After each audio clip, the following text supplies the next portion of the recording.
Like, if I stop petting him, he's probably just gonna look at me, but just, like, stay here for a minute. He's not even looking at me. Bro, are you even... He's like, this guy is not even here right now. I did basically wake him up, you know, from his nap.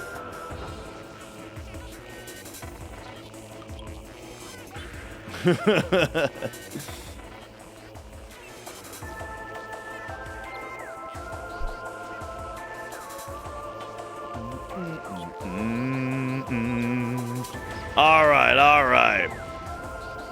So back into Metroid Prime. We're on hard mode. Hint system off, you know, all that good stuff. But yeah, I've played through this one several times before already. So I don't I don't remember beat by beat where to go though. So you know, I remember a lot of stuff, but not quite enough. So right now, what I remember is we can either go this way, which we had access to right away, or we can go this way, which needs the ice beam, which we just got. So I'm not sure which elevator is more like logical to take first. I kind of think I want to go this way first, the way that didn't require the ice beam. And I imagine they're just connected on the other side anyway, you know. Man, look how good this game looks. So alright, let's get going.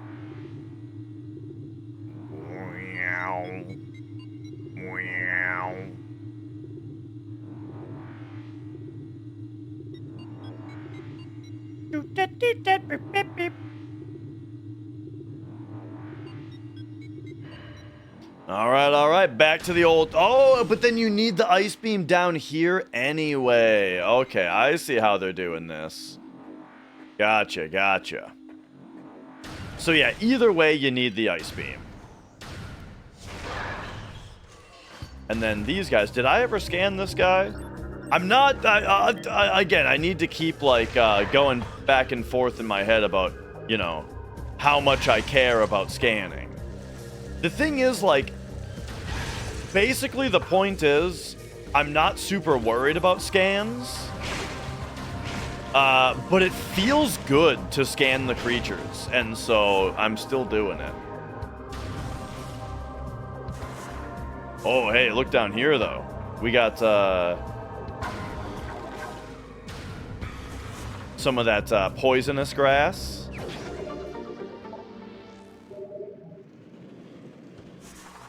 But there we go. And then, oh, that puts us out here, huh? Okay, so every other time that we've been here in the game, by the way, boom. Just like I'm saying, Ice Beam is so good on these dudes. As long as you can hit him with one shot, there we go. Freeze them, blast them. So, yeah, normally, every other time that we've been here, we've been down there. You know, on the beach down there. But now we're all the way up here. How about that? How do you like them apples?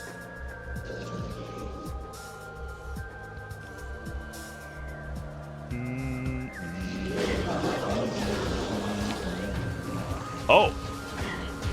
That guy was almost dead anyway, huh?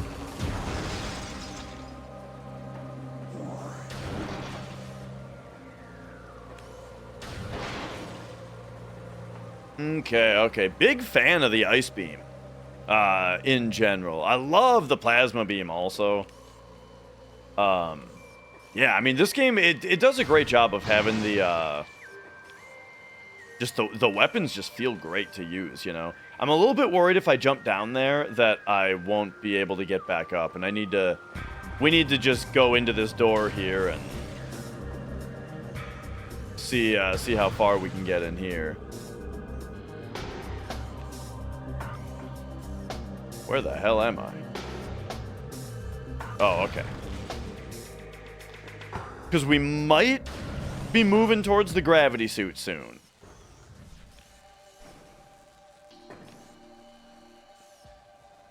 Yeah. Man, I was watching a video about Destiny 2.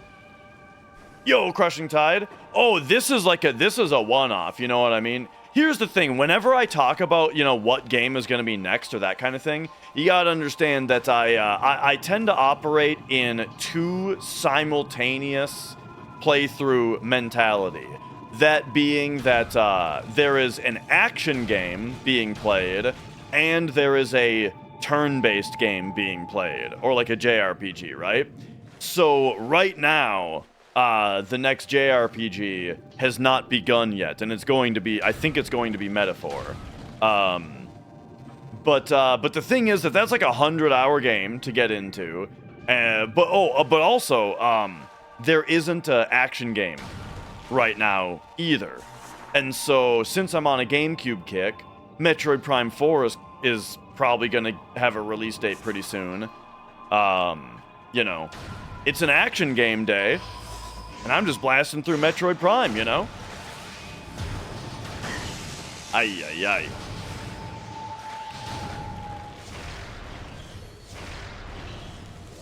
Oh? So I can freeze them.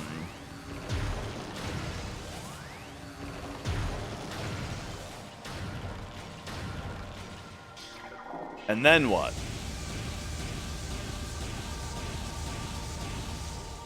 I mean, do they...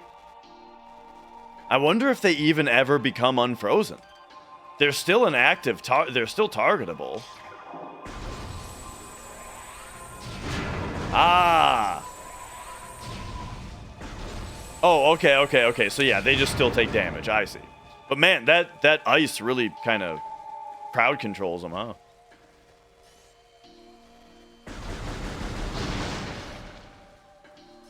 But yeah, I mean, Metroid Prime is, you know, something I've played through a few times before, but just loving GameCube right now. That's all I can say.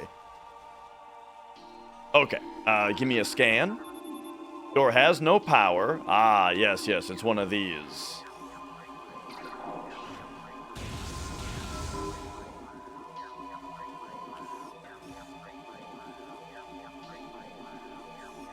There we go.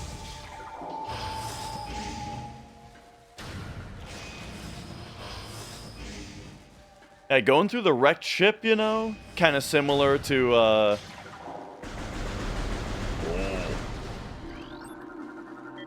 Oh, that's something completely different. Oh, there we go. The ruined ship in Super Metroid. Man, I love the wrecked ship in Super Metroid where the save point, it has no power when you first get to it. Oh man.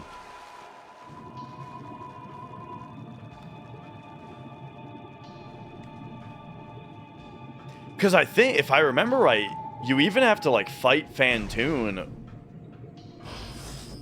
without having saved yet, which is really cool. Oh yeah.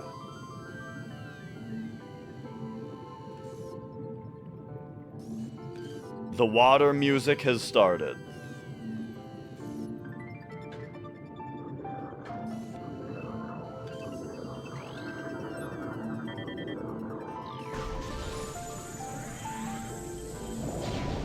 Oh, they suck you in! I actually kind of forgot about that. Alright, we are now at the bottom. Yeah, really cool also, like when you first get to Talon Overworld, you know? And you can go underwater right away, and it's really cool.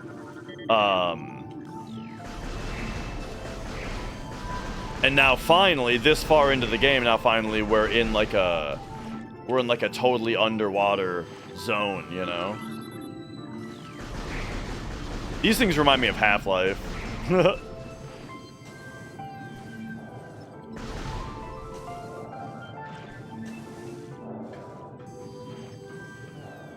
But yeah, love the low visibility and just the feeling of like walking around underwater though, instead of it being, you know, since you're in the suit, right? So instead of it being like swimming, you're just kind of clunking around underwater or on the bed or on the bottom.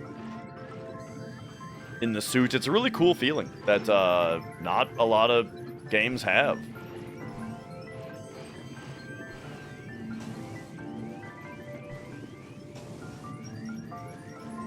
Now I'm guessing, yeah, we gotta climb up here a little bit.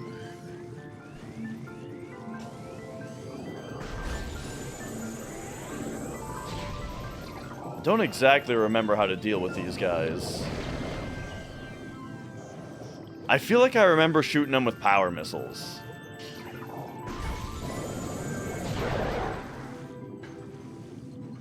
Oh, I lost my HUD.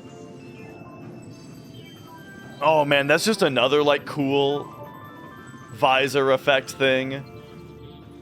The idea that, because there's those one enemies where you get staticky when you get close to them.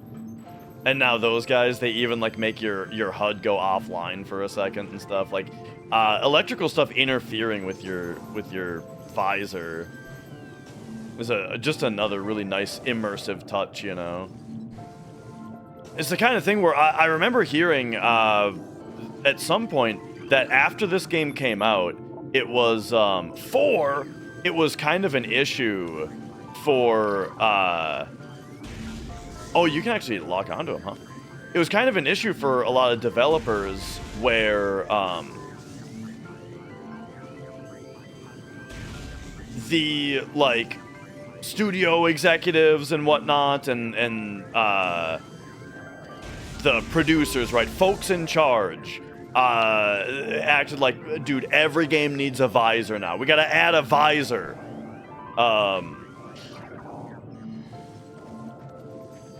Because it was such a acclaimed thing about this game. I don't know how actually widespread that is, or that really was. I just remembered hearing that at some point. And like an example of it was the game Prey.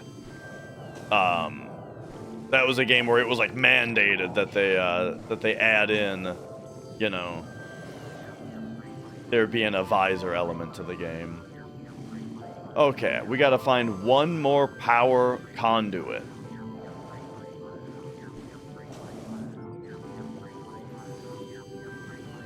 But they're tricking us with the fish.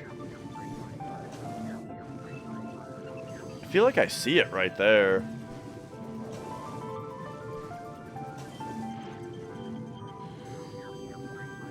Yeah, totally.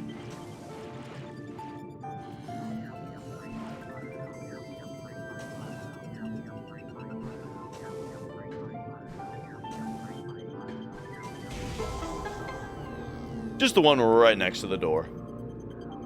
Sweet.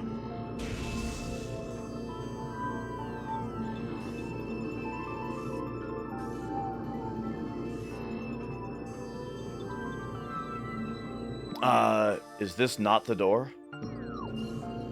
Is this just the power for the door? Or maybe I just have to get closer. Just have to get closer.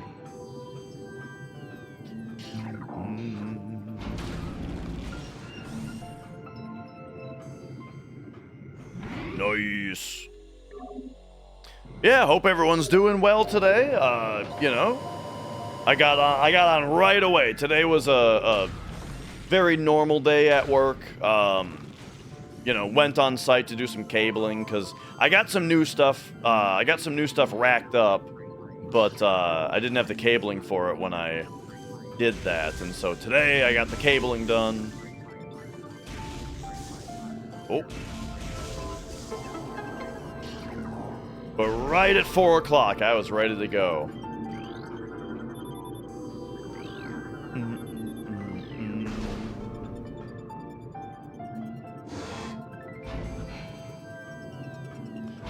Ready to go, ready to play some more Metroid Prime. Concussive Blast. Boom.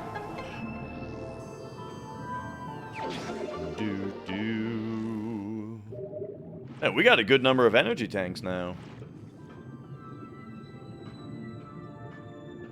That's the thing, is like we may not have the oh yeah, dude, we need the gravity suit already. Ah, shoot.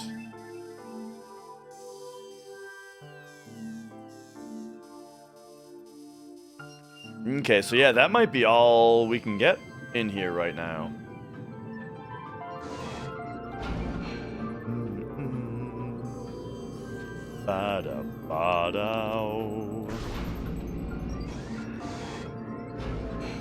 But yeah, I feel like I never feel like I'm necessarily far in the game until I have the plasma beam.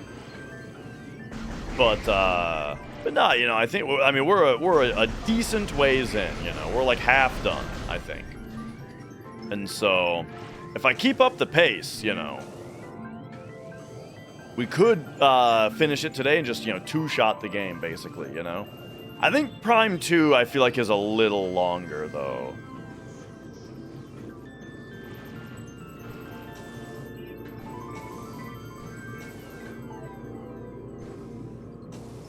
But that might be just from me wandering around a little bit more, usually.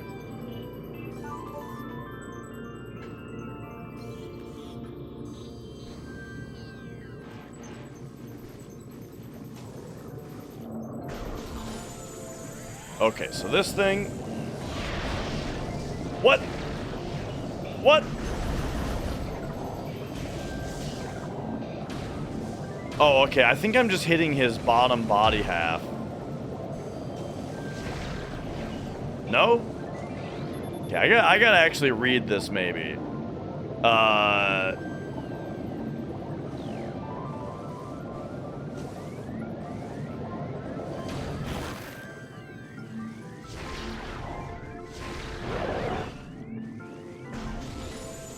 Okay. I'm not sure why my shots weren't hitting him when we were a little bit further away. I figured it was because I was too low.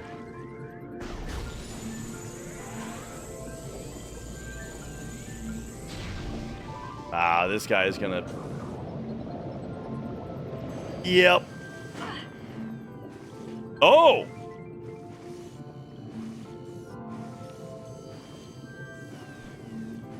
Sorry, I'm a little, light on commentary here. I think one of the tentacles on the bottom just bounced me back up. That's funny.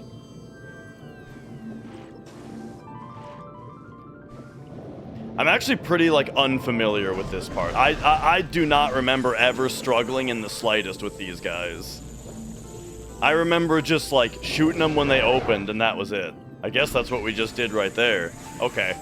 I didn't remember them, like, sucking you off of platforms and stuff.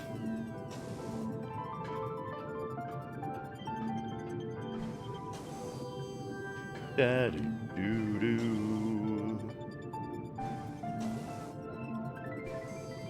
yeah, it's actually funny, like, I don't... Oh my god. I don't remember at all, like, where you get the gravity suit or anything like that. I feel like this exact part of the game, I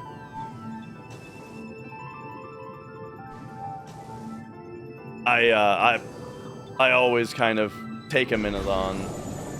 See, he just sucks me off! What the fuck? Not like that, though. Don't quote that. Oh my gosh. Okay, that's actually kind of annoying.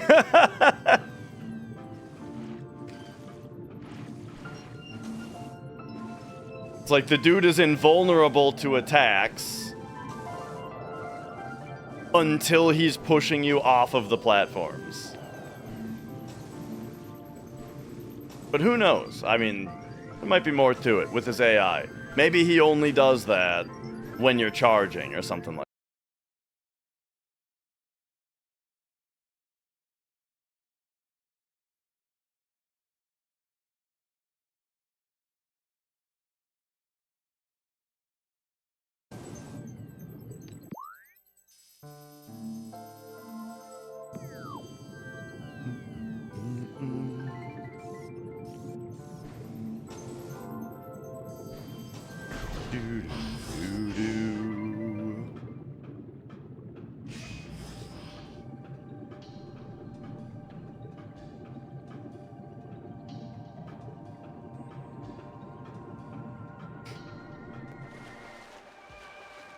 Okay, back to visibility.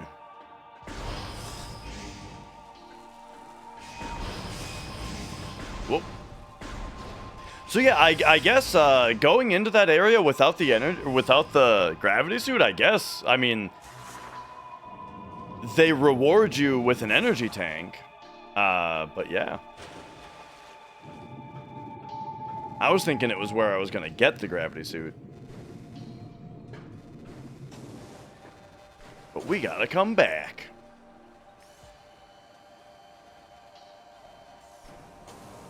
And it's funny, it's quite a ways in and out, just for that. But I kind of like that thing, that kind of thing, as far as adventure games go. Because like now it'll be super exciting once we do get the gravity suit, and then we come back here. But when we come back, we'll have the suit, which will make the traversal back in feel totally different than it did the first time, you know?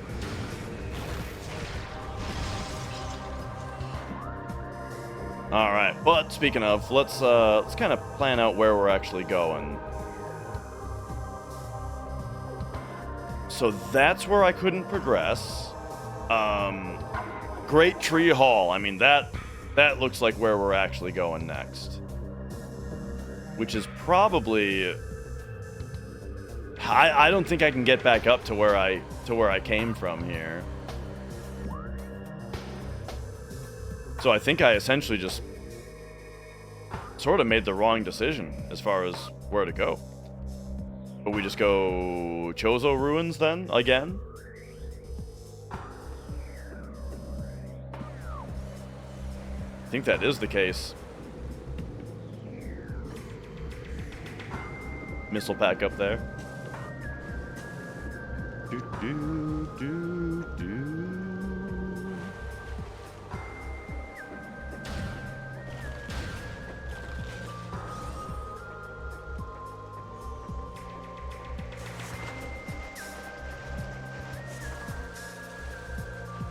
Okay. Oh, yeah.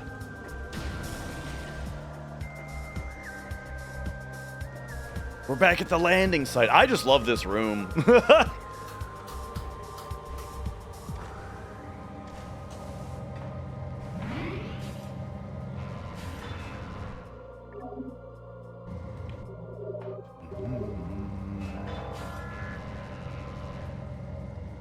Alright, so now the big deal, though, is that now that we double jump, we should just be able to get up to this ledge. Yeah.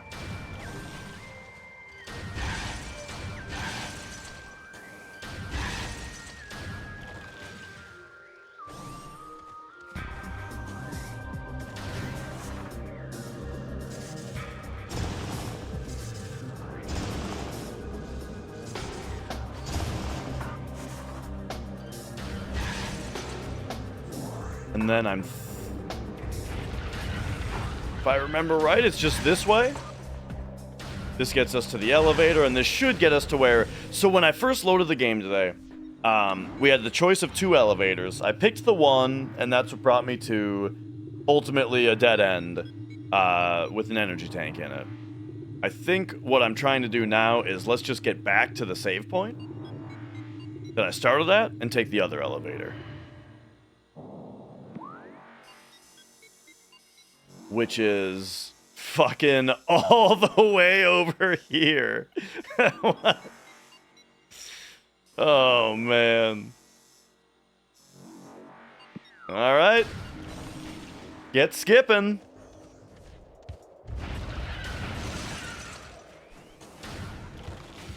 Shake a leg. My dad used to always say shake a leg, you know. And then I don't remember, I think he started saying break a leg at one point. I can't remember if that was before or after my brother broke his leg, though. But then my brother broke his leg. And then my dad would always say to him, come on, break a leg. Oh, you already did. In the most dad way possible. Oh yeah, that's right. Okay, we made the water not icky in here anymore, so now we can sit in here. Boom, and then spider ball over here. Hell yeah. But you know what I mean? It's like, you would imagine that the switch to break a leg would have been inspired by a broken leg. But for some reason, I just don't feel like that was the order of things. I think break a leg came first.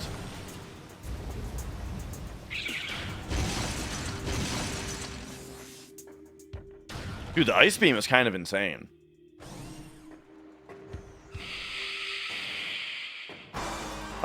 Do these guys lock the doors? No? Okay, good.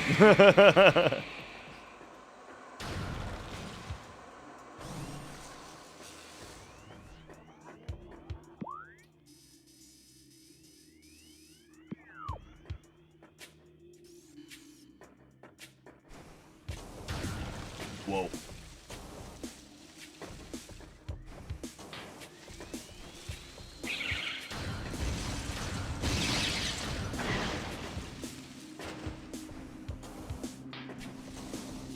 So, I've got that, new fancy plastic guitar on the way. Not on the way yet, though. As in, I had it pre-ordered, right? So it'll be shipping soon, but I'm not in the first batch of shipments. The estimated ship date is, I think, starting August 1st, like any time. Damn, I got blasted there. Okay, so the ice beam is maybe not as good against those guys. I thought the splash damage was doing it, but maybe not. But yeah, anyway,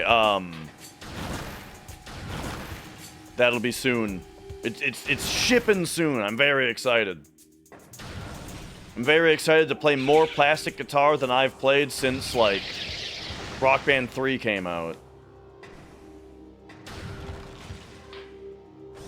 Because, man, I was never one of those people that could, like, play, like, Through the Fire and Flames, but I just really, really enjoyed 5-fret guitar games, and played a ton of them. Oh, hang on, there's a way to go in here also. Except not in here. This just, I think that takes you to the inside. We need to go up here. Oh!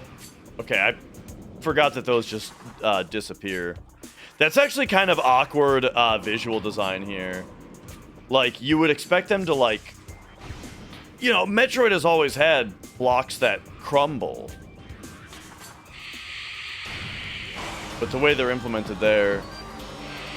You can't really tell that that's what they're doing until it's too late. Oh, this is just a this is just a fast connection over here, but it makes you skip the crossway, which also has an ice door in it. Oh, but this also has an ice door? Hang on a second.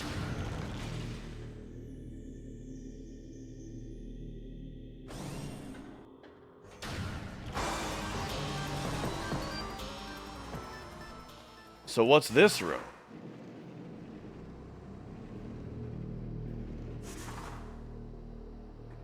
I mean, these kind of seem like they're all just connective rooms that, Huh. Weird.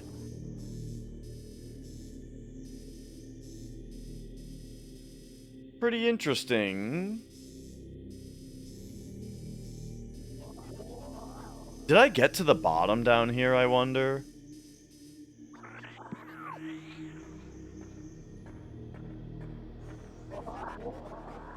Wait a second, there actually is something more to do in this room, isn't there? Didn't I only do the wave beam path in here? Alright, let's get him.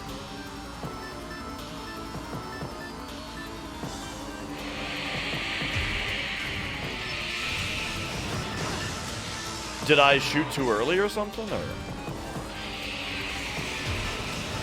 Oh no, they just don't care about Ice Beam. That's interesting. Okay, what about Wave Beam? Right, these guys are immune. Right. Yo, Adrian.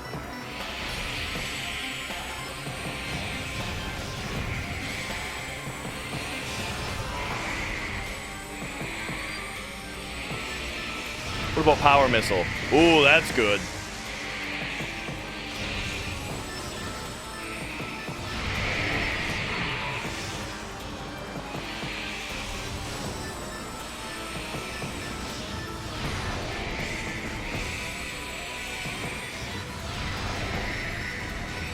Okay, these guys I actually got to get rid of because we've got stuff to do in this room.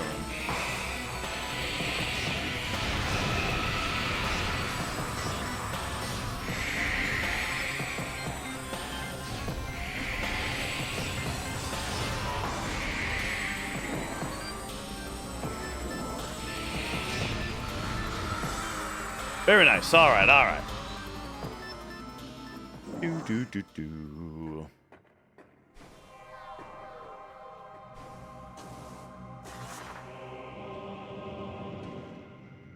Oh, right.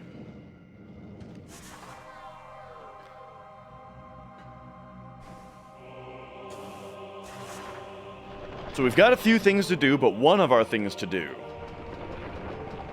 The new mayor has to deal with a lot of things to do. One of the things to do. Oh, right. Okay, so we already did that. I'm trying to remember how to get back up there. I mean, do you just jump? Yo, HQ. Oh, yeah, you just jump. Okay. All right, I don't think I did this yet. Oh, yeah, Pancake. Awesome game. I mean, I always do say that, like, ultimately, I prefer Metroid Prime 2. I think Metroid Prime 2 is a little, like, it's refined in a way where I think the gameplay is a lot more fun. But I love both of them, though, you know? And yeah, GameCube is one of the all-time greats.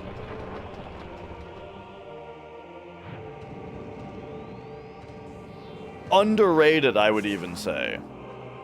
All right, there we go. Boom.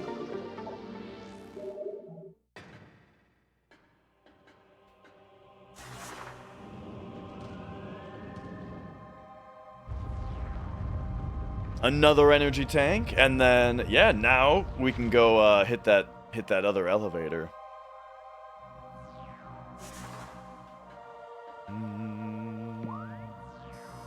And that is this way.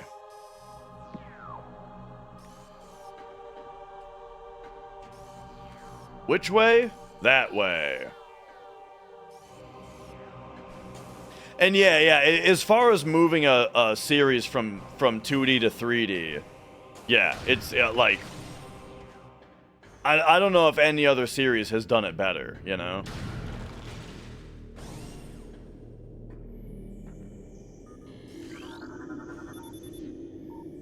Topped by Fusion. You like Fusion and Prime 2 more than Super Metroid? That's interesting. Just because Super Metroid is just the undisputable best Metroid game, I think. You know, I love the series, and I got whoa!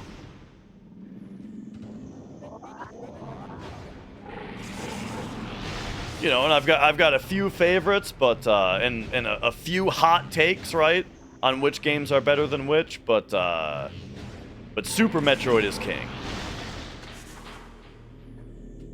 Some would argue it's the best game, period. That's right. I mean, Super Metroid is...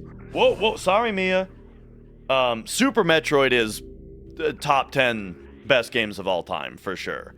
By the way, I don't know, for those of you who joined later, we do have this going on today. We've got Cat 1 and Cat 2. I accidentally bumped Cat 1 a second ago, so I stirred the pot a little bit. It peaked in 96. A lot of things peaked in 96, you know. Early on in their careers, right? Like, look, we hate to admit it, but what's Slayer's best album? Oh, one of their first 3, right? What's Megadeth's first album or best album? The one from 1992. You know, what's Dream Theater's best album? The one from 99. What's the best Zelda game? Zelda 2.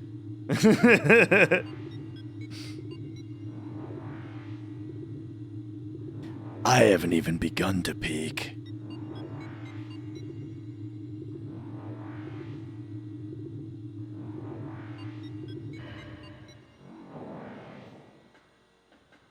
I'm sure there's more to say about the phenomenon of early peaking, you know.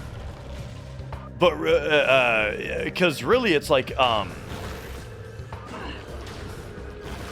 artist or franchise or something peaking late that's the uncommon thing, I think, right? Big example that I always think of is the band Death. The band Death is like the only band I ever saw where every album of theirs gets better. Literally every single album that they released was better than the last. Until they peaked in 1999. I think it was 99. When their last album came out. And then the guy died.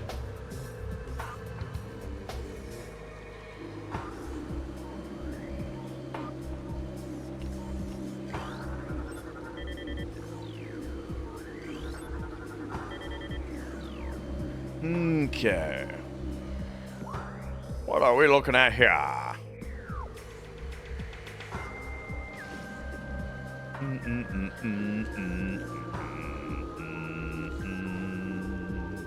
But yeah, anyway, the point is that like games when a game is the first of, you know, the series, or it's an establishing game, even when a sequel kind of does it better, it's still there's a major buff that the first one to do it gets, as far as like the kind of the perceived quality of it, right?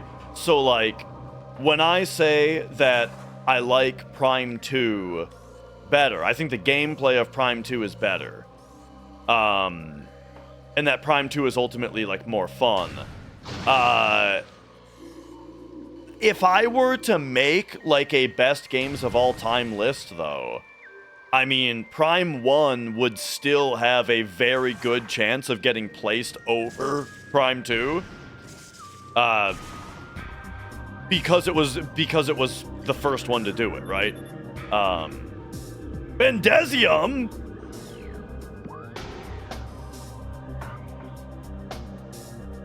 Are we in Talon Overworld right now? Yes. Stuck on Terravine now? Love to hear it. I gotta think of, yo, Big Nakas, I gotta think of how does the Terravine song go again? It's the one that has like a kind of, it's got that like low noise that's happening all the time. Hang on, I'm taking notes here. Metroid Prime. Talon Overworld. Life Grove Tunnel. Bendesium. Alright, there we go. Man, we need power bombs. I got all kinds of shit written down for when we get power bombs. Okay, so that just gets us in there. So what we really need is to try to figure out how to get into the door down here.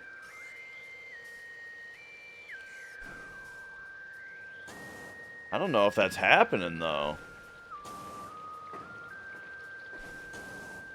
don't know if there's another way up.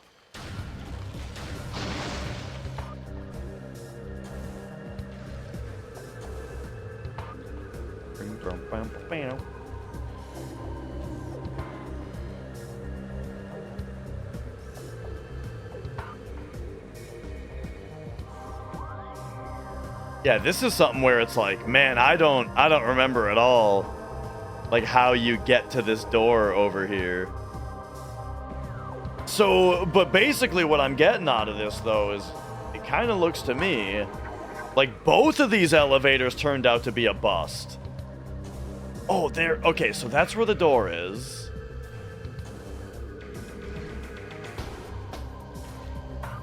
Is it a grapple thing? Doesn't look like it.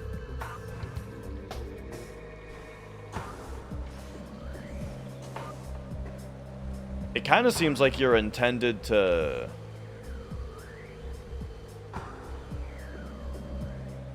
get that, like, there's probably like a morph ball hole that goes over there, you know what I mean?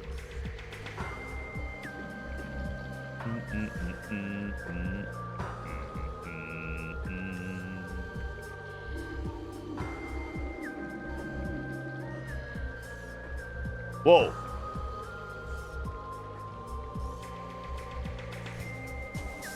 You see this? Bunch of raindrops landing right there? Oh. Hang on a second. What? I don't remember this at all, dude. I 0% remember this. That's so cool. Okay, I don't know if I just mistimed my jump. Alright, I think I mistimed.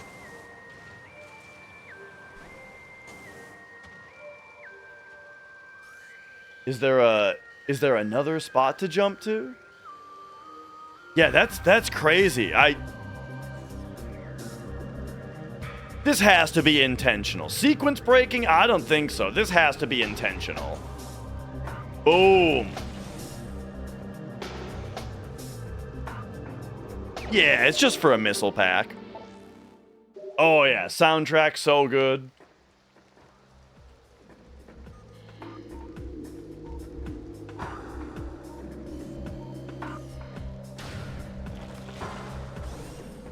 All right, nice. So, I am at a bit of an impasse, though. We need to... I gotta find more places that I can go with this ice beam, because... Or any of the... I mean, I've gotten a lot of stuff. We also got Spider Ball. We got, you know... What else did we get kind of recently? Super Missile? That doesn't really open any paths, though. Or does it?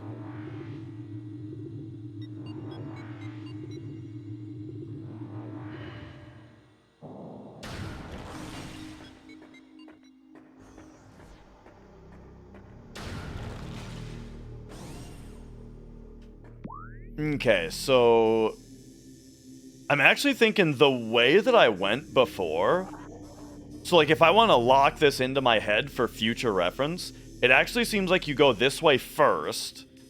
You grab the energy tank, the missile pack or whatever, and then you take this elevator to get back to, like, the landing site or something. So I don't think that there's anything for me to do in, like, any of these areas.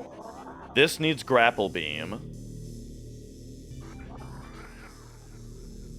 I love this map, by the way. This is such a cool map.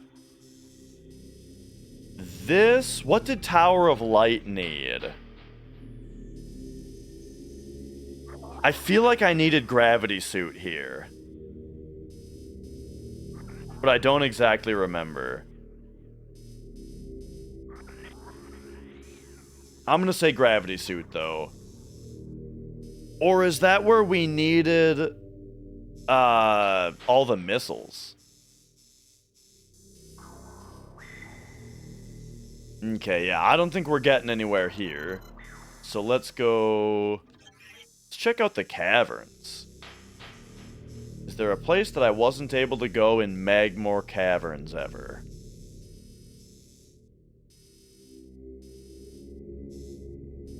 You forgot the item that one-shots Ginatalk?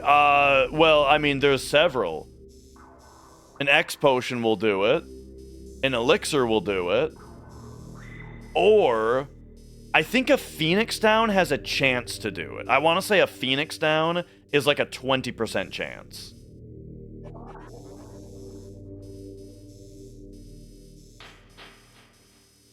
We've got an ice door here in the geothermal core.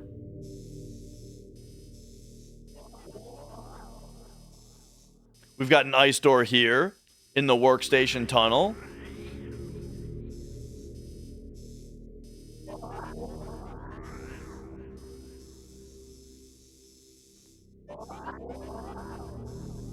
All right, all right. Oh. Magic. Is Magic out of here?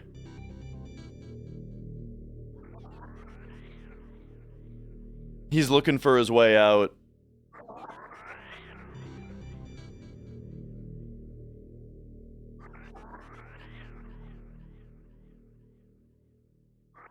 You played through without Big Guard as a kid? I always knew about Big Guard. I think I saw my brother get it.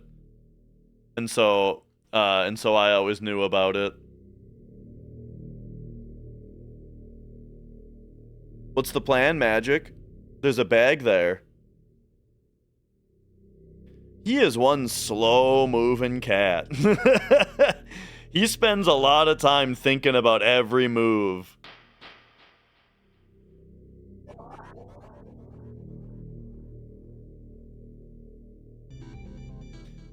Man, there's this picture we have of him where you see this this stool over here, the Rockin' Sock. He went into my music studio in the old place and immediately went over to the Rockin' Sock and jumped up on it and curled up on it. And Mrs. Dash got the best picture we've ever gotten of him. Curled up on the Rockin' Sock. It's so great.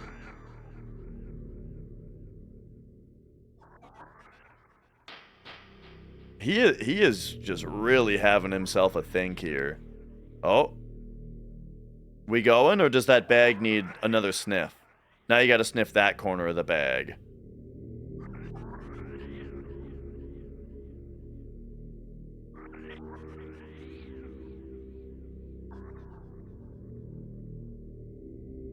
Oh. Garbage bag on the floor. Oops. That's right. Oh, there we go. We got... He's on the move. Alright, he's out of here. I cleaned up my...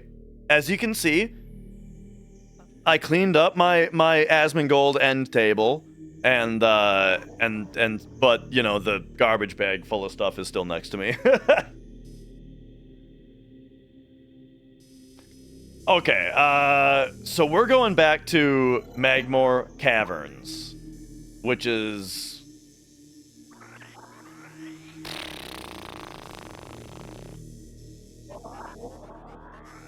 Yeah, I'm telling you, the best thing to do is go here. Okay, I get it now. I understand the design of this area now.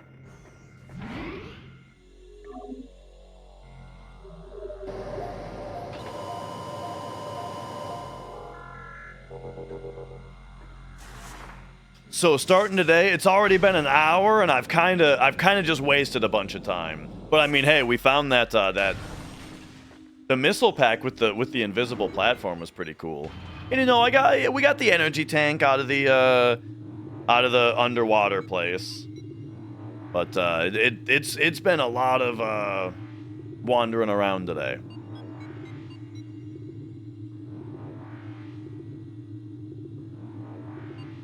But check this out. Here's what we're really doing. Is now we go here and we go this way to right there. Yeah.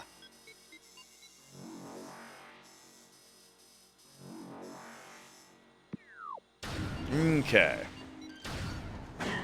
Whoops. Oh, come on.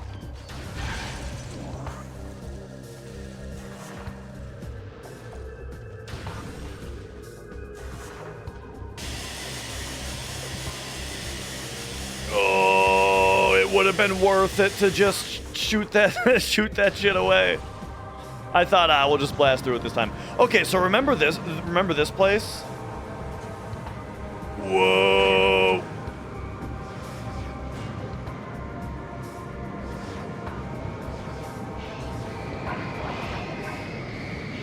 And before, what the fuck, dude? Before, when I got out of this place, I was like, all right, it's time to, okay, dude, those jetpack enemies do a lot of damage. I'm impatiently running past enemies, and they're fucking me up. But yeah, so last time I got here, and then I was like, oh no, it's such a long way back to get to that other elevator. But it turns out that that's because we weren't even supposed to go back to that other elevator yet.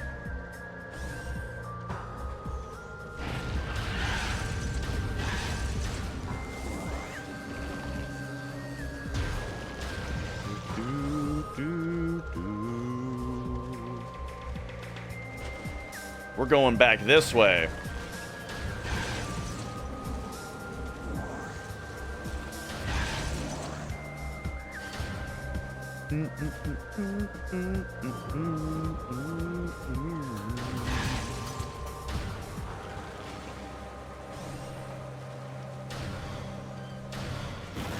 All right.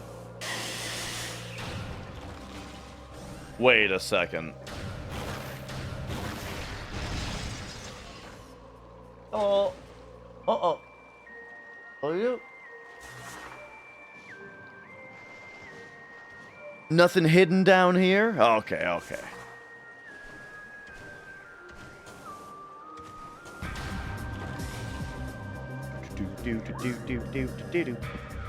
And then we'll be going up this room much later when we have the plasma beam, but for now, whoa.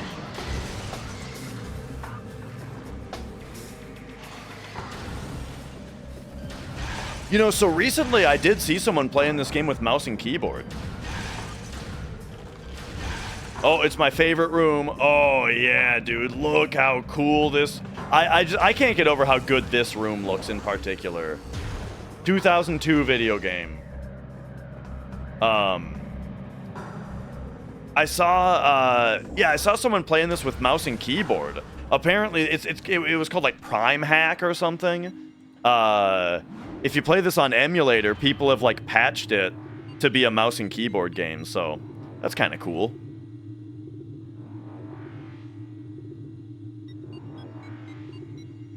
And then Prime 4 is going to be basically mouse and keyboard out of the box, except not keyboard, you know, mouse and controller.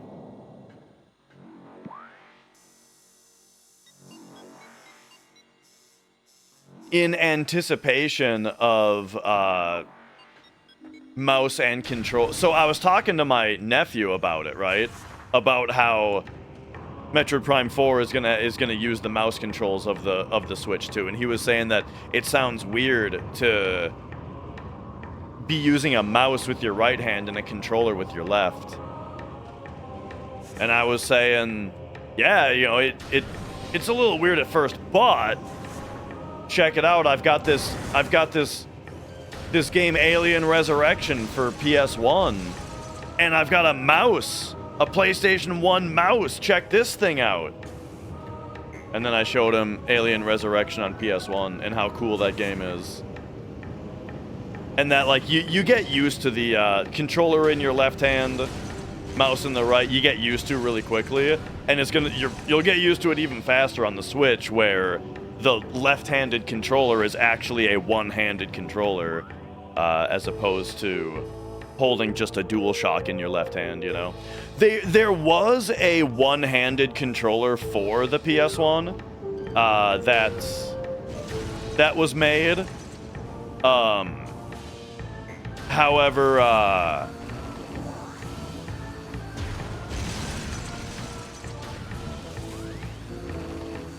The Alien Resurrection isn't expecting you to have that. It doesn't have any like functionality for that, and so like the controls that are on the controller side are like doubled up. They're mirrored, you know, between whether you're holding the controller with your left hand or your right hand.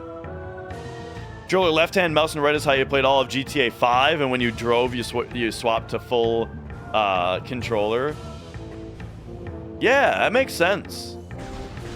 I feel like I did something similar in San Andreas. Yeah. That's what I was saying, Pancake. Is that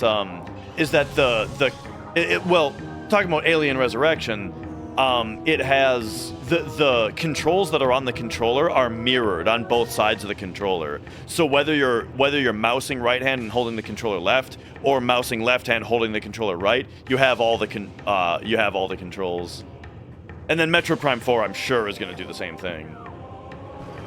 I mean, they already established that precedent with Metroid Prime Hunters on the DS, where that game had stylus controls for stylus aiming, and then the movement and stuff controls were mirrored on the DS. Can I get up there? Doesn't look like I can.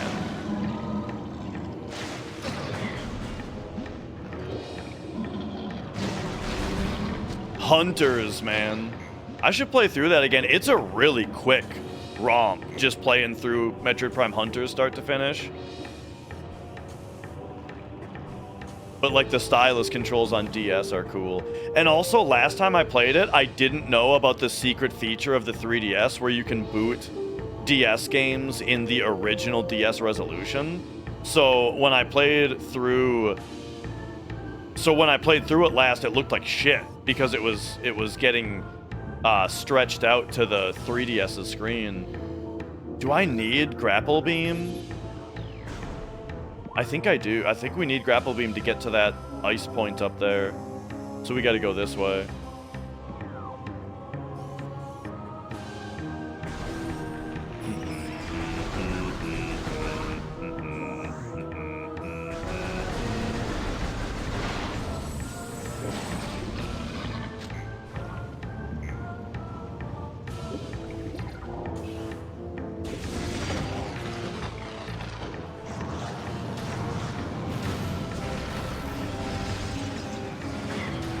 Ice him. Missile him. Ice him. Missile him.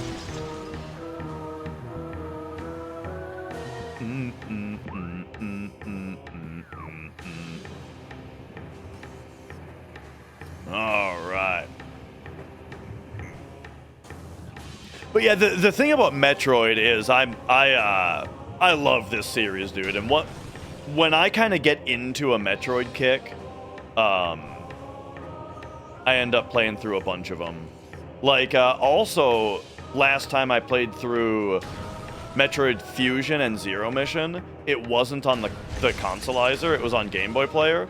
Oh, this is where I need power bombs. So, like, the thing is, I'm due for an entire Metroid series playthrough, you know? And so maybe we're just starting that right now, right here on Prime.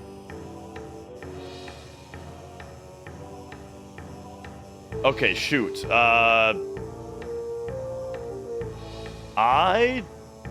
don't know where I need to go next. Maybe we do need to go to the Tower of Light.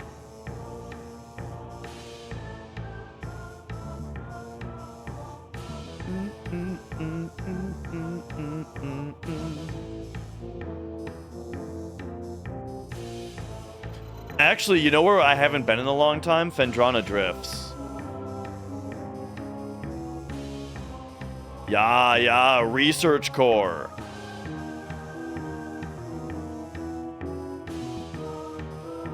Remember, we had to leave the Research Core because we needed the Ice Beam. Oh, and look at that as well.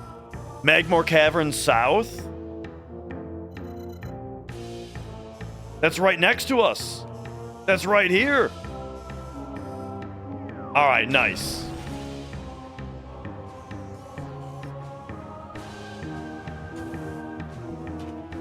Man, the interconnection of, like, this game's map is really, really well designed. And I already kind of talked about it, how important the Magmar Caverns are to that.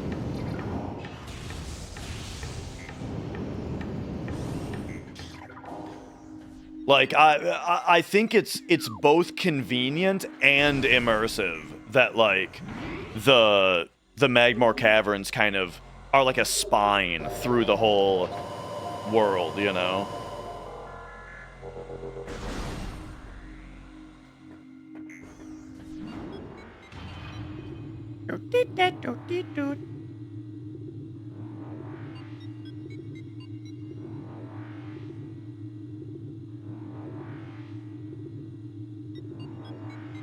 Man, imagine taking a knee from this spacesuit.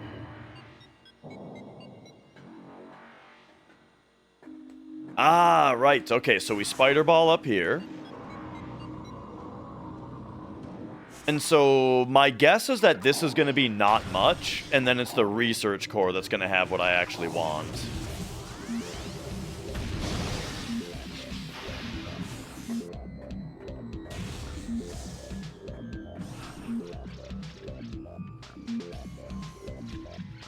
Except this looks like it might be a lot. The frozen... Oh, it might even link back to research core. Look at that. Turns out they're connected.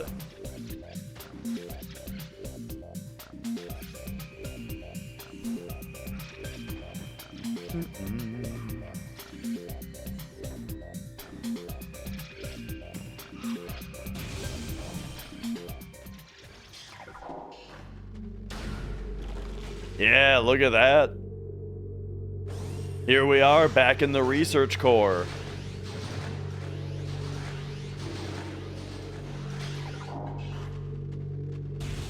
Sweet.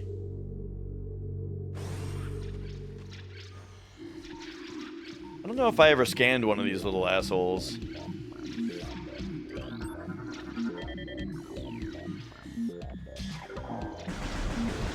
Alright. If we just...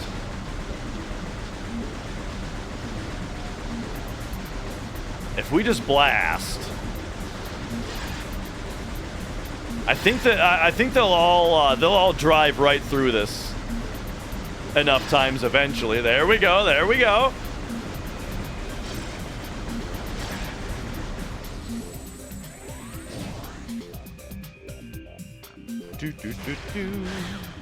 Do.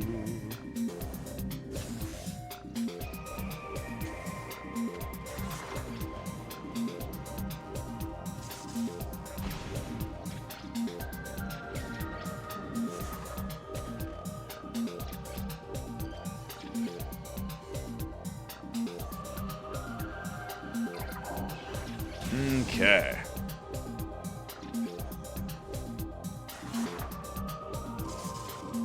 So yeah, definitely in the right place now.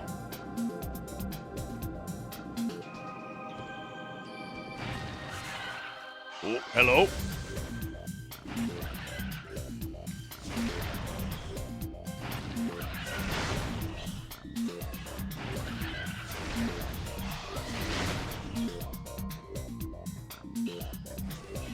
I've always loved the opening end of the gun for missiles. Super cool.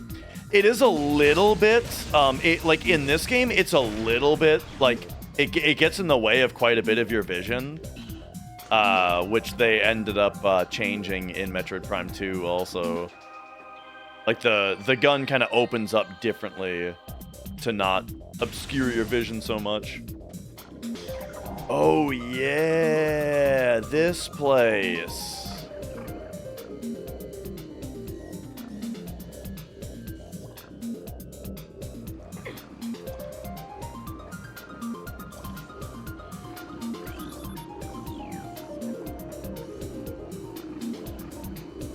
Somewhere down here, I feel like there's a scannable, but maybe not.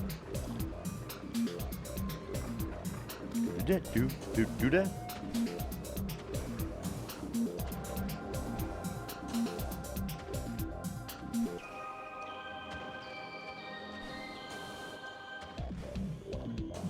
I think the other thing about last time I played Prime, I think it was on the RGB modded GameCube, and I was pretty unhappy with that RGB mod.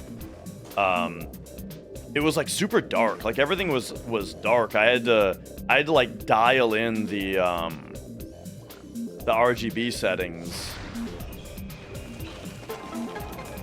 to try to get the colors right, but it never quite seemed right. It always seemed like there was kind of a brightness issue.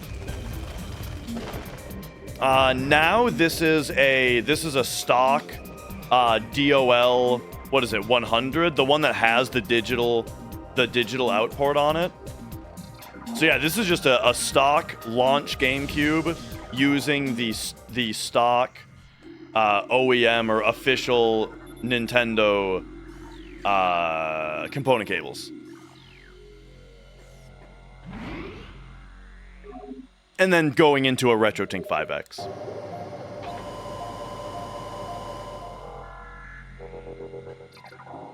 Oh, and when I say component, I mean YPBPR, as opposed to, I think that was there a SCART component? I don't know. I'm not sure. For like RGB, I'm not sure if that was a thing.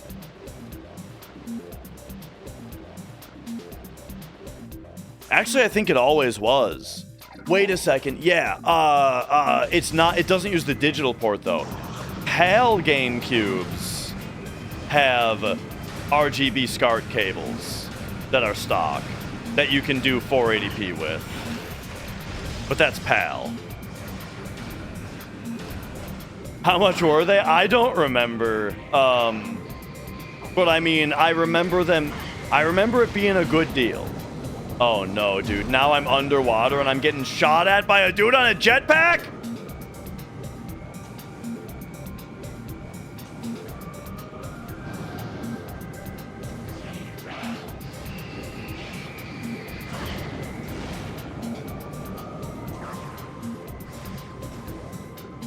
Hang on. We gotta get out of here.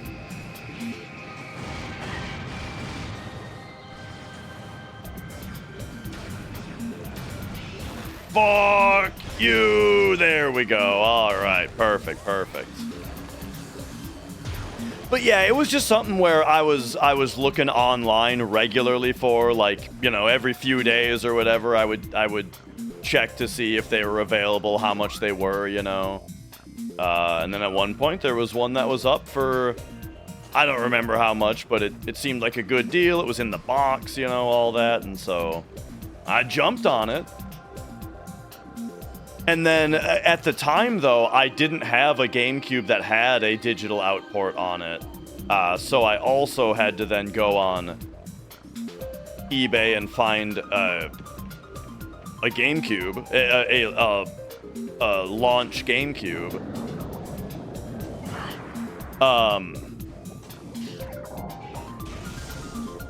But I got a deal on that because I got a launch GameCube that didn't work.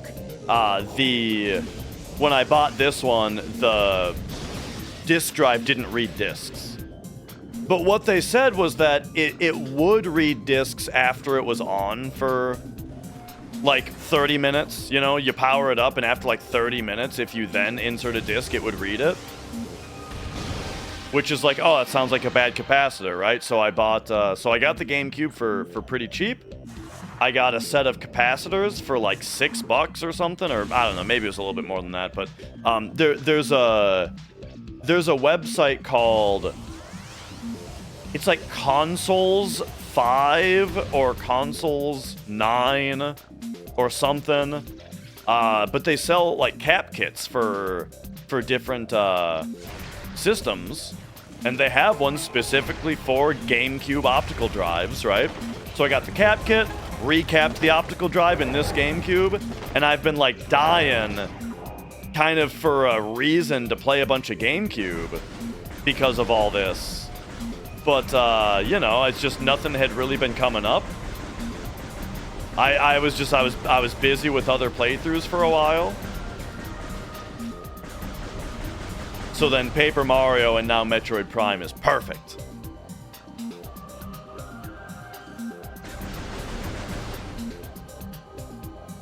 And this is just like that part in FF7 where you gotta fight the stalactites. All right, it's kind of looking like we're gonna get the grapple beam next.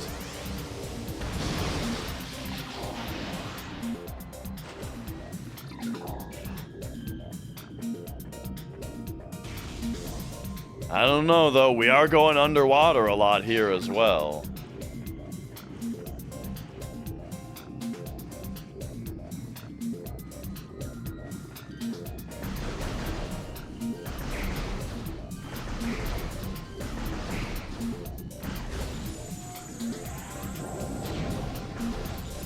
Try it again. Turn around and say it again. Turn around, say it again. Oh, shit.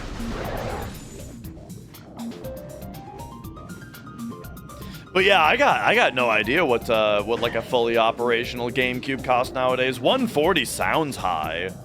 Man, I remember, so GameCube was the first console that I ever purchased with my own money for myself. And, well, yes, not including Game Boy Advance SP. Because, I don't know why make that distinction, because it's a handheld, I guess. But yeah, so, you know, I saved up my allowance money, bought myself a GameCube, and when I did, if I remember right, dude, I remember it being like $75, brand new. Like they were on Walmart shelves for $70, $75. Oh, it is Gravity Suit! Look at that. We found it.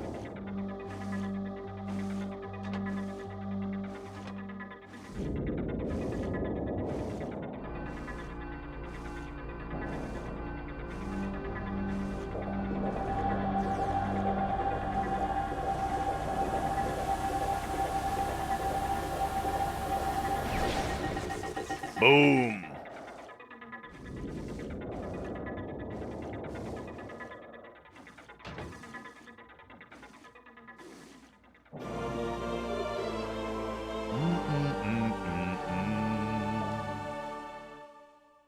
All right, movement is no longer hindered, and also look at our visibility too. I love how the gravity suit in this game also like updates your visor to give you more water visibility too. Such a nice touch.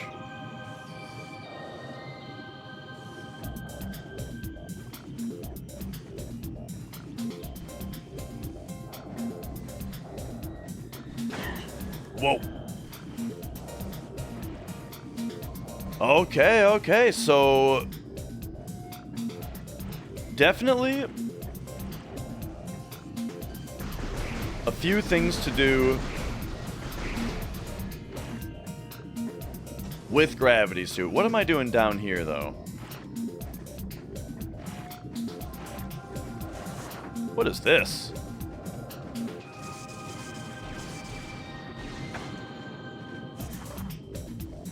Do that? But yeah, it's what the hell? It's crazy thinking back to that, you know? Like, you could never really imagine that. Played this for the first time, the remaster. Yeah. Yeah, the remaster in general did look really, really good. I love the look of this original on GameCube, and there's some things about it that I like a lot more than the remaster, the way that it looks. For example, notice that there's no reticle in the middle of the screen on this version. Like, you just get to actually take in what's in front of you, you know what I mean, without having this little dot in the middle. But if you want a reticle, you do get one when you're free aiming like this. It gives you a nice subtle one, you know what I mean? But even that's optional. If you don't fully click R, then you get to look around in free aim without the reticle. It's only when you click it that it appears, you know? Oh. And then also, one thing the remaster doesn't do is, Look at the way that the beam lights up the wall as it goes past. Isn't that nuts? Isn't it nuts that the Switch version doesn't do that?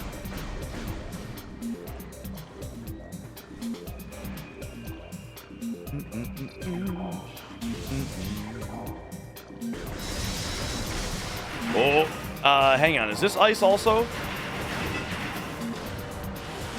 No, these things don't care about ice.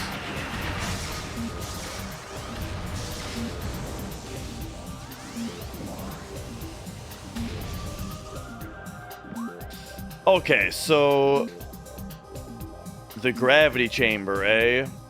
So now we can probably get to the right side over here. No, we probably need the grapple beam for that. Or not. It's just a ledge walk away.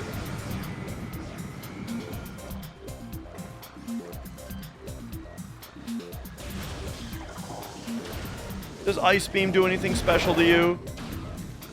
Yes. That's how you deal with these guys more easily. Ice Beam.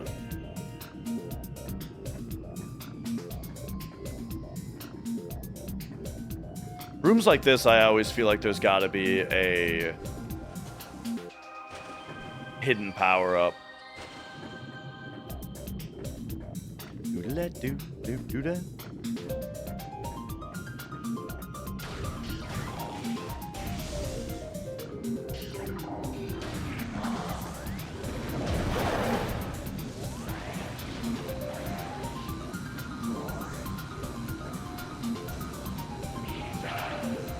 Okay.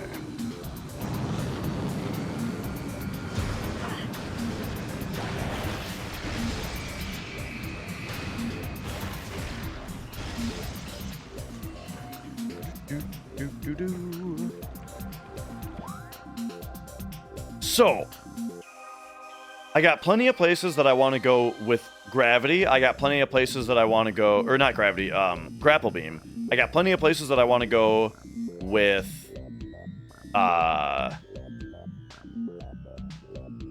what's the thing called? Power bombs. I do not know where to go with gravity right away, except for very obviously the ship.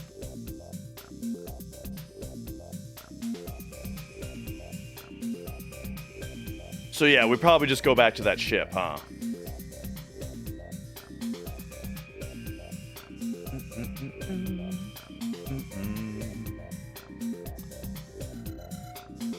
So if we go to Magmore Caverns, this needed Power Bomb, this needed Grapple. Ultimately, where we're trying to get to is Chozo Ruins. We're trying to get to the... no, Talon Overworld. We're trying to get to the landing site, essentially. So, landing site is here. Nearest elevator. We got Chozo West or Magmore East. Magmore East is going to be the easiest.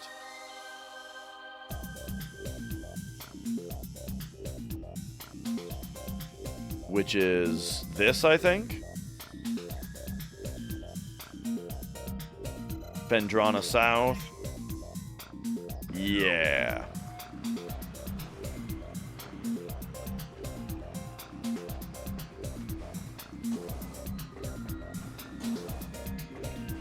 Is there another general, another GameCube game I'm feeling like playing? I could go for another Eternal Darkness playthrough. But I don't know if I'm gonna get to that anytime soon. And then as far as games I've never played before, though, I do have Lost Kingdoms 1 and 2, the FromSoft games. I kind of have no idea what those are. I have them both, but I kind of have no idea what the game is. I think it'd be interesting to check that out as well.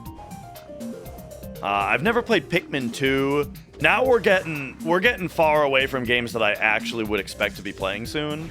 But you know, I've never played Pikmin 2.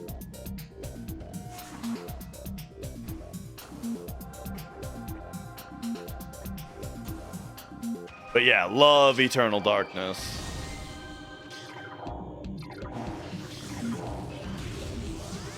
Oh.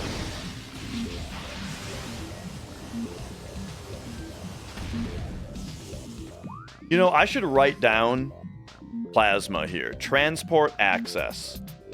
So where are we right now? Phendrana drifts, right? Phendrana drifts.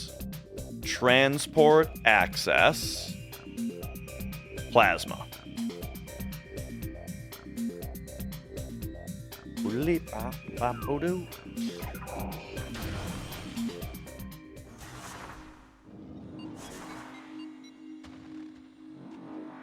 Oh.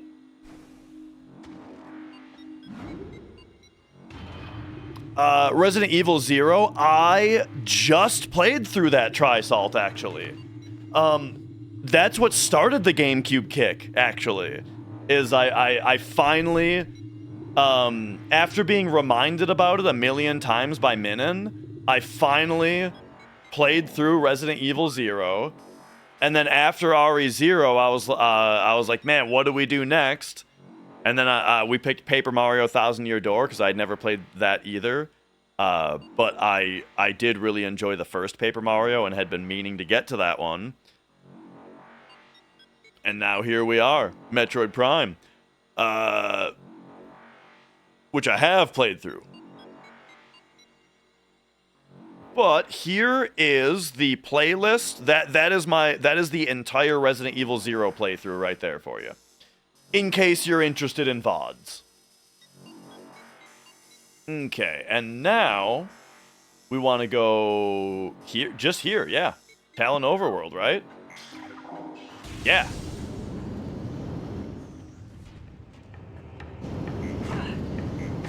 Beam doors, you can't see the difference between wave and ice? Huh. Interesting. I've never thought that.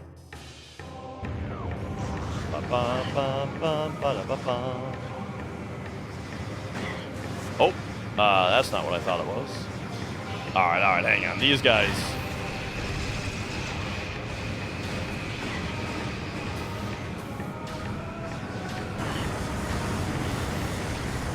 I think I'm standing in lava.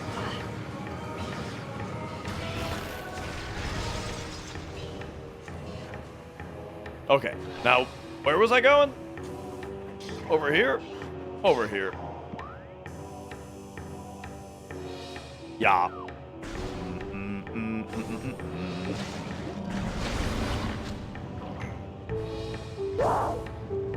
But yeah, it was, I mean, great game, though. You know, I loved it.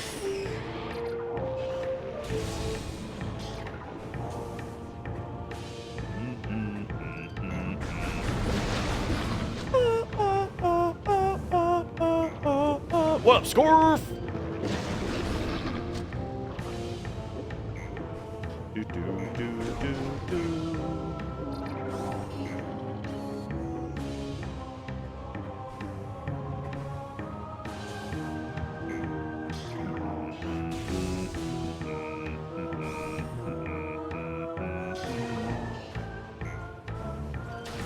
Whoops, I did not mean to press that button.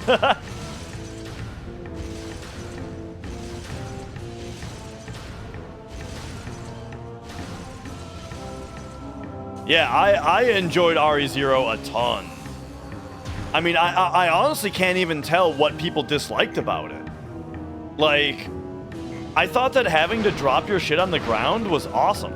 Because one thing about inventory one thing about item boxes in the other Resident Evils is that it's kind of unimmersive. The idea that, like, these item boxes are somehow linked to each other, you know? And so, when you put one in one box, you can access it from any box. I feel like that's a level of quality of life and unimmersion that's anti-horror. You know what I mean? Like, convenience is anti-horror.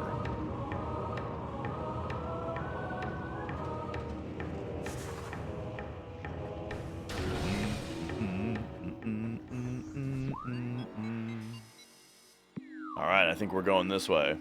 Not that I think that item boxes are bad, but I'm saying that that aspect of Resident Evil 0 I thought was cool and immersive, you know? The way that it was like, at one, you know, I had like schlepped my stuff from one side of the place to the other, you know, in order to kind of...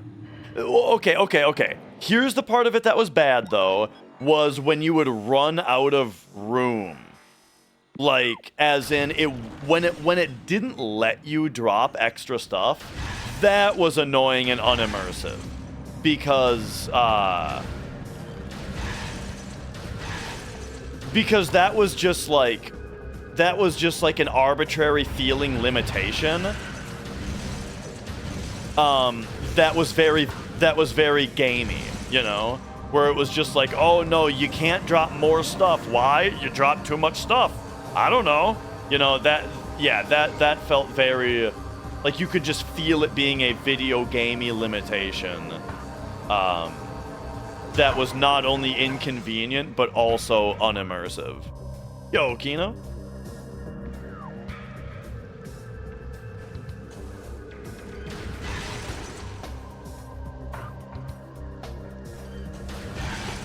Oh, I was glad to see the return of the grappling hook. I don't necessarily like super specifically remember being surprised about needing it again. Okay, where am I going again? We're going to here. We're going here.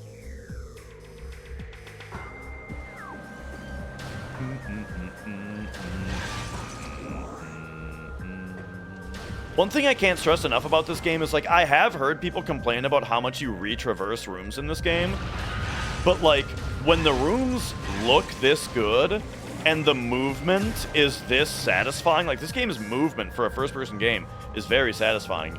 And every time that you're retraversing an area, you've got like a new ability that you're now using, and it's making the traversal more dynamic and fun every time. Like, I think that retraversing the rooms is fun. What's a kick? Kick is like a slang term for I'm wanting to do a lot of it, right? Like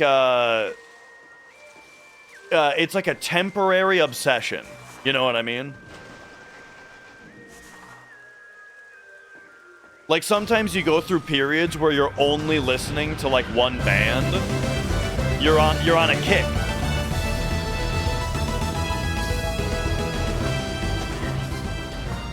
And Kino, thank you. For subscribing for 40 months, thank you. Alright, we've got missile pack over here. Boom, boom. Oh. Can we not make that jump as easily as I think?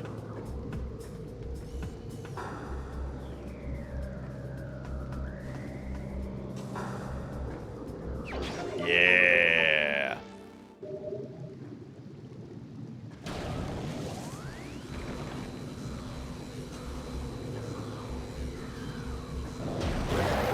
At some point, maybe I'll be able to go back to that tower and get the wave beam super missile. I probably can already, but you know, it's not urgent.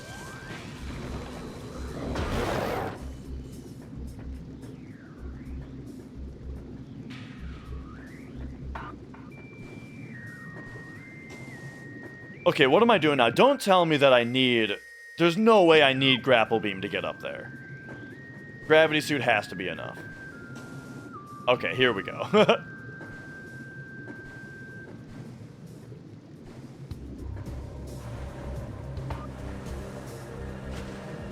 Right? Hello?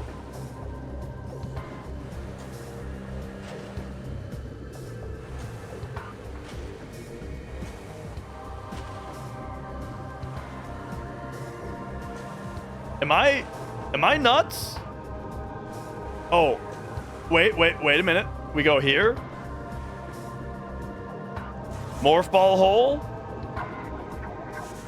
Here we go. All right, all right. Got yourself one of those stretchy controllers that hold the phone in the middle. Been playing PSP emulator. Oh yeah, yeah. Dude, I'm glad to hear it, because speaking of PSP emulation on a phone specifically, I have seen multiple people on Twitter posting videos of them playing Persona 1, complaining about the controls. People complaining about the controls of Persona 1 while playing it with a fucking touchscreen.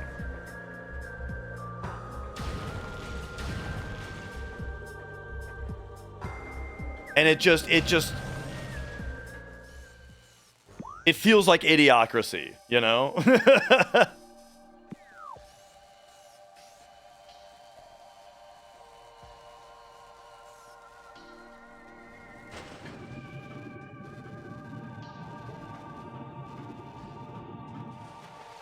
All right, here we go.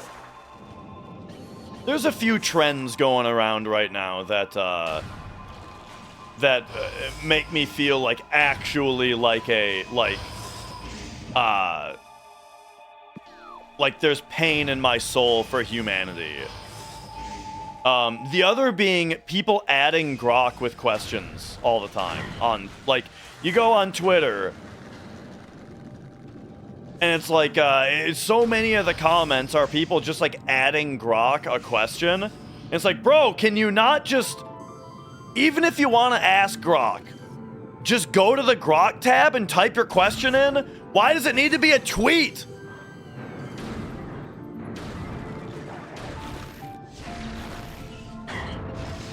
It's driving me fucking crazy, dude. Now, I mean, the flip side of it though, if you do want to try to look on the bright side, is that it does... Oh, it's not a joke. I mean, some people are joking some of the time, but I'm talking about the non-jokes. If you do want to look on the bright side, if you're able to, I do like the idea that when people hear information, their first thought is to verify the veracity of it, right? And so, like, if we ultimately are living, in a society where people are more apt to try to research and verify the information that they're hearing, I think that that's a good thing. Now we just need to take the next step of having that information not come from AI. Which I think is actually something that is going to happen. I really hope so. I really hope that, like, with how much shit is fake or wrong due to AI, I really hope that kind of helps engender a culture where people don't believe things that they hear on the internet anymore. You know what I mean? Whoa. But now this is coming from me, who's like, I don't know, dude. I'm kind of like, I've got sort of a black pill attitude about, like, information in general that comes from wherever, because it's like, okay, so let's say, I don't want information from AI. It's like, all right, that's fine. So where do you want it from? Like, is a sourced research paper good enough? Well, it's like, I don't know. Who the hell wrote it? I don't know the person who wrote it. I don't have if I don't have an opinion, or like any kind of knowledge. Hang on. About who wrote it, then I kind of have just as much of an issue. You know what I mean? Where it's like, basically here, okay, let me just kind of drill down to the core issue that I'm trying to get at here, is that when I was younger, and tell me if you guys relate to this. When I was younger, I thought that when I thought about a scientist in my head, a scientist, right? I thought of fucking Dr. Kleiner from Half-Life, right? Just like a nerdy old guy who's balding and has white hair and big thick glasses and, well, you know, according to Einstein's theory of relativity, right? And just an infinitely smart, objective person who has, you know, is like perfect in their approach to the scientific method, right?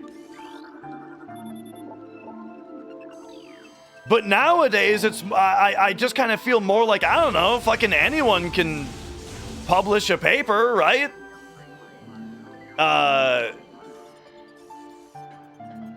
Is that enough for this? Oh no, it said that there's 3.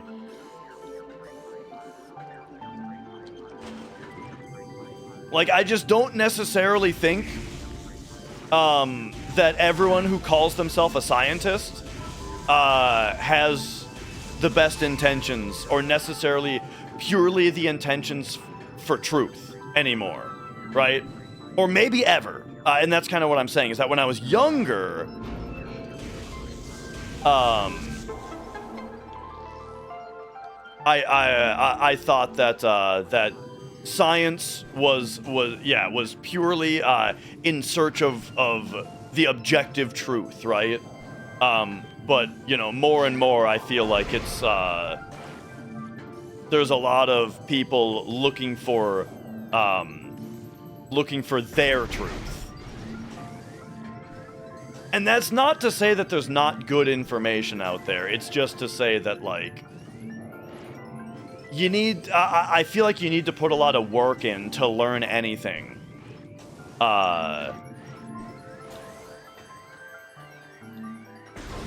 And so then, but that kind of limits the scope on what you can kind of personally believe that you know about. You know what I mean? It severely limits the scope of what you can be somewhat confident talking about.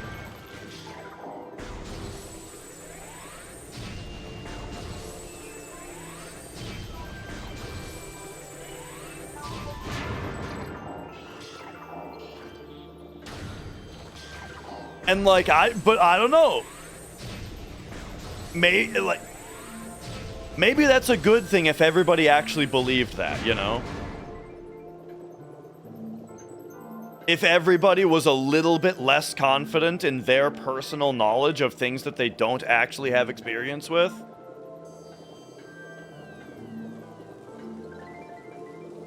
This does exactly, this was all talked about in Metal Gear Solid 2. Remember the part where, like, they're talking about, like, the human genome? Raiden is, like, saying, like, something about what he knows about the human genome, or how many genes there are, or whatever. And Emma Emmerich is like, well, how do you know? He's like, what do you mean? I've read about it, or whatever, you know? And she's like, well, this isn't even the ending. This is like halfway through the game. It's just a really interesting thing, or part where Emma is just saying, like, have you looked at the genome yourself?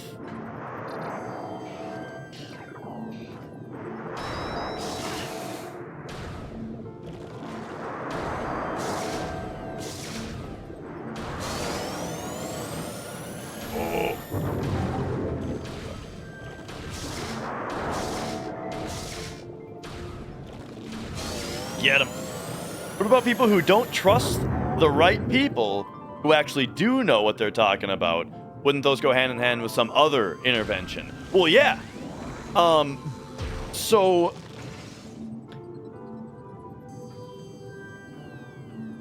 I mean, yes, that is the case. Like that's kind of ultimately part of the issue. Yes, is that it's like you don't really know who presenting the information from... Ooh, cordite. You don't really know who is and isn't researching or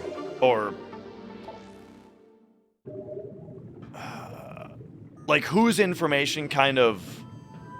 What, man, I'm really struggling with the way to put these words together. You don't really know whose scientific method aligns with your own without going into heavy research, not just about what they say, but also researching how they came to that conclusion, right? And that's what I'm talking about, is that it's difficult to just trust somebody without knowing how they came to their conclusions. And the process of learning how they came about their conclusions is a lot of work.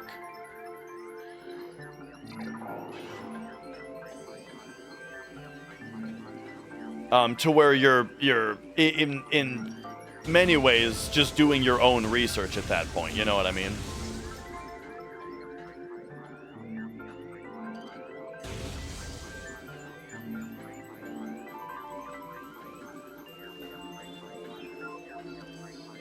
Today's GameDuel ROM to GameDuel? Oh.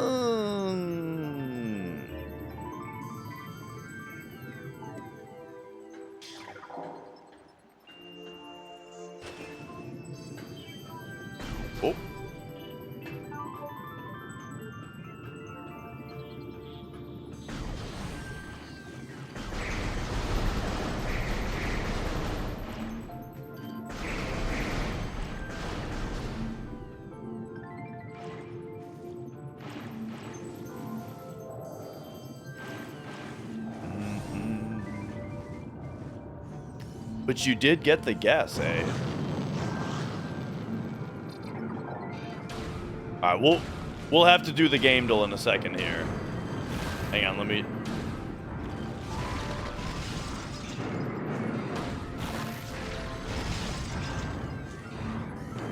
take out these jabronis. There we go. Alright, alright. Yeah, let's do the game duel real quick.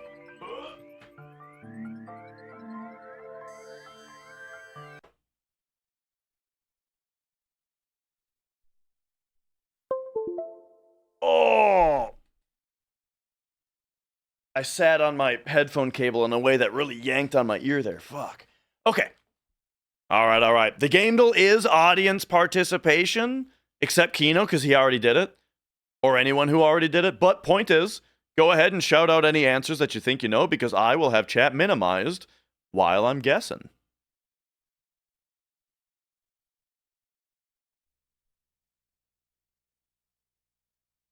Alright, here we go. Number 1, cover art. This is... Is this that new game Peak that everyone's playing? Yeah. I don't know about this game, but I've heard that I've heard people are really enjoying this game. So there we go. Boom. First guess, no problem. Yeah. Next, artwork. This looks like kind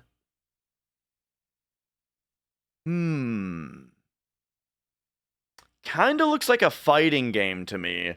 This is looking like a Mortal Kombat situation. Let's just do like Mortal Kombat 1, you know? A little bit more information here. This is looking like, I don't know. Is this like Sons of the Forest? Oh, okay. We've got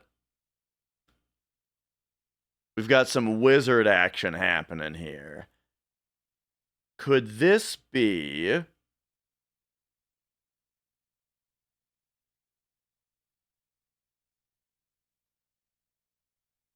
This one I'm pretty lost on.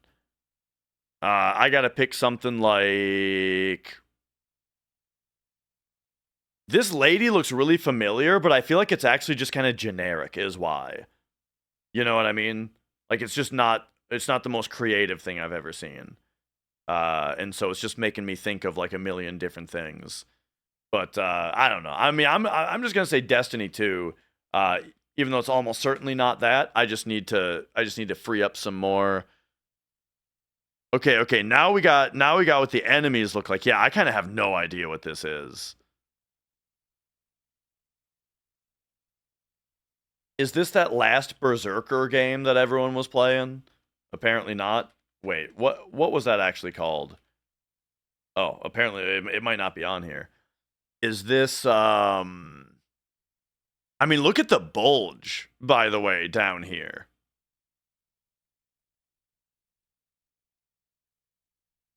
I have like no idea. I'm gonna skip. Okay, now you got this guy. So it looks like I don't know if this is a perspective thing or if these are giants. Is this that? Oh, what was that game called that was like Immortals Phoenix Rising? That's exactly what I was thinking. I have no idea what this is, dude. All right, just skip me again. I just don't know. Oh, Endless Legend. Never heard of it. Okay. Endless Legend from 2014, huh? It was only on PC and Mac. It's a indie turn-based strategy. Huh. Yeah, never heard of it. All right, well, character. This is this looks very World of Warcrafty. Um or just Blizzardy in general. Who would it be? Would this be Illidan? I don't know how to spell Illidan. Okay, maybe it's not him by default. Uh or this is like that one. All right, skip me. Oh, no. I mean, honestly, I thought for a second Millennia from Elden Ring. This is from World of Warcraft, 100%. Okay, so World of Warcraft. Or, okay, how about Warcraft? Is this Alex Straza? Is this, let's see, who does this look like? Jaina Proudmoore. That kind of sounds like a Tauren, maybe. It's I don't think it's Sylvanas Windrunner, right? She's like, well, it could be her before she became undead. Is it Sylvanas before she was undead? I'm gonna say that. Whatever. I don't know. Uh oh, okay. She's from World of Warcraft. I'm gonna guess. Wait, is that what?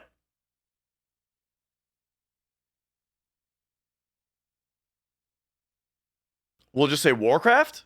Okay. Alex Straza. Okay, the first one to come up. Gotcha. Um, I have no clue who this is. I haven't played World of Warcraft in a long time. Leader of the Red Dragons. I don't even know who the Red Dragons are. But all right. Keywords. Sequel, detective, ancient glyphs, artifact theft, mystery, museum. I'll say this is Professor Layton. And we'll say, let's see. There's a museum involved, huh? Maybe Azran Legacy.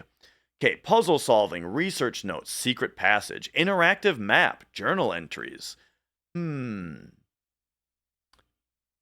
Could this be what was the name of that game that was really buggy when it came out? Where like people's heads were like twisting around and it ran like shit, and it was by that. Well, I don't know. Let's just give me a Phoenix Wright real quick, just in case. We'll try like I don't know, fucking Trials and Tribulations. Um, library setting, Mayan artifacts, real-time clock, security breach, Washington, D.C.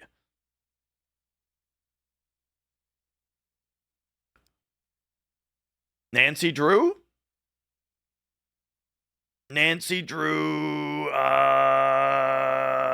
maybe, which one would it be here? I don't know, Crystal Skull. Oh, it's a Nancy Drew game. Okay.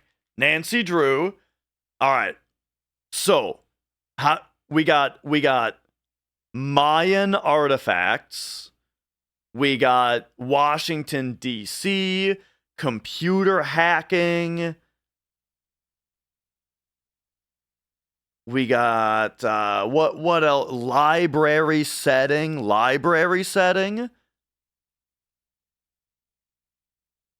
Which of these sounds like it would be that one? Let's try danger by design. Shit. Okay.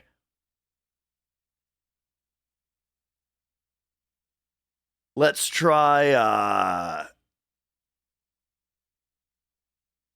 could it be the old clock? The ghost of Thornton Hall? Uh-oh. Phone conversations, Smithsonian style setting, secret hand symbol.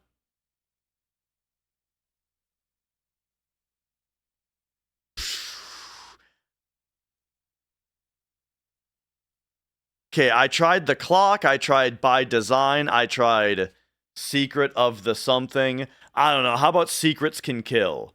Oh, it was secret of the Scarlet Hand. Oh, wait a second. I thought I already guessed that one. That's funny. Okay, I guess the hand symbol probably meant that I should have picked the one that had hand in the name. But, all right, I guess secret of the old clock. I see. Okay, yeah, I don't know, whatever. We figured out that it was a Nancy Drew game. That's good enough for me. Okay. I feel like I'm getting a little romped also here, though. Jeez. Let's try the guess game. I mean, I got the cover art in one shot, and we figured out that this was Nancy Drew, and I knew that this was from World of Warcraft, so I've been almost there on all of them, you know? Except for artwork, I had no clue. I'd never heard of that one. All right. Single player. So it's single player. It's not third person or isometric. All right. It's not action or fantasy. So single player, not action or fantasy. So we can think of something like hit me with, I mean, it's not action. So that puts us in like, when I think about other genres, though, they're all multiplayer. You know what I mean? Like it's funny how difficult it feels like it is to think of a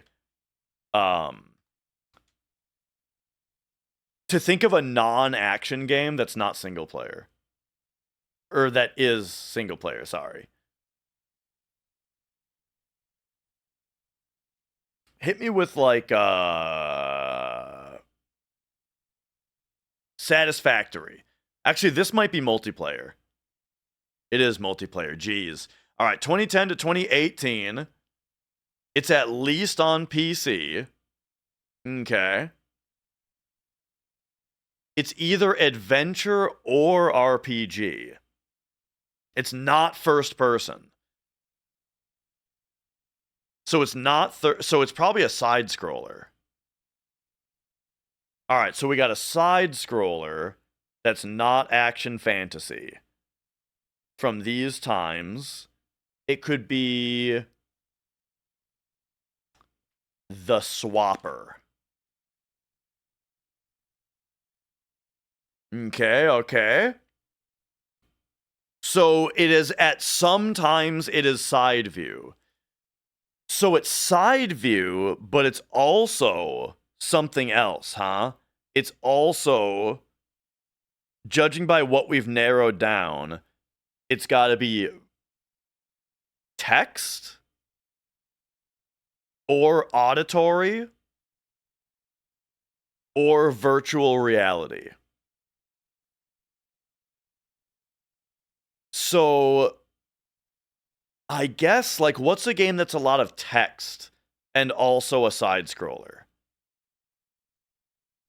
It would be something like Lisa or like Lone Survivor. Lone Survivor. Lisa. Eh? Okay, we got that. Okay, it's on PC, Mac, and Linux. So this is only on PC. All right.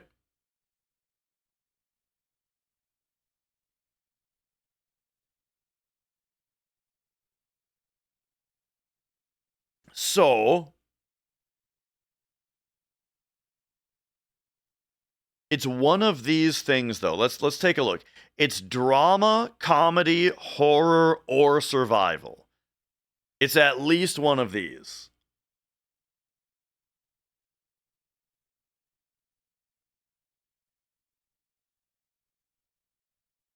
And most of the time, if something is PC only, that means it's an indie game.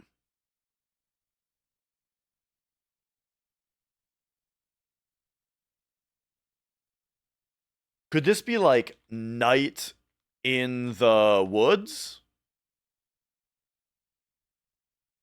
Okay, we're really narrowing it down. So all right. We got we're in it's 2015 or 2016. It's on the Unity engine. I don't want to use my one-time clue because it might just tell me the year, and that won't help me. So let's actually think of a game that came out in 2015 or 2016 for sure, and guess that game so that is eliminated. Dark Souls 3 came out in one of those 2 years, I'm fairly confident. Yeah, it came out in 2016. All right, now we use our one-time clue. Daniel Mullins Games. Who the hell is Daniel Mullins? Oh, brother. Okay.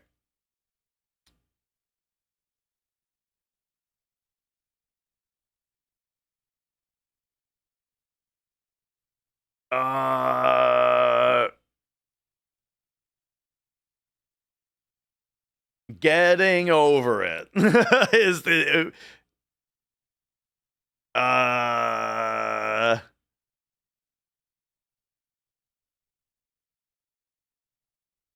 shit.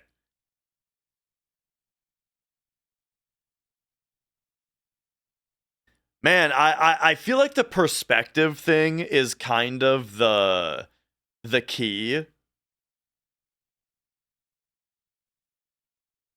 There were those games like Limbo and Inside that were, those are older though, I think, right? Both of them.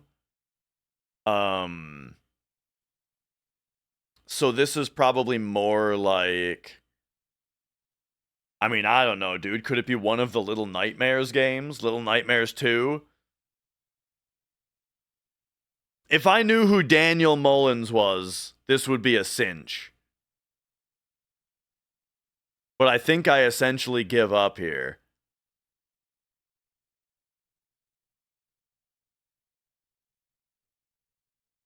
Some kind of side-scrolling indie game from back then.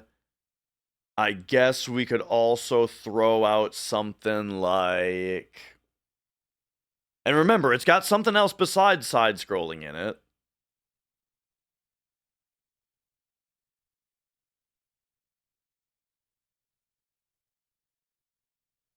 Like, it's probably very text-heavy, is the thing.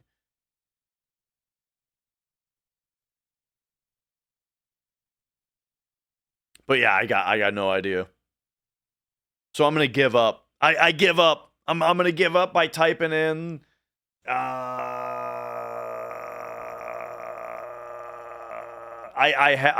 had something. I don't know, Braid. Just it's Pony Island. Oh, okay. I know of this game. Yeah. I know of Pony Island, but I never actually played it. But indeed, it's text. And then so Daniel Mullins, this same guy made another game that looked really cool. He made another game that looked really cool. I can't remember what it was. It Inscription? Is it Inscription? That's by the same guy? Yeah. Inscription looks awesome, and I've heard it's really awesome too. And then have you guys also heard of a game called, what's the one where it's like you explore in first person and there's like voices that talk to you, and I think they give you puzzles. It's called like Crypt Master or something. Is that a game? Crypt Master 2024 video game? I think yeah. This isn't the same guy, is it? No, this one's not. Okay. This game also looks really awesome. But I haven't played it. But all right. Oh, we got to do the guess the game still. So there we go. I got a little romped on the old game duel today also. Let's take a look at this though. This looks like this looks new. This looks recent. I'm gonna toss out Dragon's Dogma 2. Let's see. Ooh, 91 Metascore. Monster Hunter Wilds. PC, PS5, Xbox Series. Oh, this is Expedition 33. Yeah. Totally. Yeah. We got it. Nice. Okay, I did a bit better on that one. The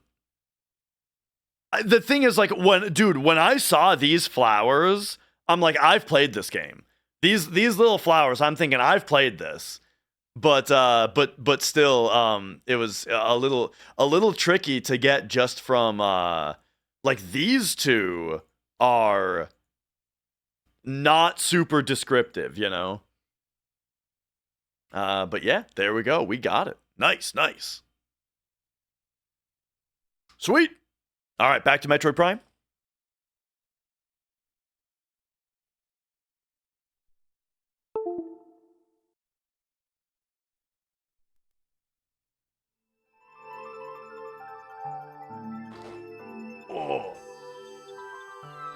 Oh yeah.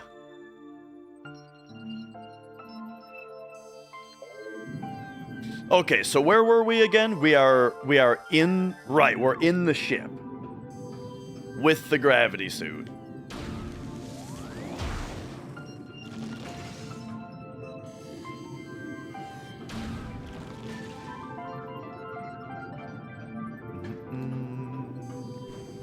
Ba-dum.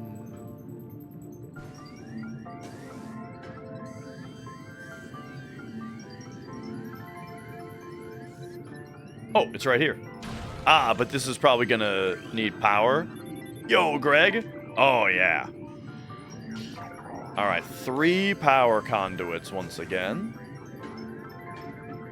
The power conduits, not the most exciting puzzle.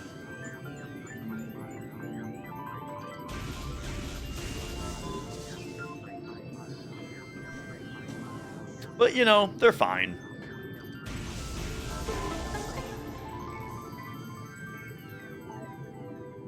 It's kind of funny because of what I was saying about how, like, the wave beam is kind of weird as far as like hitting a specific target with it if the target is kind of small. And then that's exactly what that puzzle has you do every time.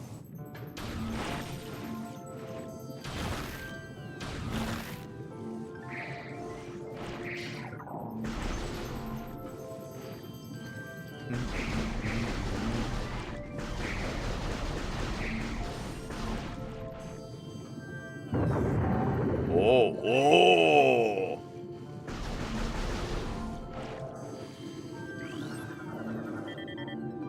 New creature, the Aqua Sac. Oh, we got 50% of the logbook.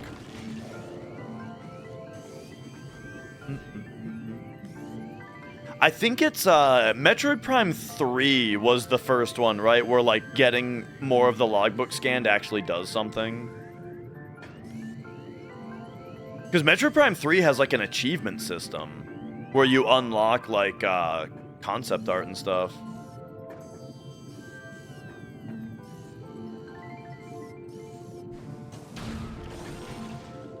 And a screenshot taker. It's kind of funny, like, so Metroid Prime 3, this is actually kind of sick because it's on the Wii, you know, like way before it became a regular thing on, like PS4, is, Metroid Prime 3 had a thing where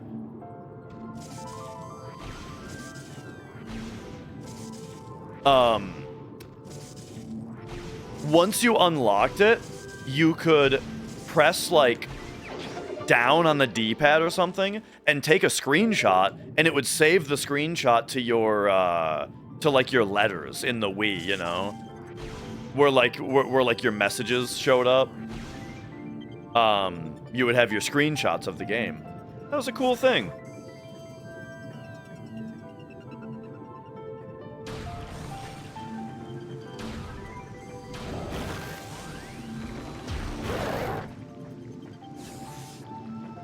Oh man, you don't even have to pre-charge those guys. You can just freeze them and charge them. That's cool.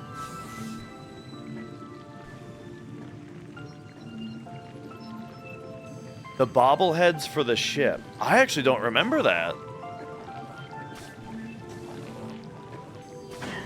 Oh.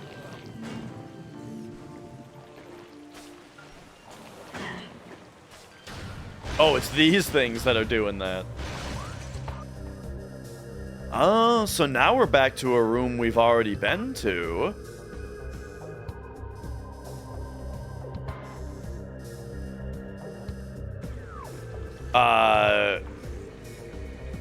But now,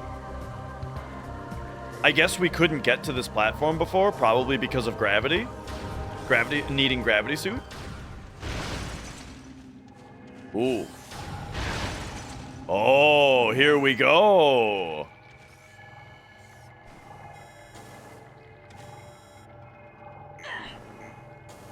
I'm just seeing if there's a thing down here, because this actually looks like the same room.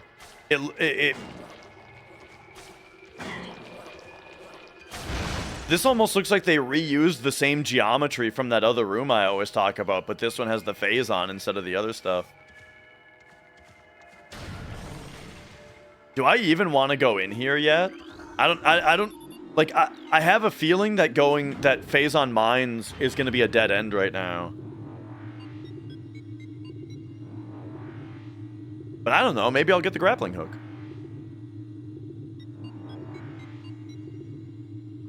Because come to think of it, this is the payoff for the entire last thing that I just did. Like, in the ship, so we were just in the ship, which was all this stuff, and yeah, there wasn't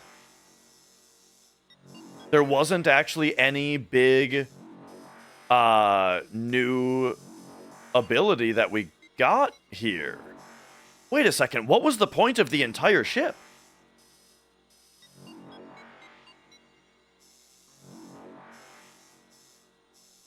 Because all it did was get me here, but I could have just come straight here if I wanted.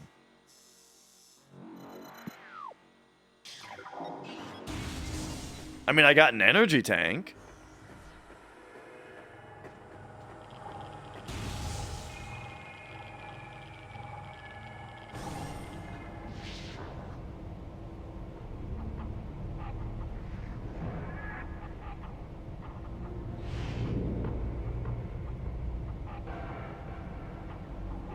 All right.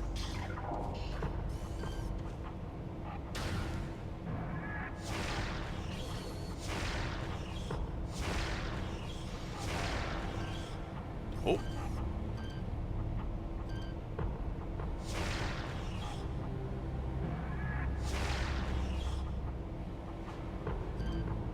Hang on. 1, 2, 3, 4, 5, 6. 6. I bet a power missile one-shots him and saves a missile.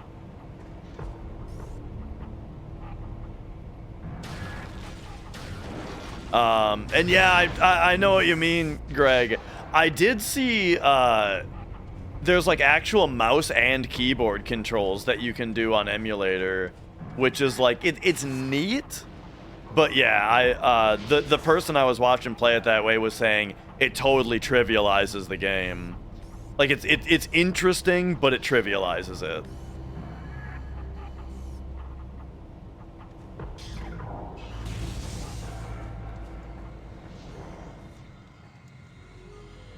Alright, what do we got here? Access granted, eh? But yeah, I really like this old control scheme.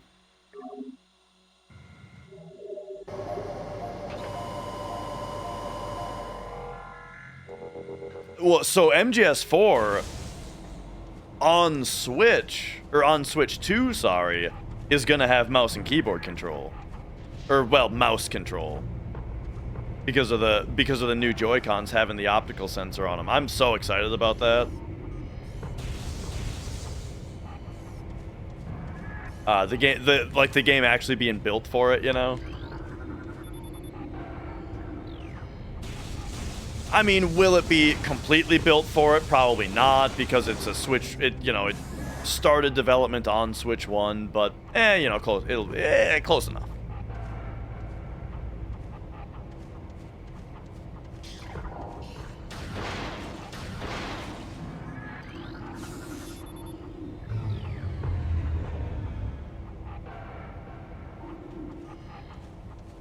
All right.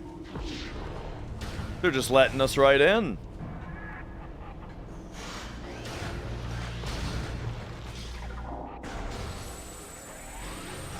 Oh, these ones actually wake up.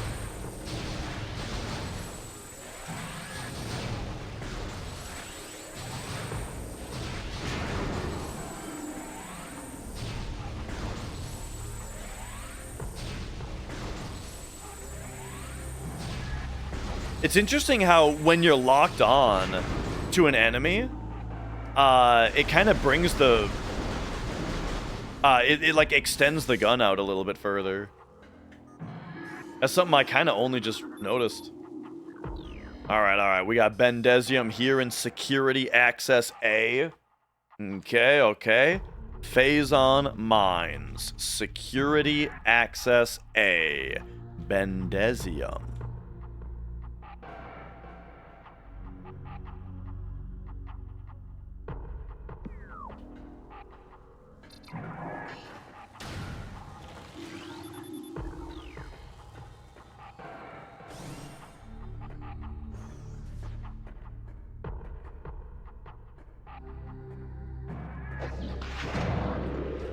Oh yeah, these guys.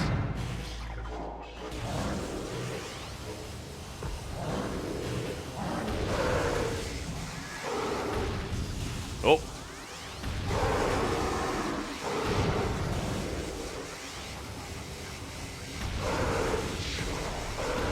Stun lock him. Stun lock him. Oh no.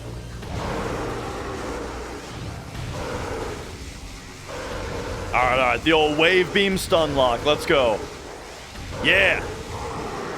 Yeah. Nice.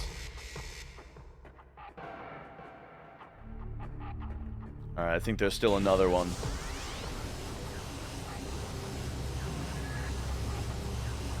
Because we're still locked in.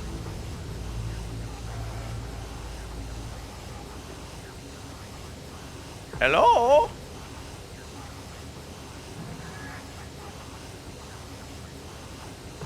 No, are we just locked in for fun? I can barely see with this... Oh, here we go.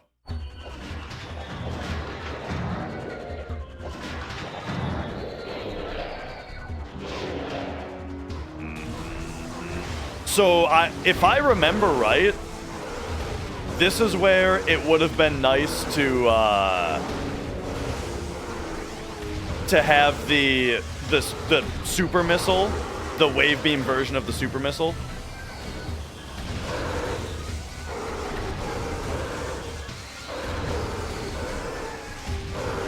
But I mean, keeping them stun locked with half charges of the wave beam, that's doing me just fine, it looks like.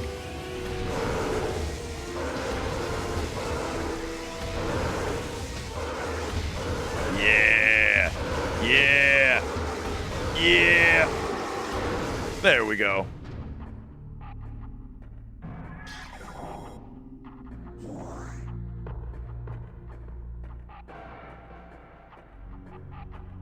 Okay. One thing that I've always really enjoyed about the Metroidvania genre in general is the way that it keeps you guessing as far as which power-up you're going to get next, you know? Like right now, I don't know if the next thing I'm going to get is the grapple hook or the plasma beam, right?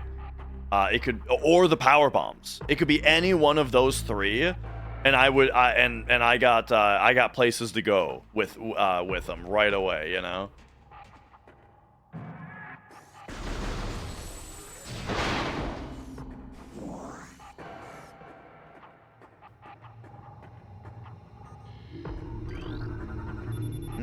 Okay. Just access prohibited. I mean, we'll just move forward here.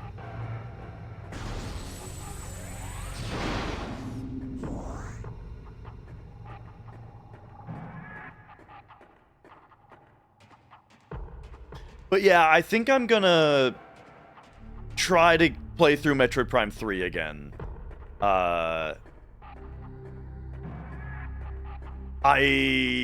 didn't last time I tried to play Prime 3, I just got bored of it because like I didn't like the way that one is paced. But you know, with Prime 4 coming out, I think there's enough interest in it, you know. Mine Security Station.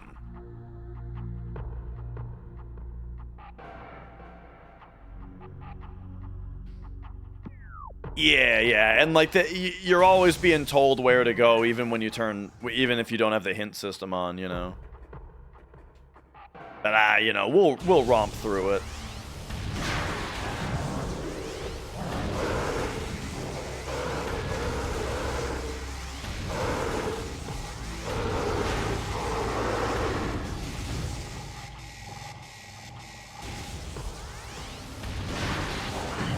Oh. Oh, gee, I keep missing him. There we go. How did that miss? I need to be a little bit further away.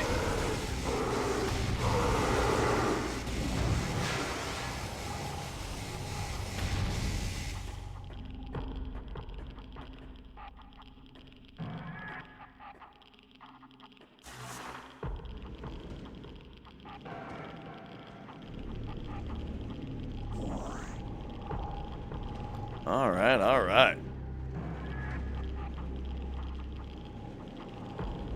Been a minute since I've had to do any boost balling.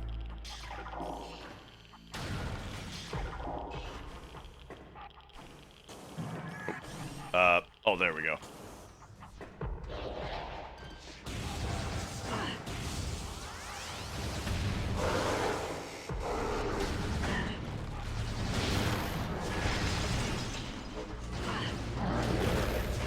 Oh, you know what, actually? The ice beam, unless they're one of those, like, guys that you can only hurt with the wave beam, I think the ice beam missile combo might still be best against these guys as well. Oh, yeah, this guy.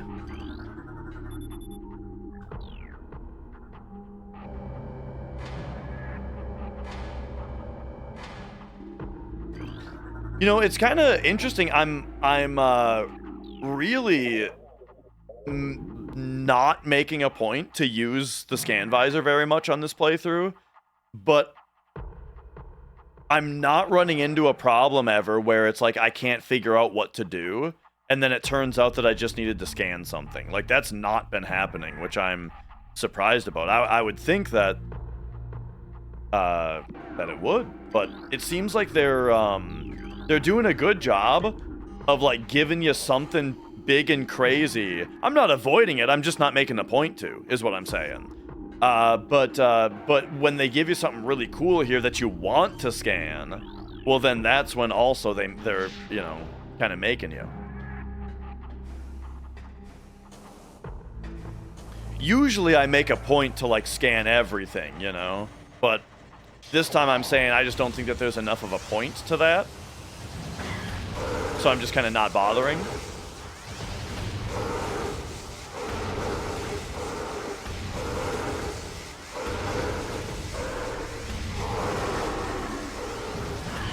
Oh.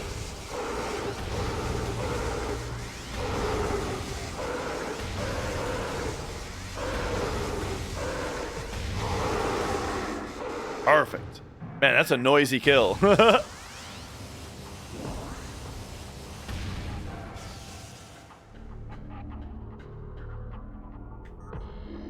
And yeah, I do have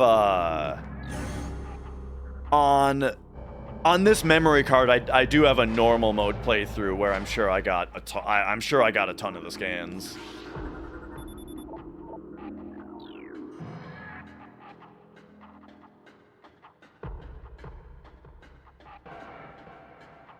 And then when we play Prime 4, you better believe we're gonna be not only scanning everything, but reading all of them too, you know?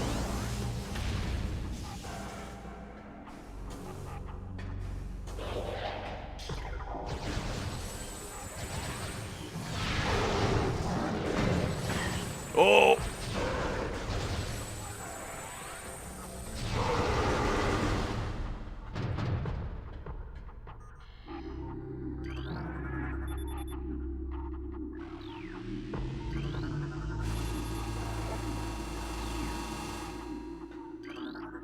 Oh, yeah. It's this room.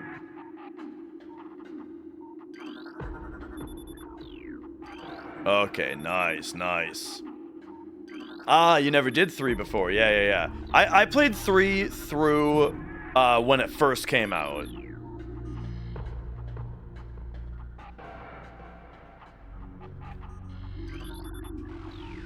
But I'll be doing another playthrough here.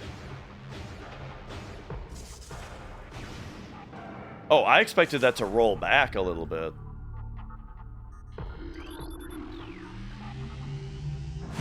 Okay. That was close enough. Good.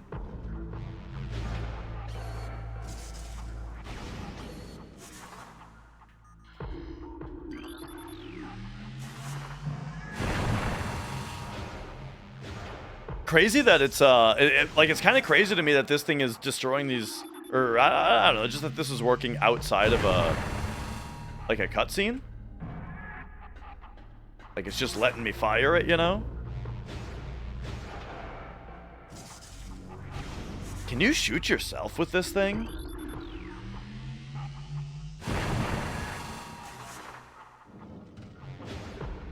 Here's the question. Can you shoot yourself, and do you instantly die? I wonder if this is a one-hit kill.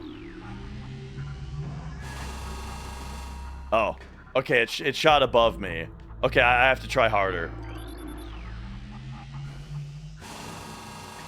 No? I'm actually really surprised. Huh. I mean, I didn't think it would be a one-hit kill, but I thought it would be a big hit.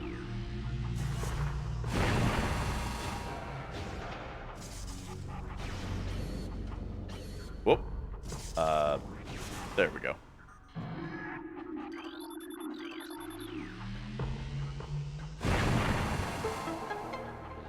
Okay. They make it so that if you destroy all of them, it's the last one that gives you the missile pack. But nice, there we go. We did a day's worth of drilling for them. You're welcome, boys.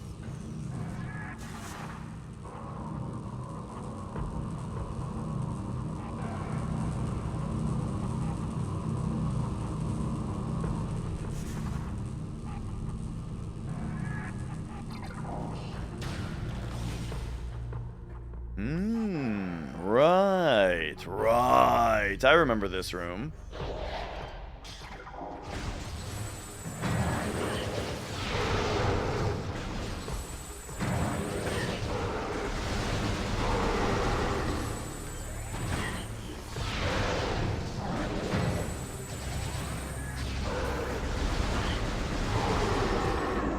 Remember Metroid Prime 2's multiplayer mode? My buddies and I actually had quite a bit of fun with that.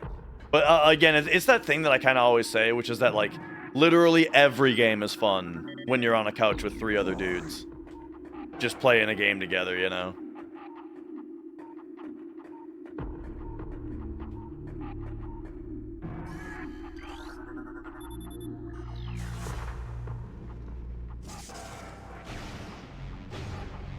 Oh.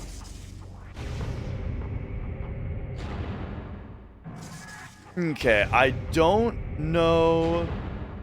Oh yeah, that's right. Yeah, there's for sure a deathmatch mode. I don't remember what the other modes were, if any, though.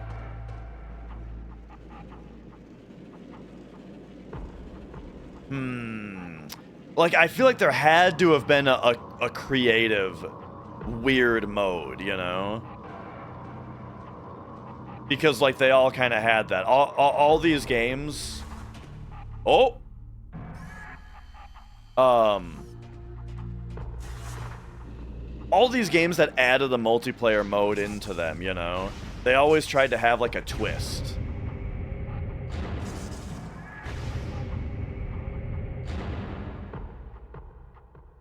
I don't know if I can connect that yet. Or maybe we can, because now we can take yellow all the way up.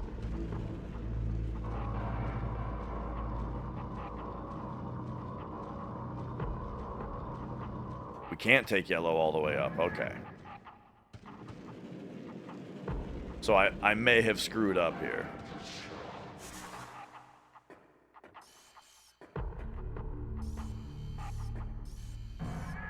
Oh, I think the thing I did to red may have actually been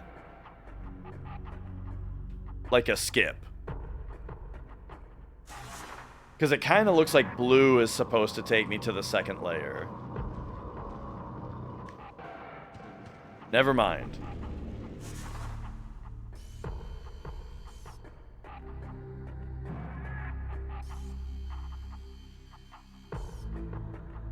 Okay, blue is supposed to take me to the second layer.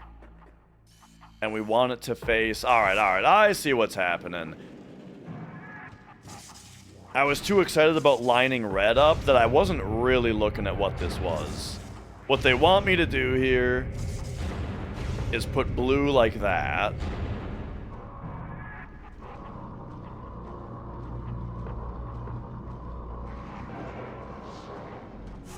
Yeah.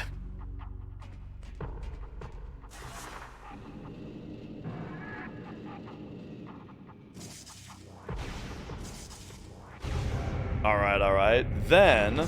Oh, actually, this I already had correct.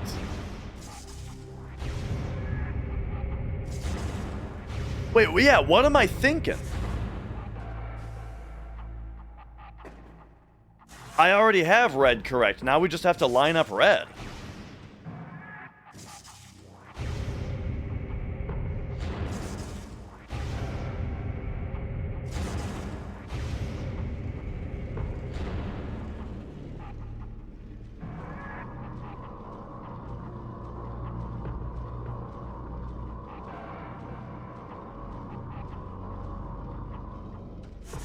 Okay. Oh, there's another dude in here. There he is.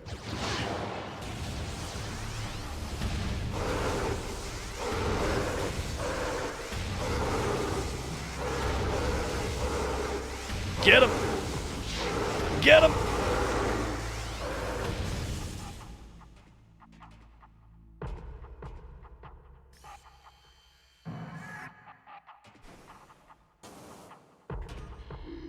Oh no, there's a bunch of shit in the way. Bendezium? So you're telling me we're about to get Powerbomb? For sure.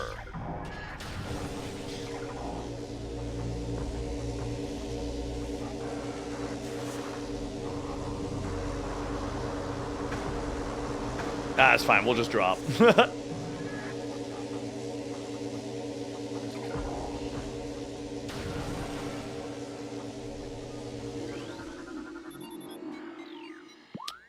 Phazon Mines level 2, huh? Okay, hang on. Ore processing. Yeah, this place has power bombs all over the, or Bendezium all over the place.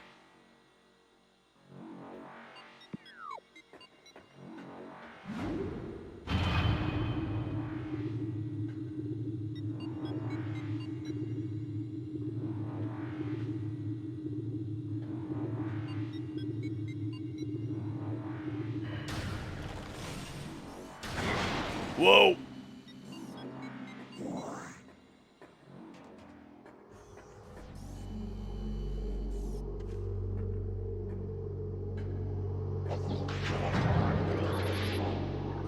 Just a regular old space pirate? Nothing fancy?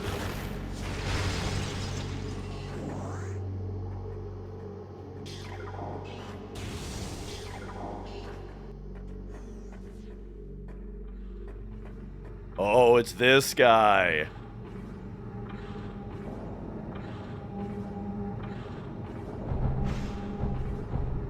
Been a minute since we've saved. Kind of surprising. Oh. Hang on a second. There's multiple things going on. Okay. I gotta remember this. Incredibly strong, armored, well armed. They're potent foes. Their energy siphon system absorbs beam weapon shots, which they use to fuel a massive plasma artillery cannon. The nature of this system makes them vulnerable to concussion-based weapons. Well armed. Okay, yeah.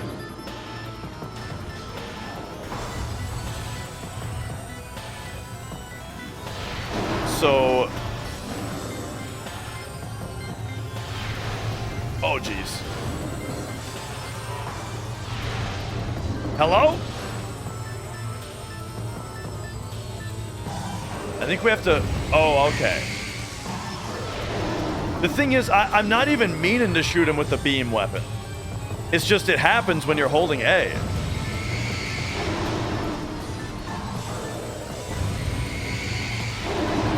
There we go.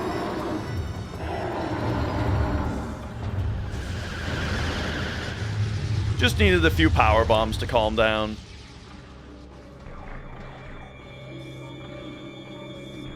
Power missiles, I mean.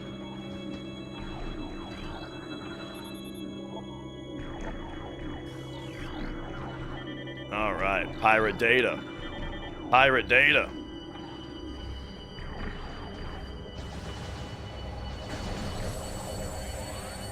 Ooh.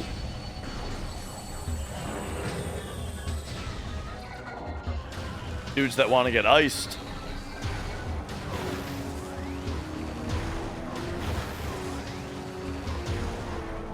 Actually, can we missile them while they're frozen? Yeah, okay, perfect. So the ice dudes are easy.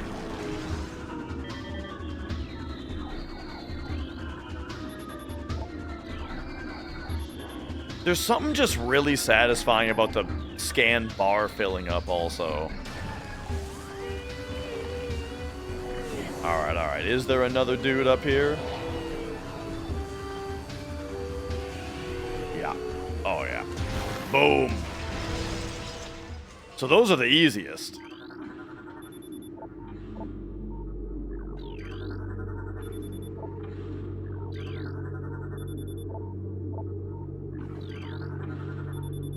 The worst watermelon ever. The thing felt at the same time not ripe, but also starting to go bad. Huh. I can't remember the last time that I like chewed up watermelon, you know, like chewed watermelon, you know what I mean? Yeah, I just never have it. Never really liked it. I think I've had I've tried it is what I mean. But that was a long time ago.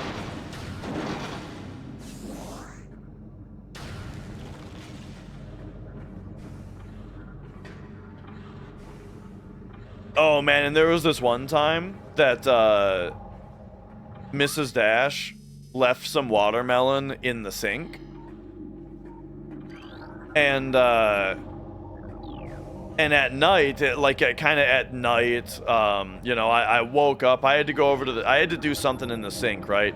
And when I turned on the water to the sink, all the seeds of the watermelon started crawling around it. I was like, oh fuck! And it turned out that it was a bunch of huge black ants all over the watermelon.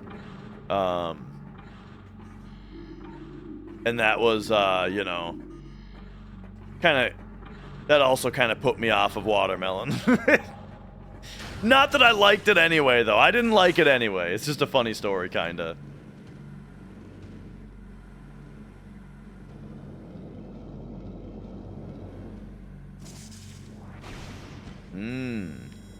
Bendezium in here as well, huh? Or maybe not that exactly, but...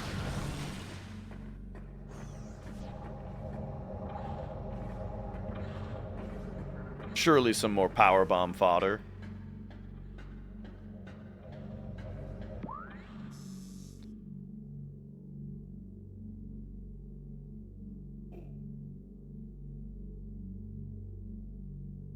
Maintenance tunnel. Powerbomb.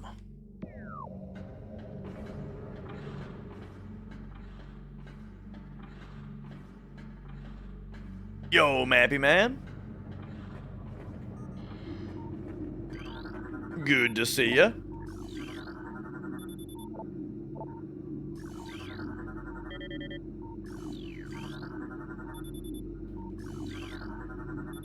Alright, are any of these gonna interact with the force field? It'll be one of these, I'm sure. Man, look at all this pirate data.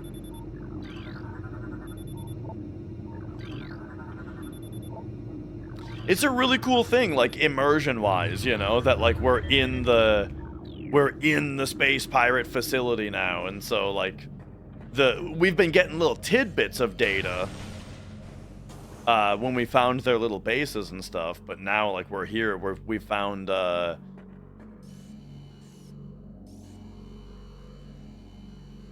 we found the bulk of it.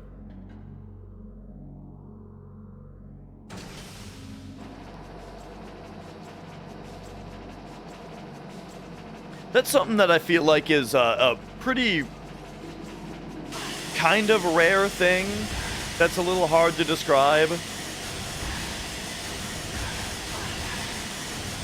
That's really cool when games do it in general, is like... I wonder if these things are ever gonna stop coming out. Like, is it just,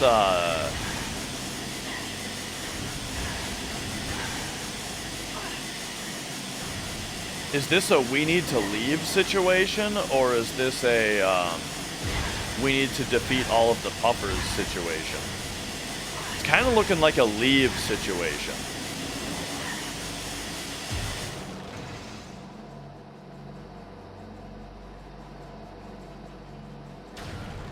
But yeah, kind of I feel like a pretty rare thing for games to do, sort of, but like it happens, where,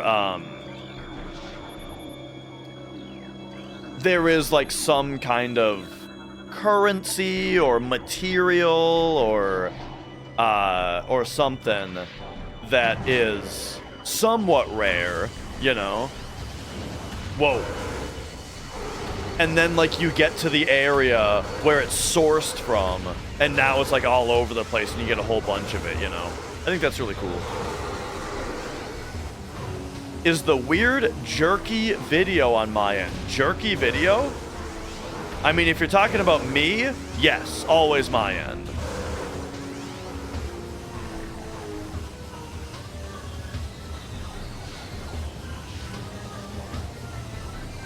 Kind of a jerk stream we got going on here. Where is you? Yes, you specifically. All right. Now, how about you specifically?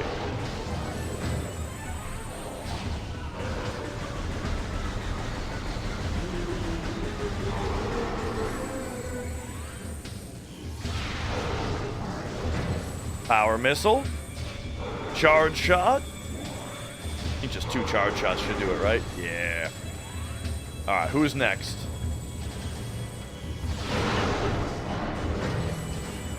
The yellow ones feel the hardest because, like, the ice dudes just die immediately because you freeze them. The purple dudes, you can stun lock them with the wave beam. The power beam guys are kind of the hardest.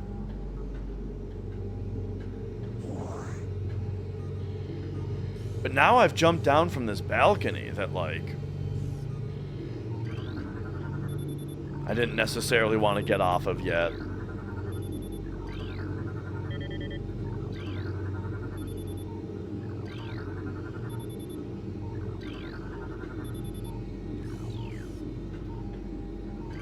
This one's about us. Battle Simulation Samus Aran.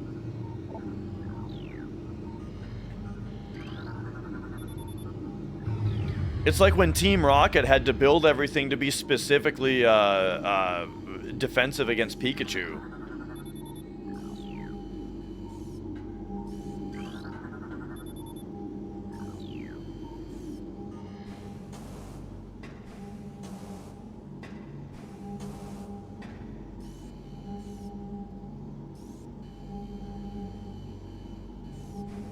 You know, when I was younger, I didn't appreciate Pikachu, I tell you. I thought Pikachu was kind of annoying. But I've come to realize that that it's a pretty impeccably designed Pokemon as far as, like, the look of it, the voice, you know, the mascot ability of it. Omega Research.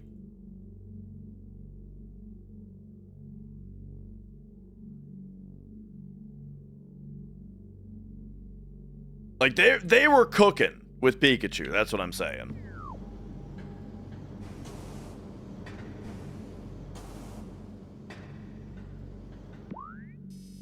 Okay, yeah, and then this is where I came from.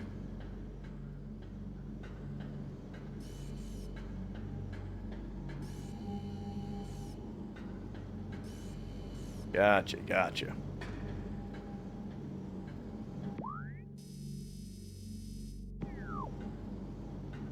Big OG fat or the modern slimmer one? I kind of like the modern one more. I think like the redesigned Pikachu looks better. I mean, he's still got a little bit of chubbiness to him. That's part of the charm. Oh yeah, that's covered up. Right, so we got to go this way. Am I nuts or did I just... Oh, it's right here. Probably did see a frame of it on the way down.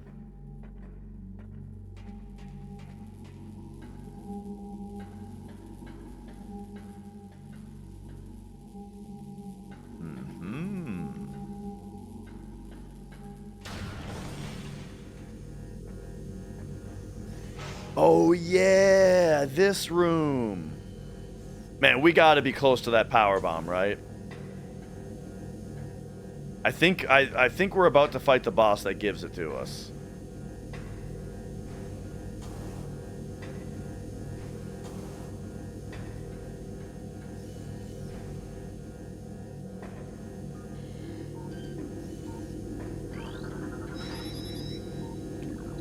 Or we're about to fight the boss that comes out. Oh! I can't see this guy. We're about to fight the boss that comes out after you get it, maybe.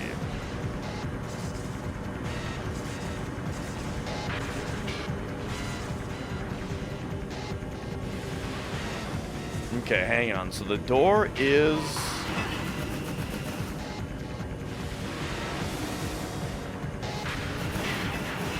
Bro.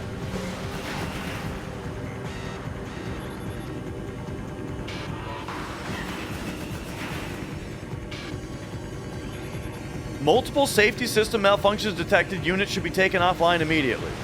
Sure.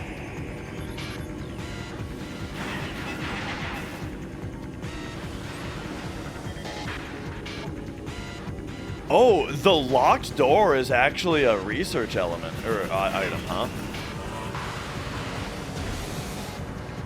Okay, I'm actually going a little crazy here. Not knowing what to do about this guy.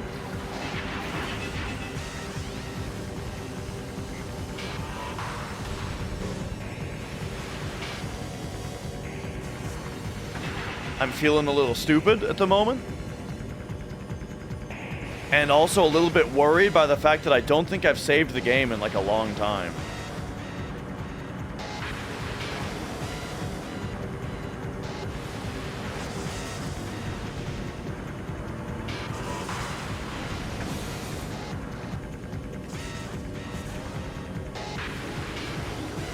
Okay, there's got to be something to scan in here, right?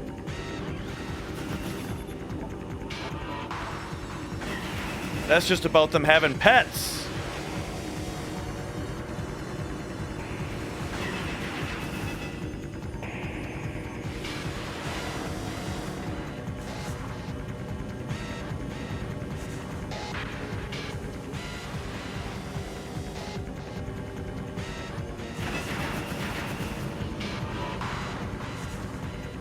Oh, I see, okay.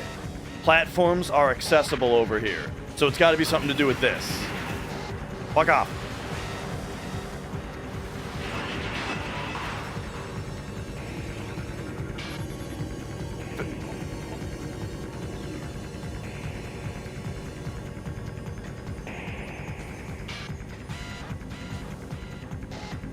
This is just where I came from? Isn't the Wii version considered better? I don't think so. I don't like the Wii controls on Prime 1 and 2. Because they weren't built for it, and they're kind of, I don't know, they're overall kind of a pain to use, I think. Compared to the really, I think the GameCube controls are great. Okay, so we are locked in here. And I'm almost out of health.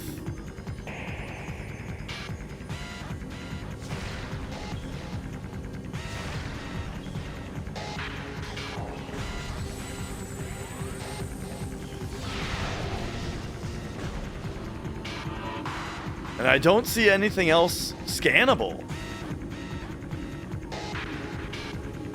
It's unscannable!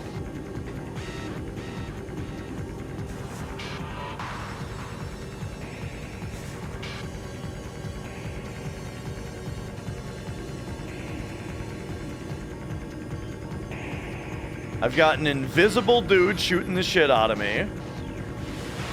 This requires power bomb. Dude, I'm fucked. I'm just dead.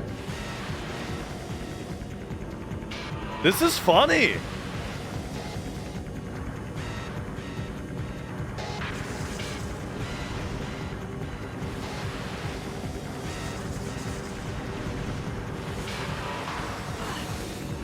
This thing is scannable. Multiple safety system malfunctions detected. Unit should be taken offline immediately. Yo, Orbinator.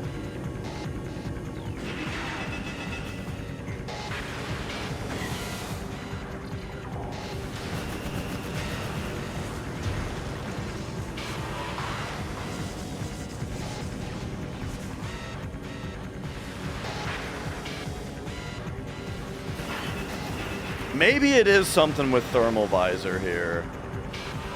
Dude, I haven't saved the game in so long. And this thing's just kicking the shit out of me without me being able to do anything. It's actually going to be quite frustrating if I die. And the problem that I'm having is that that I'm seeing is that even if I figure out what to do now, oops, I don't know if I have enough health for the rest of the fight.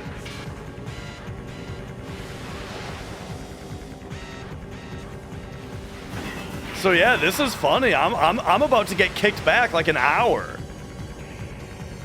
Also, Mia is walking around the room fucking with stuff, so that's always fun. Why am I locked in, dude? I'm locked in so that I don't leave thinking that there's nothing to do.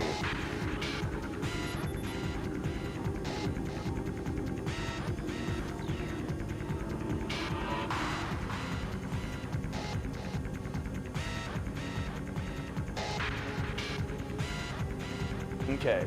Yeah.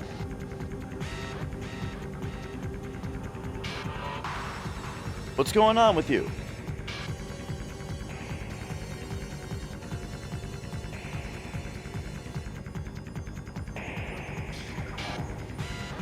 All right. So I feel like I've exhausted everything, right? I've looked around with thermal visor. I've looked around with scan visor. I've shot every weapon at it.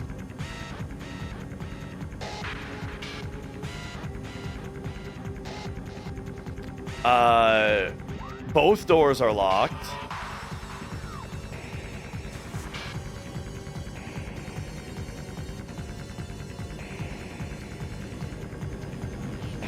Do we got a boost, you know? Well, Oivinator, first of all, I don't think you're right. But also, I don't... We're trying to have fun here.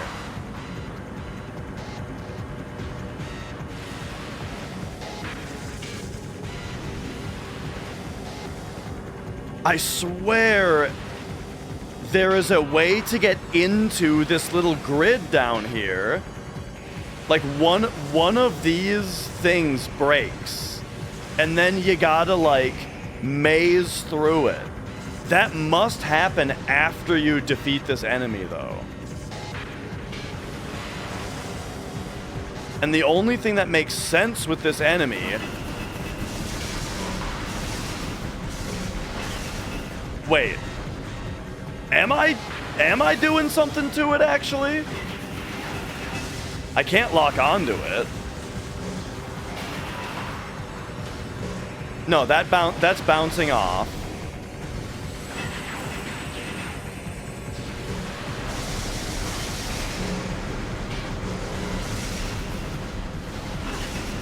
Okay, it seems like you can shoot it.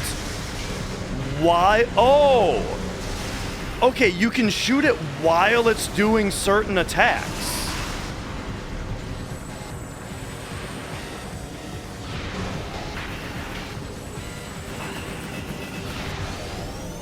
Ah, and I hit it with a power missile. Okay, there we go. Okay. You can shoot it while it's doing certain attacks.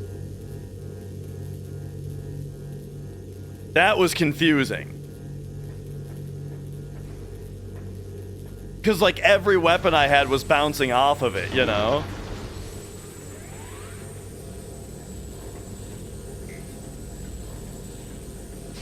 But then it was like I exhausted every single option except for let's just aim at it and start shooting at it a bunch. Yeah, dude, if I didn't have so many energy tanks, we'd have been toast. I still might be because the doors are still locked. So I gotta do this next part without dying.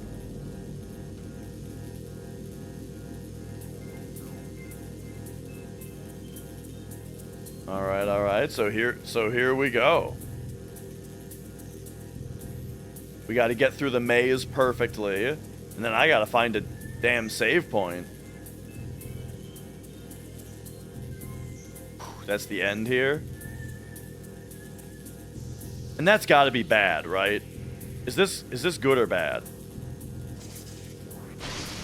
Ah.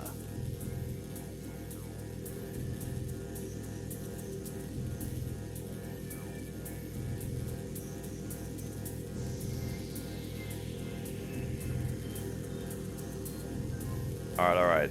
Good thing I'm a Marble Madness champion.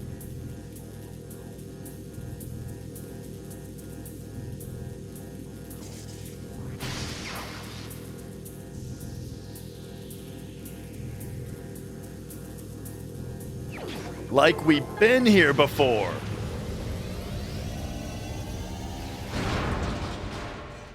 Boom.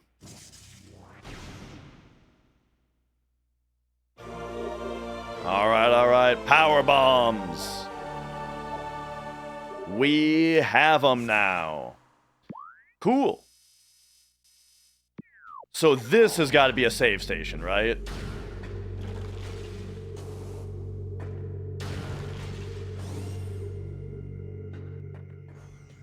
Oh, you better believe it. Whew, what a relief, man.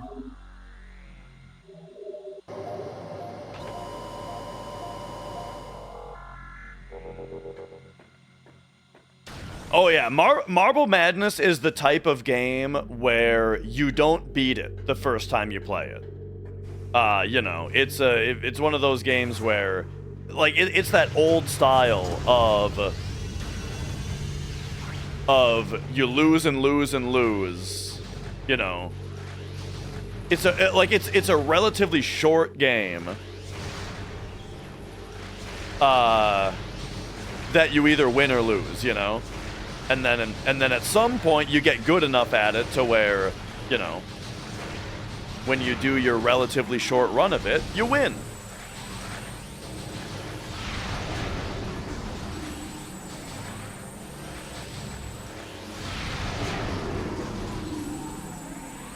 Oh, nice.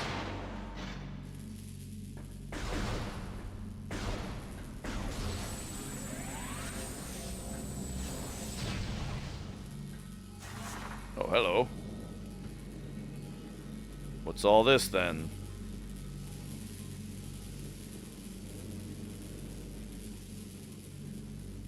Ah.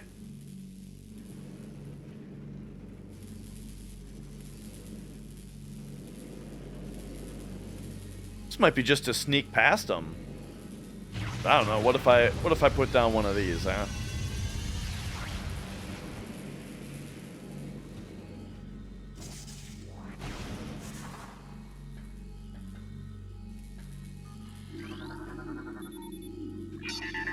Oh yeah, look at that. You can just sneak past them and then scan the thing.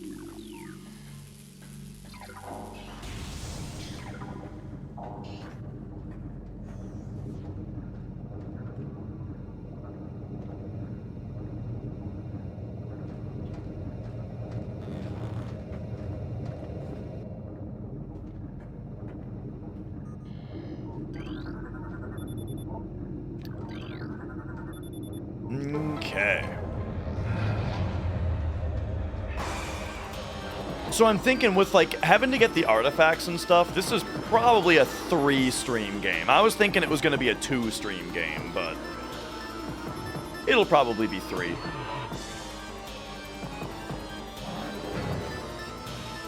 Alright, so what's going on? Are the Metroids loose? Oh, the Metroids are loose, dude. Oh, look at it. It's getting him.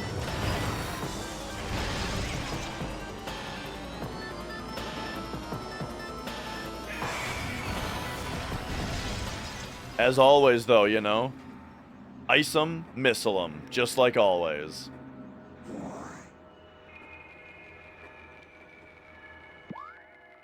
And now what I'm wondering about is, like, I wrote down a bunch of places on the way here that all could use, super missiles? Or super power bombs? But now I'm just going a different direction. I wonder if I should have actually been backtracking a little bit.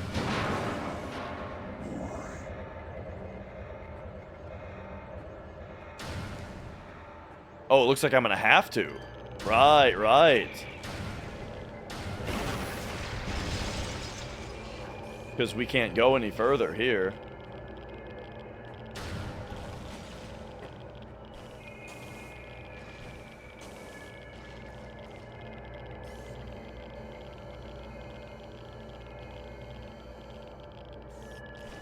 Sweet. I like that. See, they always give you a little reward for going ahead, you know? The way that this game is designed.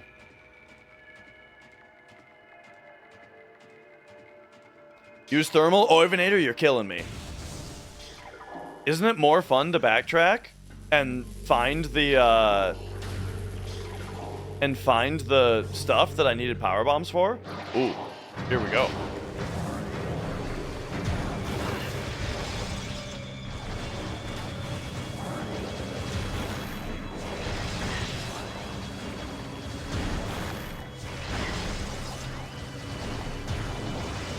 Man, I am just tanking a lot of damage here.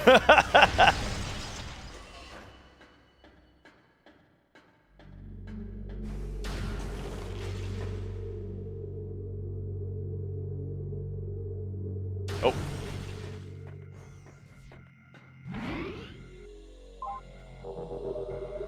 But there we go. I just wanted a quick refill there.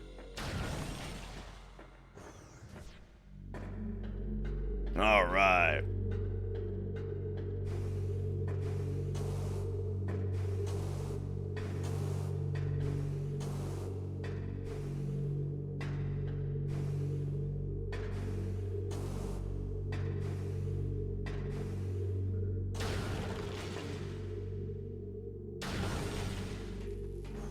So, let me take a look at my notes here. Yeah, so Omega Research right here is the first place.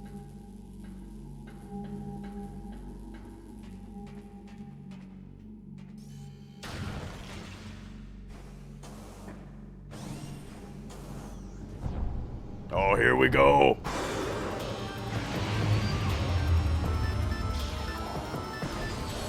I don't want him to suck that up. All right, boom.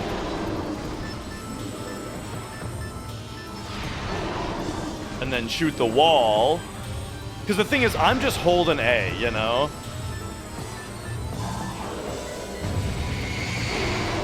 I guess it does hit him. All right, try it again. Try it again. Oh. My head hit something on the jump there.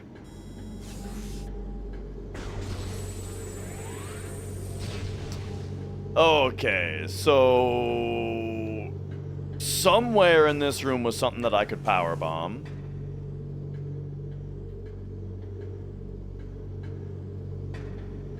And I think it is up there.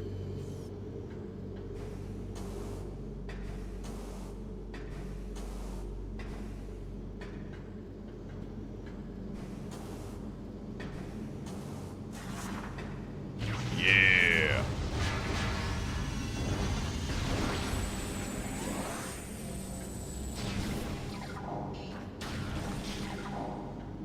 Oh.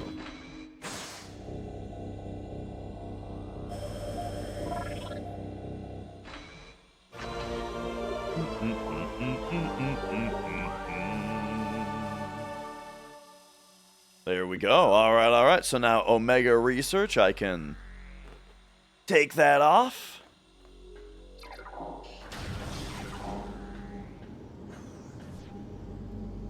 And then actually I should have stayed on top there because we're going back this way. Man, the double jump in this game feels really good. Oh. Nah, this is the GameCube version. That's what the GCN in the title means. And also why we've got the GameCube cover art here. And also why it's in 4x3 and looks like a GameCube game. And why I'm playing it with the GameCube controller.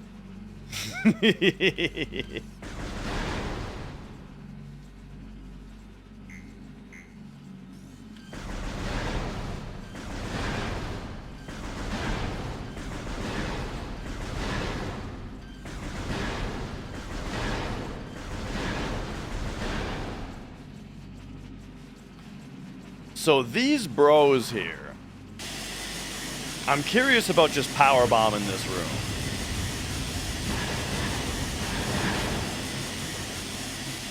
This room kind of seems like they're telling me not to come back this way.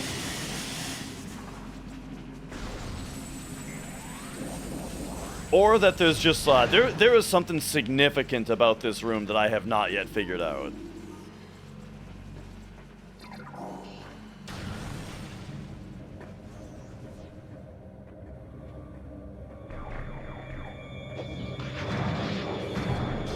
Oh.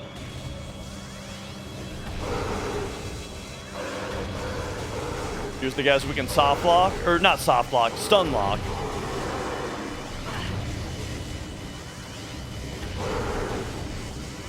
Yeah. Yeah. Yep. Yep.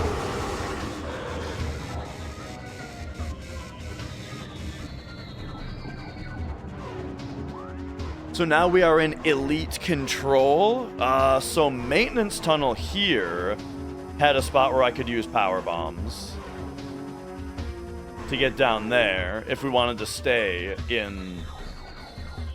And then elite, not elite control access, but oh, actually though, okay, so that would go up here.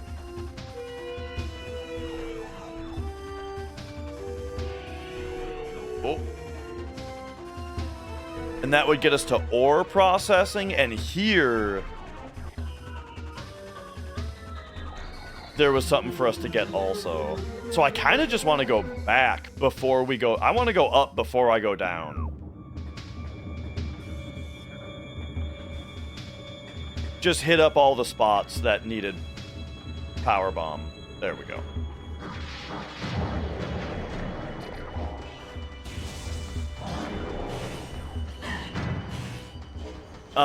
That version's the best one with certain effects in water, and the reflection in the mirror is one things in one of the earlier stages. Are you talking about wait, so the only you're saying the GameCube version is the best one? Because yeah, I mean, I love the way that this one looks. I didn't really like the way that the remaster looked that much. I mean, it, like, I don't know, like for the most part it looks fine. It looks fine and good, but wait, how come I never came in here? Or maybe I did and I'm dumb.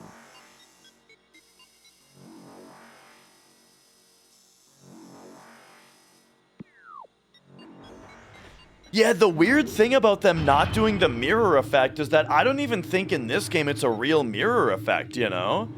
It seems like it's just like it's done really hackily in this game, which is fine, right?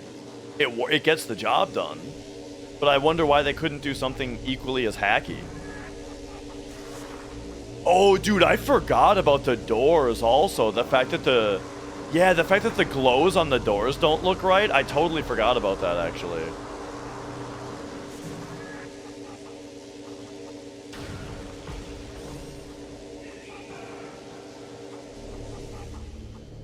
Okay, right. This room, we wanted to come over here. Do one of those.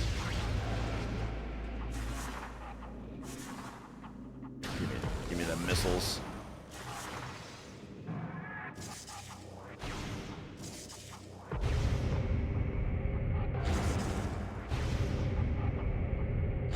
It's got to be that way, right?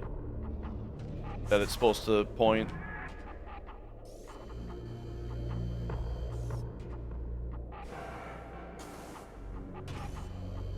Yeah. But then we need grapple for the other spots. Okay, so we are wanting to take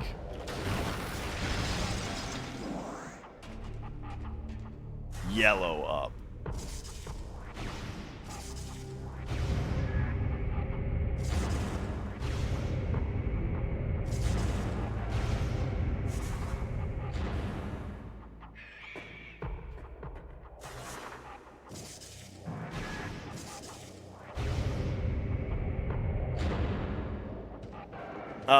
Oh, yeah, not even charge shots, but yeah, you can see it all the time like this.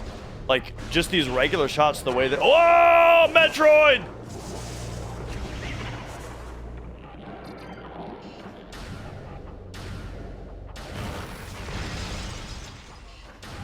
But yeah, just like any old shots, if you fire them like this, you can see the shot going like look at the wall on the left, and the floor. You can see the light travel down the wall, you know. Yeah. I mean, hey, we're playing the GameCube version, you know, for all these reasons and more.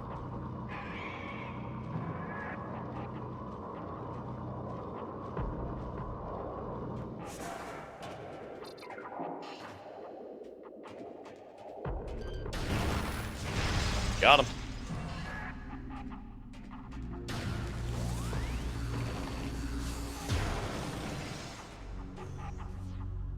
Okay. Dude, is this gonna be grapple beam?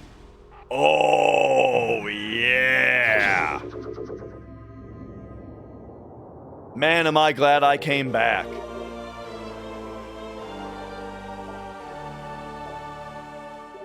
Woo. Sweet.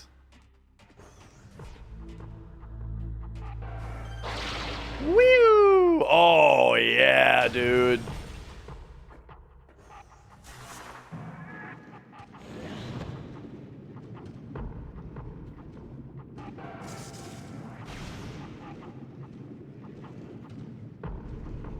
Okay. Man, where the hell am I going?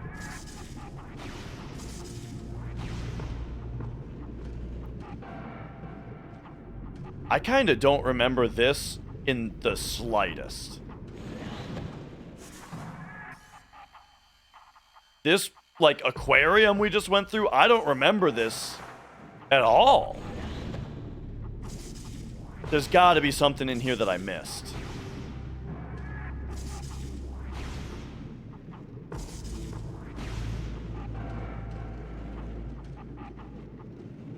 Like, what's down here?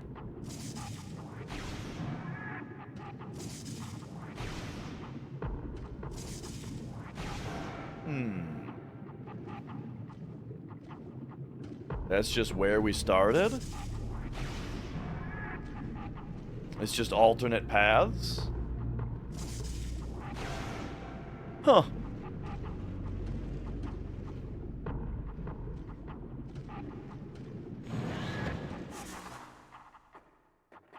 All right.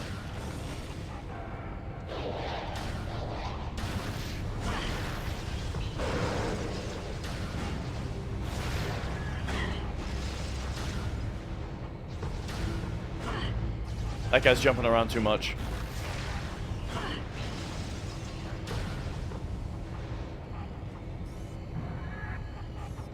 Okay. So now we're back at the beginning. However... Oh, let's see. Ore processing.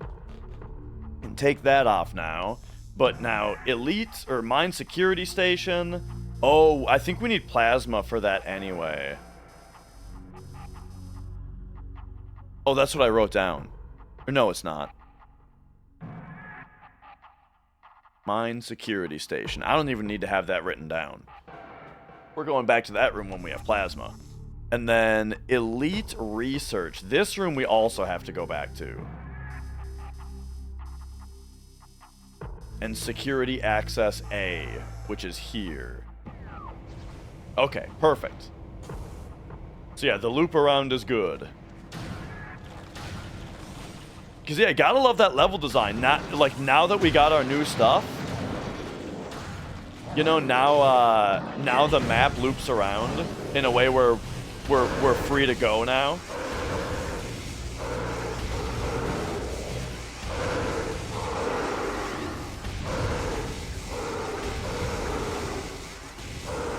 Oops, I didn't wait long enough on that charge. There we go. Man, you know what other games had really noticeably excellent level design? Is, Half-Life. The way that, you would always... Half-Life did a thing a lot, where you would always go through, like, a significant amount of trouble to get through an area.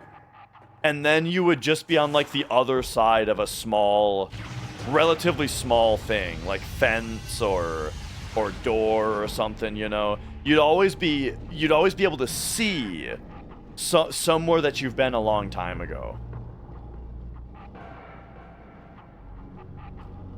How come I said I needed to come back here? Oh, oops. I'm dumb, and I, used my last power bomb without scanning where I needed to use it. That's fine. We'll find one out here, right? You'll drop one. There we go. Oops.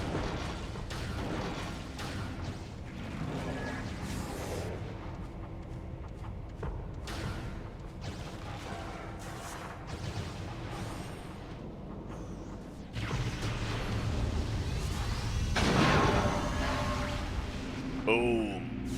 That's what I'm talking about. All right, missile pack. So, security access A. Boop. Get that out of here.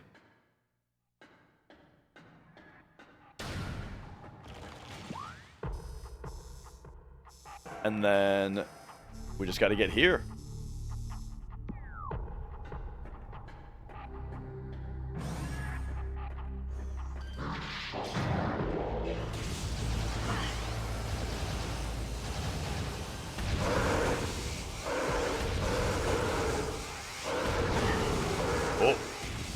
Oh, too early. You got to get like it's like over 50% is the charge you got to do.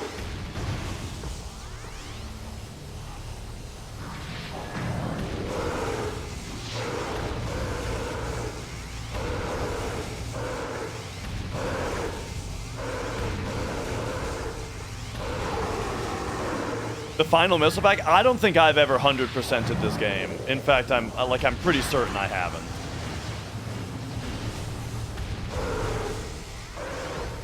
I think I 100%ed Metroid Prime 3 because that one actually like marks on the map items that you don't have. Like there's a way to know where everything is in that one.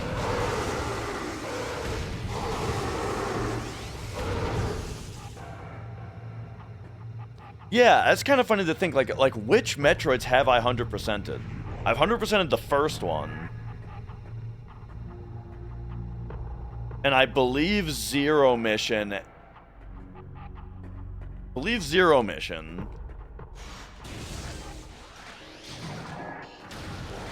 But I'm not even sure about that one.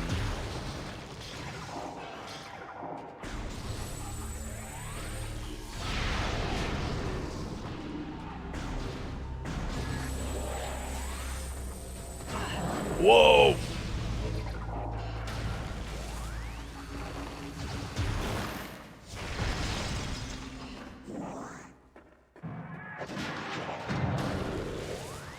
And then, like, basically any of the Metroids that have, like, a system where you can easily track what you have and what you don't have, I've 100%ed those ones, you know? Like, I'm sure, like, Dread, I 100%ed Dread, Samus Returns, I'm sure.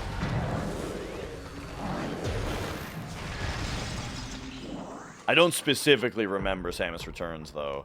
But yeah, that one had, like, the terrain scanning function, where I'm sure I did.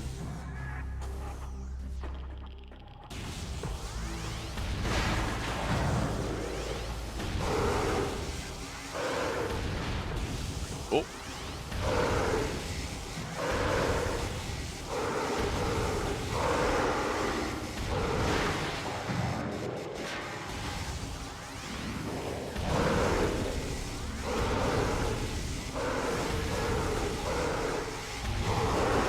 Yeah.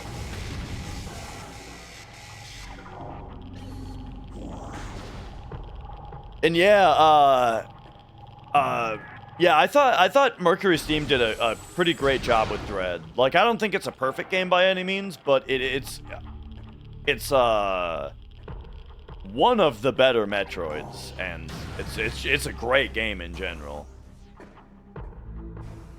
I played through it several times.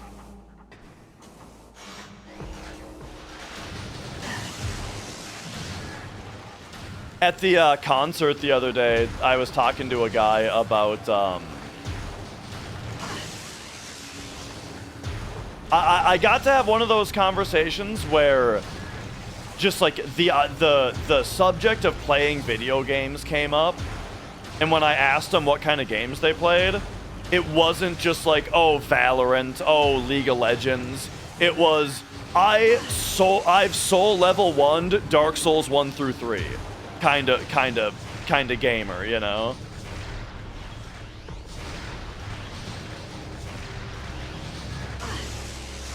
We talked about which Souls game is the best.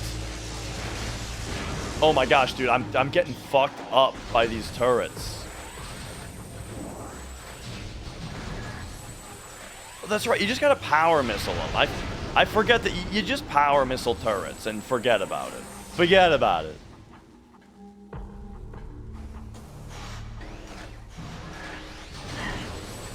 Whoa!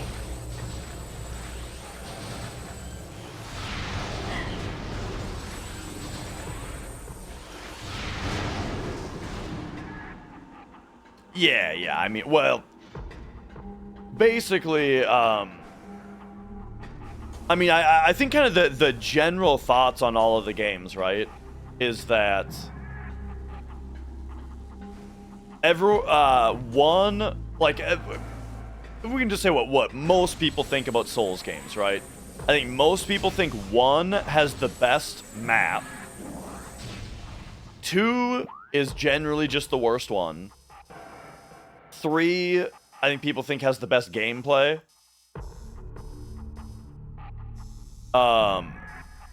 Bloodborne has the best setting. Sekiro maybe has the best combat. That one's gonna depend on you know, that one's gonna vary a lot, but a lot of people think Sekiro has the best combat, and I'm somewhat inclined to agree.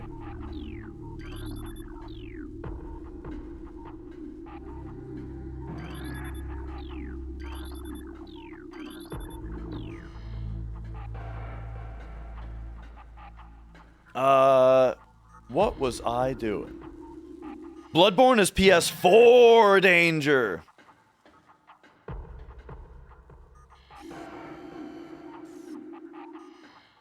No. Yeah. What you get out of PS3, though, you get to play original Demon Souls.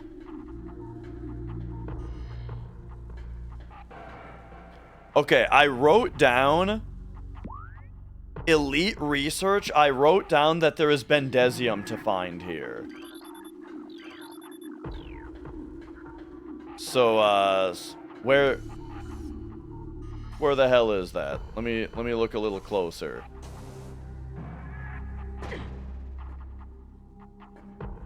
Oh, it was this. I'm out of power bombs again.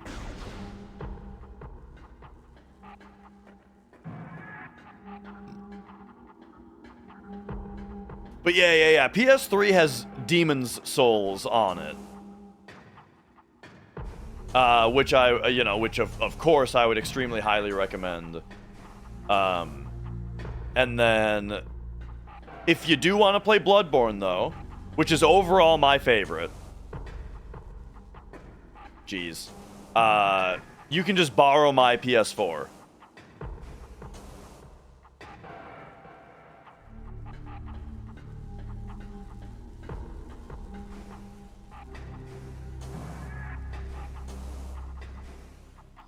Okay, I need to find power bombs.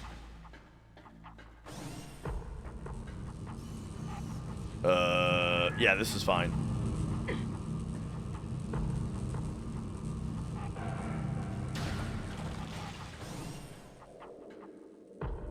Massive drift in the first one.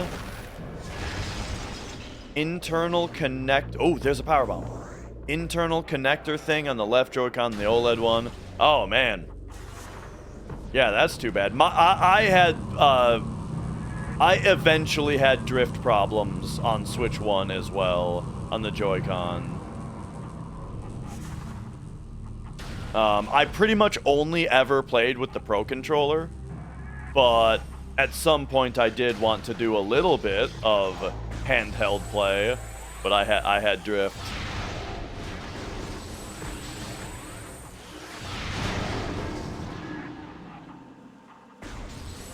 Okay, are there more turrets down here now? Yes. Alright, Bendezium, boom. Oh! Secret boss, here we go! The Phazon Elite. Oh. They rely more on their wave quake generators, opting not to carry the vulnerable plasma artillery cannons normally used by the elites. The direct fusing of Phazon into their bodies provides a tremendous level of energy. The drastically lower lifespan that comes with this process is of little concern to the pirate research team.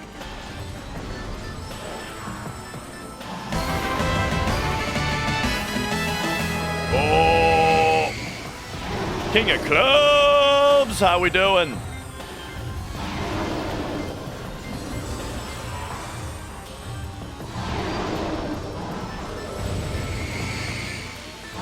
Oh!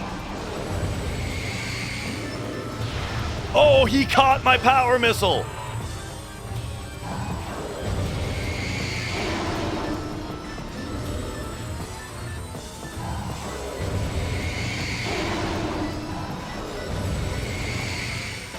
Try it again. Oh my gosh, I shot that at a bad time. I got impatient.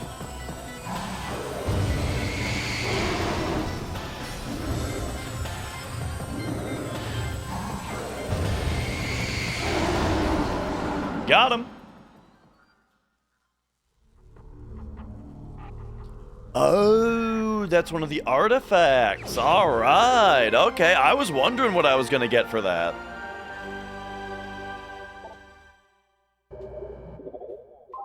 All right, very nice. Now let's get the hell out of here. Just got to go back this way.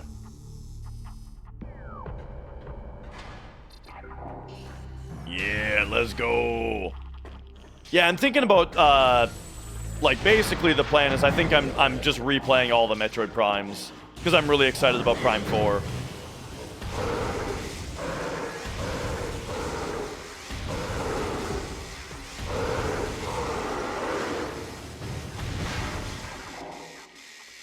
I might mix in some Metaphor, though. You know, I'll be starting Metaphor. Or Dragon Quest VI at some point here. Very soon as well.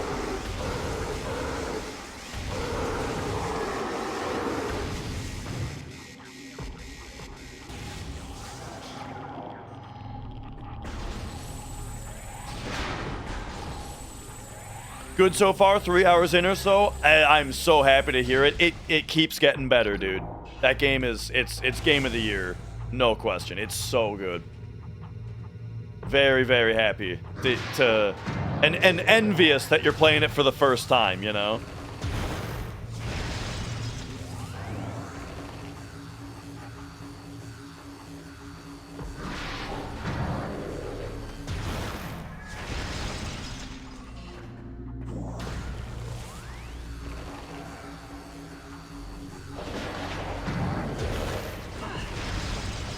Oh. Oh no!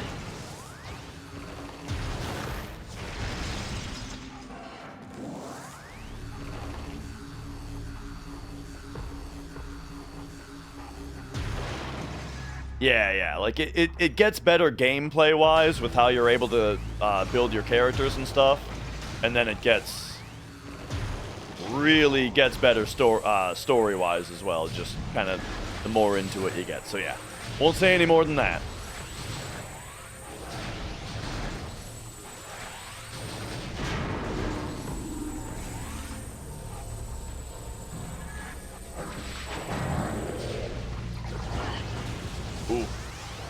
Man, these guys do a lot of damage.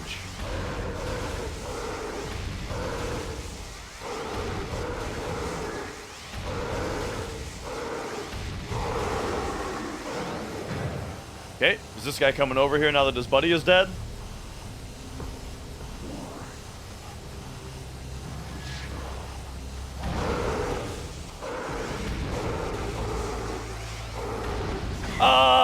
The lock-on. Why did the lock-on break?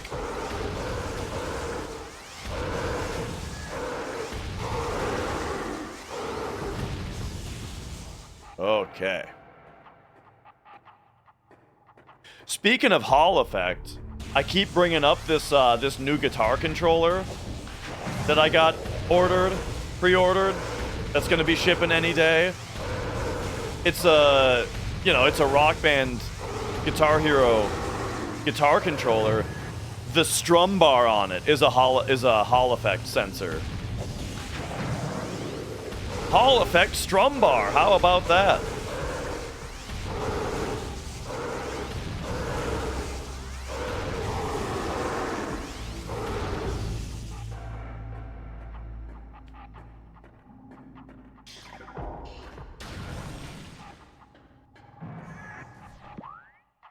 Okay, so we already did the thing here.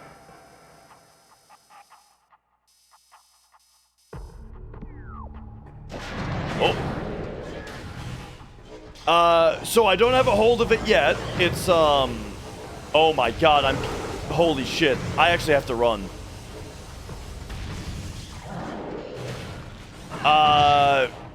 The company is called Cracked, but it's just CRKD.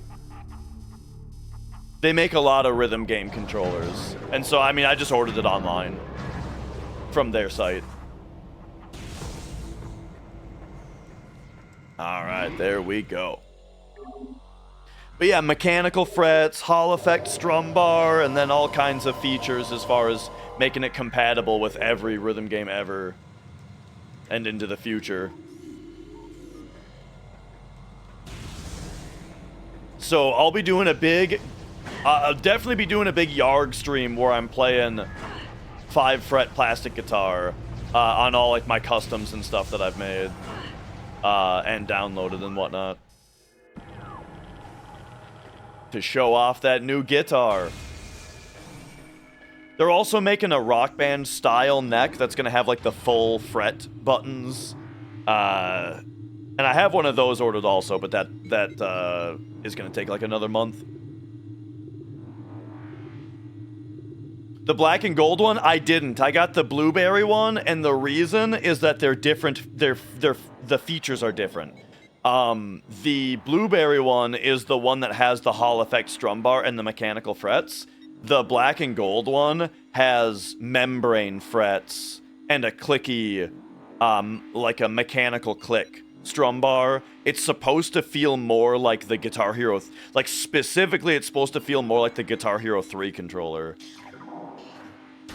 I like Yarg more than Clone Hero for several reasons. Firstly, I like Rock Band more than I like Guitar Hero, so just the aesthetic of Yarg being a clone of Rock Band rather than Guitar Hero, I just like that more. But you can even customize. I think you can probably customize both of them to look like either of them. But definitely, Yarg does have presets that make it look more like Guitar Hero also, if you like that. But then also, Yarg has vocals, and Clone Hero doesn't. So, that I like as well, more. The only thing that Yarg is kind of missing right now is that, I want to say Clone Hero on Pro Drums. I think Clone Hero already has lanes working and Yarg doesn't. So that's kind of an issue. Is there a console guitar that came out that was mechanical? I think they were all membrane, and people have been modding them to put mechanical frets in for a long time.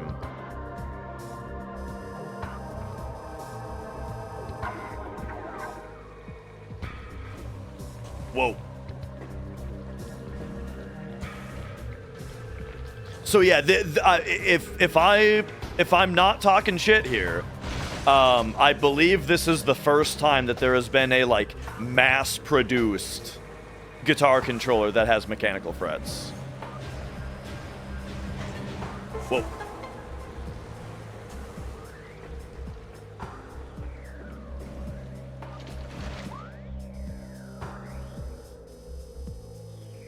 Okay, we gotta keep going up here.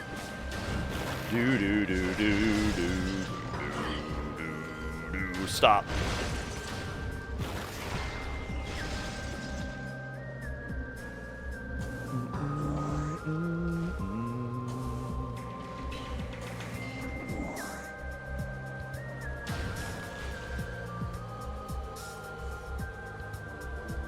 Oh yeah, it's this room. Rocksmith, yeah, that's the game that you play real guitar on. I tried getting Rocksmith to work, but the cable that I have that the game comes with doesn't work on my computer. Well, okay, let me rephrase. It did not work on my previous build. However, now I have a new... I'm on an entirely new motherboard and processor now, so I need to try it again on my new build and see if it works now. And then also, yeah, and that's the other thing is even if it doesn't work on the new motherboard, I also have a interface that I can use instead now. So yeah, I would love to play some Rocksmith. I'll just have to, you know, I just need to do it. Just need to get playing it, you know? Oh, we can just go here. But hang on, this looks to me like there should be something up here, you know what I mean? Oh, jeez.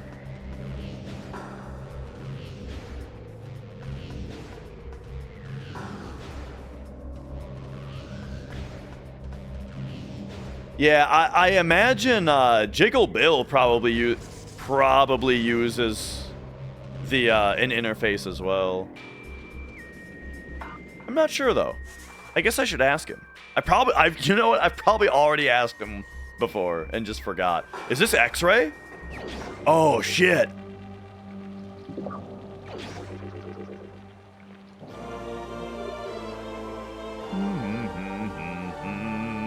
X-Ray!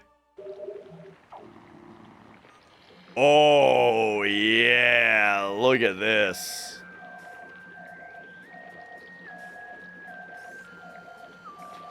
Speaking of her fingies, look at this. Look how on X-Ray you can see her skeleton. Oh, isn't that cool? And look, you can see her hand inside the gun also.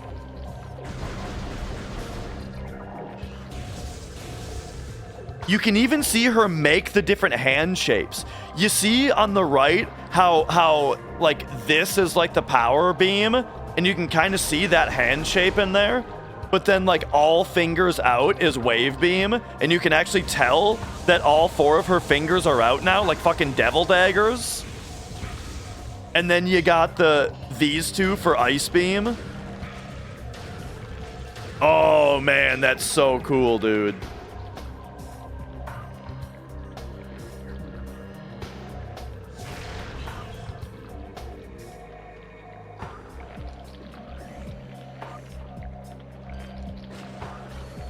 Now, what we can see here is that these walls are hollow. What I don't know is what to do with that information. Oh, we use a power bomb.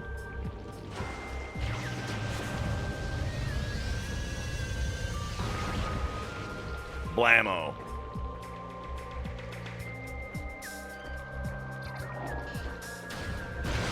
All right. I gotta run to the restroom real quick. I'll be right back.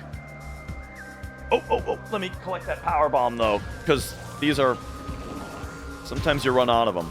All right. I will be right back.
Oh, right. I forgot that, yeah. She eventually drops the gun.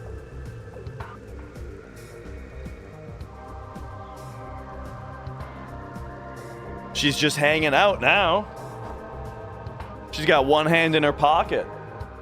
And the other one is playing the piano.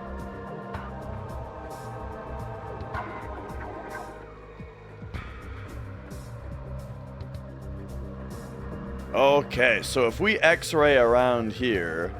Oh, man. What a cool looking visor, dude.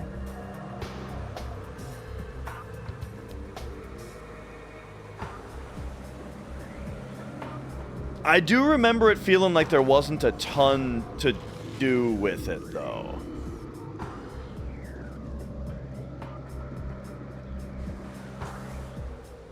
Like, it doesn't really change the game that much, like in Super Metroid, right? In Super Metroid, you get the X-ray visor, and it becomes like an entirely different game.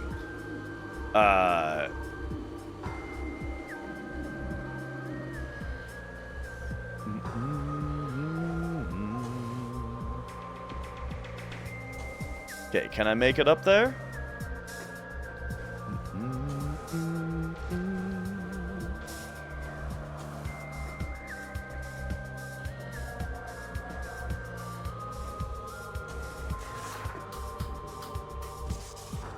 Yeah.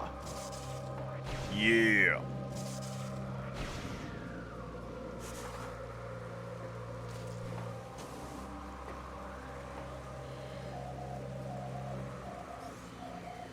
I just know X-ray is going to be important in this room at some point. Yeah, that's what I mean, Kino.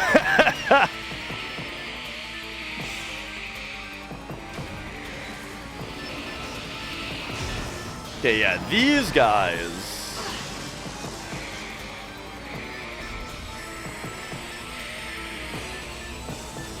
It's actually quite bad that I'm out of missiles here. Oh, that's right. You can, yeah, with the X-ray, you can always see them though.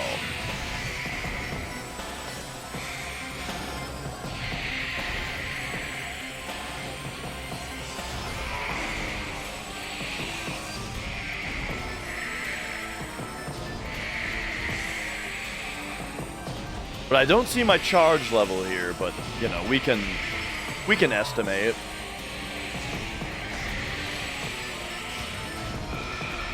There we go, one down.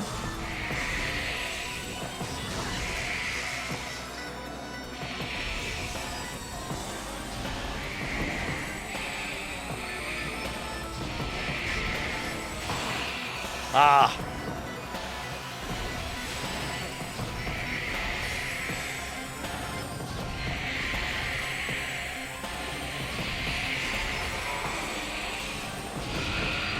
Okay, there we go, two down.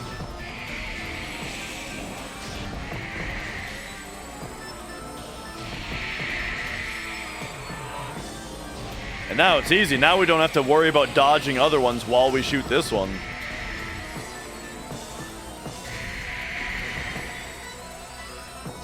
Oh. You know what I haven't played much recently? UFO 50.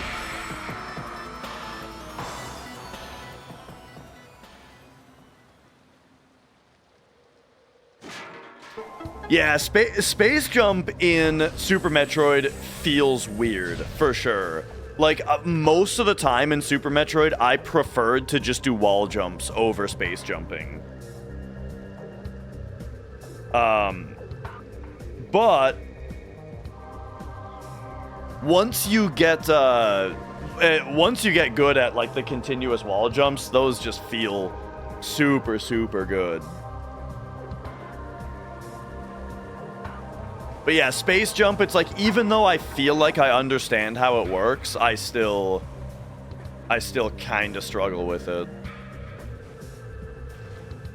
Unless you're underwater. When you're underwater, it's like, it's free. Like, there isn't that like, restricted window of time that you have to do the jumps.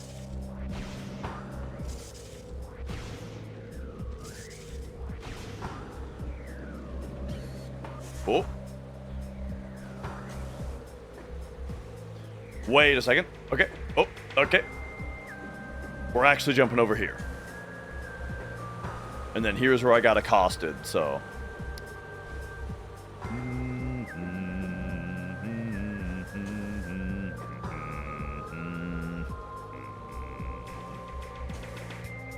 I feel like I got pretty good at the wall jumps in Super Metroid.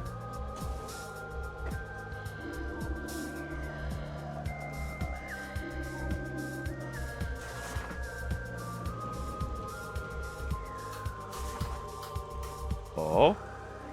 Okay, now we're here.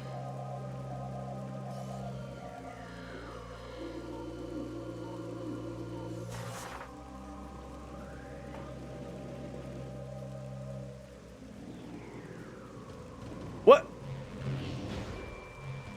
Excuse me? I feel like I missed the payoff to all of that platforming. I might be blind.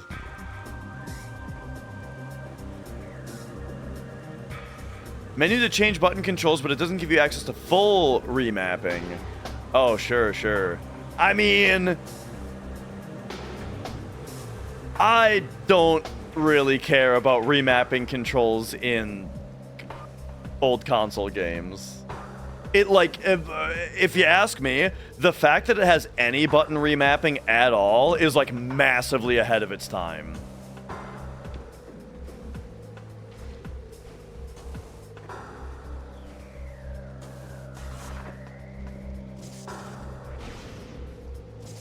And I use it a little bit. Because the thing is, I'm not a huge fan of select being the button that switches between what you have equipped, and Y being just cancel. I always flip those two whenever I play Super Metroid. I'll make it so Y flips between all the stuff.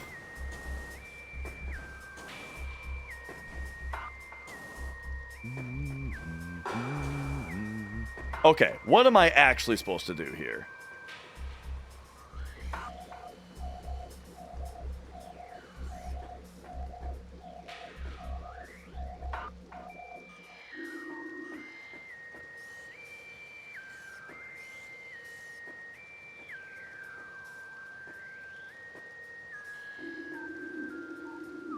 I have to be blind.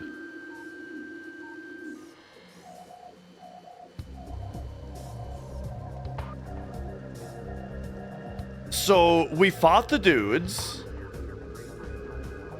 And then the game very prominently showed me this. Which is not scannable, but it has this under it. So we go in. Now I'm here.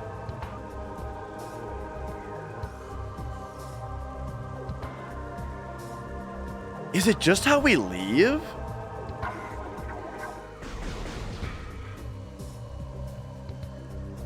I guess it's just how we get out of here. That feels so weird that there's not like another... okay, alright. I think it is just how we leave. That's super weird. But okay, yeah, I believe it. We're done. I did it. I got the X-ray scope. Visor. Alright. So now... Life Grove Tunnel. We can take that off. Okay, so we now have... I mean, what do we have? We have X-ray, we have grapple beam now, we have power bombs. So... There are a bunch of places to go. Bunch of stuff to do.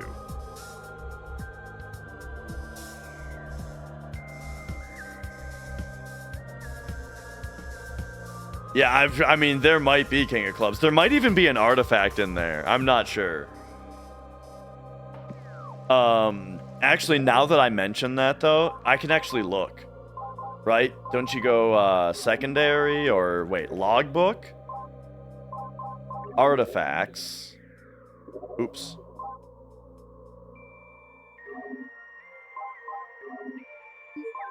Acquired. Okay, here we go. Tower. Sun chamber. Light.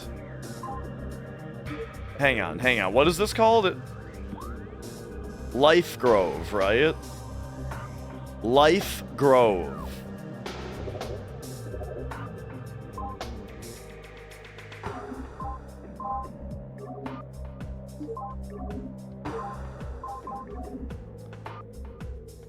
A grove of life. Reveal the pillar beneath the waves. Oh, that's right. There was that thing down there that I didn't pay enough attention to. Oh man, I hope the ghosts aren't back. The ghosts are gonna be back, I bet. Lick my asshole. Asshole.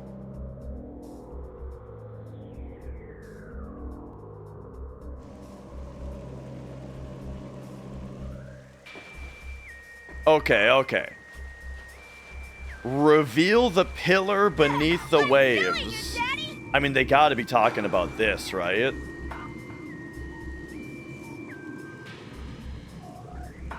But, like, what are they talking about, really?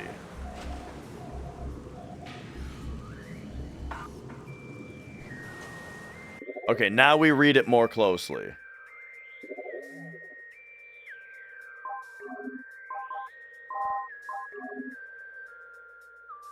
Reveal the pillar beneath the waves. That is all it was.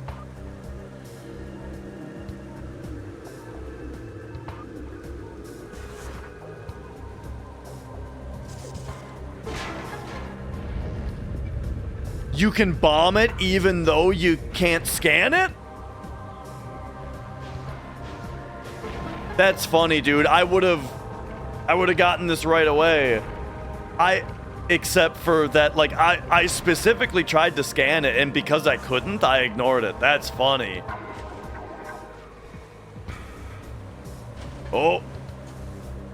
Hang on.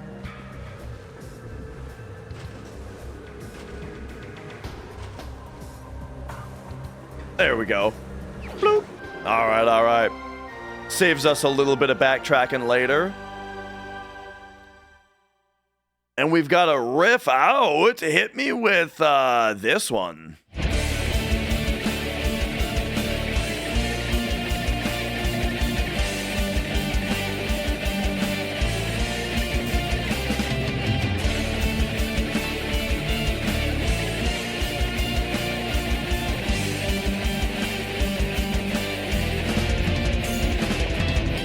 Oh, brother. Let's go.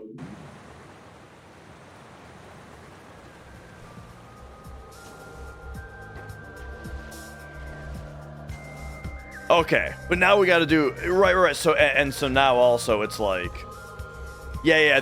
So the whole point of it, of the platforming is that we can't get up there. Yeah.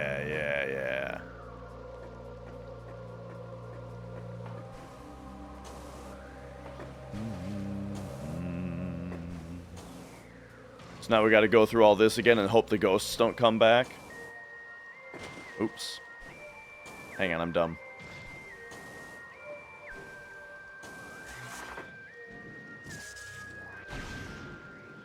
And then where are we going next?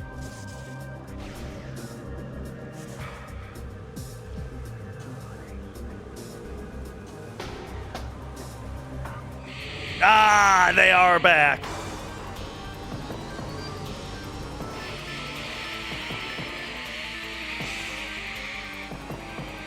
Oh, whoa. Interesting. It, like, spawned me back in a different spot, kinda, than exactly where I was. Alright, I'm ignoring them. We're just going. It's kind of neat the way it gets all dark in here and stuff.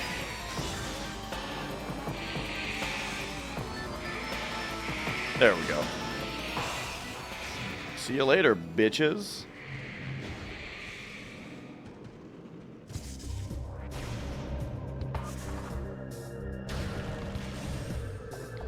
Okay, so where are we going next?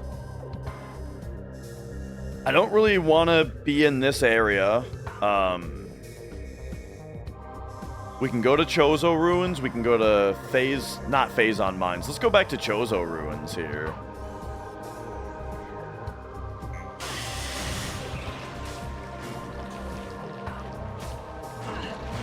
And actually, okay, hang on a second.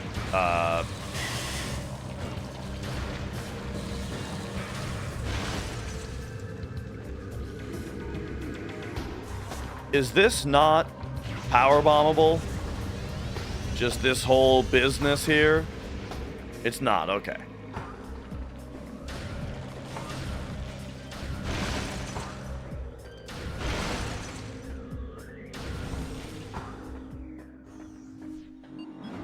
So, I definitely remember one spot in Chozo Ruins where we needed grapple.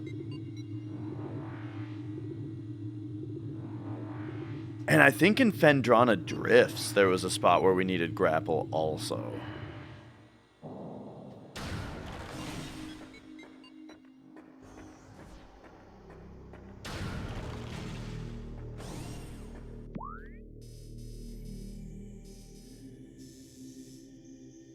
Oh, yeah.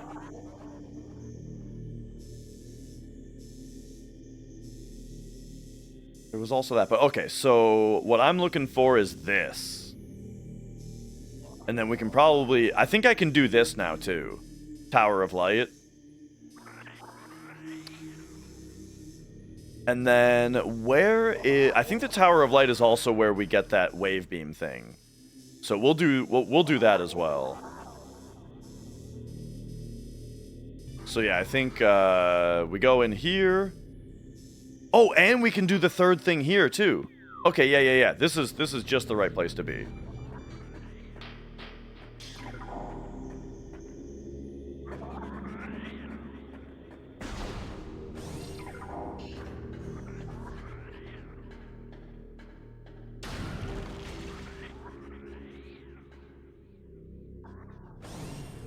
Okay. So in here, we have not yet done... Oh, wait, never mind. We need the plasma to do the other thing here. Alright, so will they let me leave without fucking with these guys? Yeah. Nice.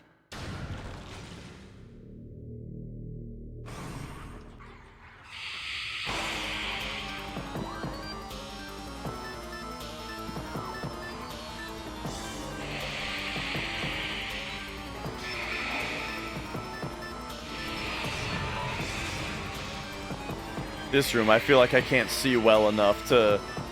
Is this the furnace? It is.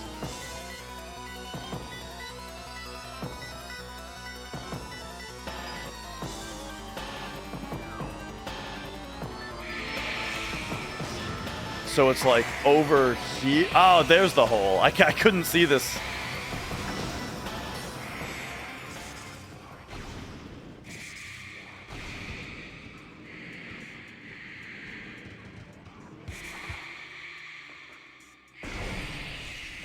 Okay.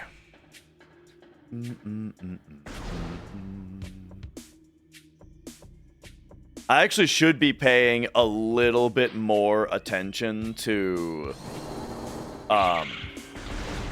where the artifacts are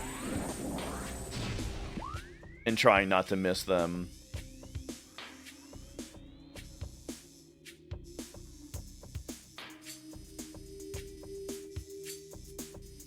Because, yeah, we're at the point now where I can get almost anything, right? Like, I shouldn't really be getting stopped by pretty much anything. Because the only things that we don't have now are Plasma Beam. And, like, that's kind of it.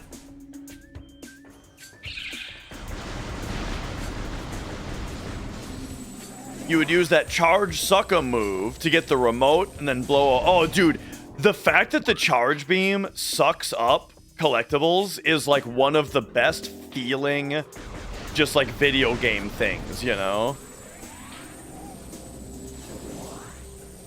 Like it's convenient, it's immersive, you know? It's got everything. It just feels good.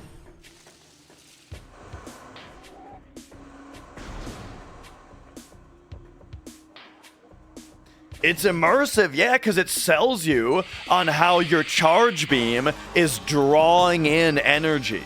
You know what I mean?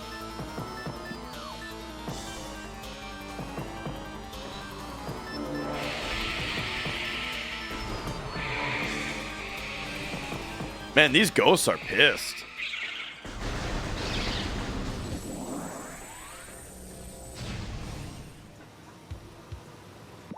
Okay, and then we're going this away.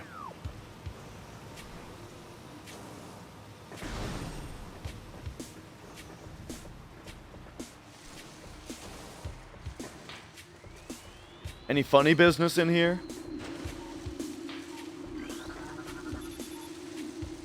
The time of prophecy draws closer. What?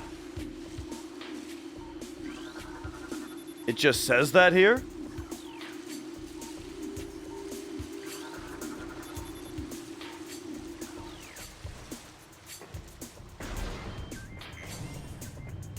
All right, here we go. Boom. Boom. Man, they got that grapple to feel really good, too. Whew. Wait. I hear a missile. Or oh, yeah.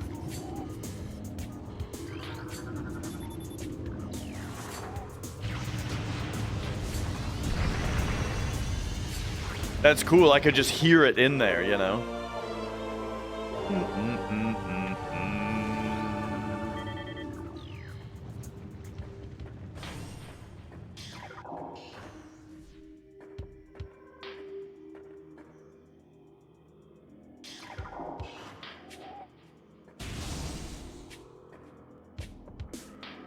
Can kind of hear one here, too.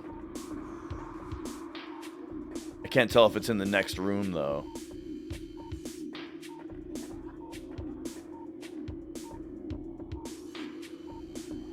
I think it's in the next room.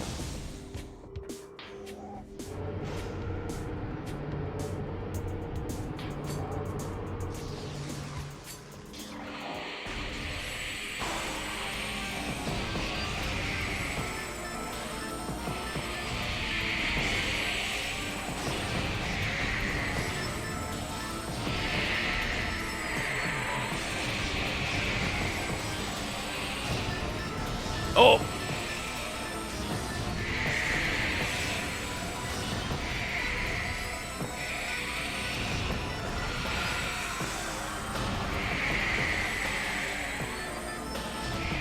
Just give him the old charge-ums.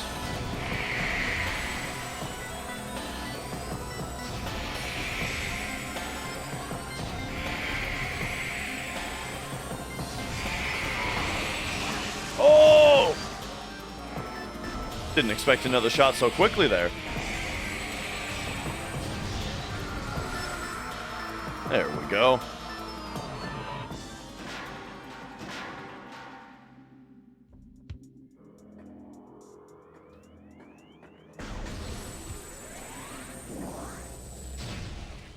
All right, here we go.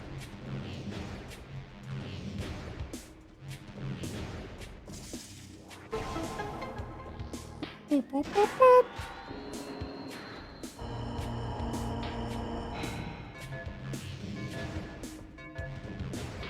Oh, wait, is this... There we go, we got this one also. Oh, this is two completely separate puzzles.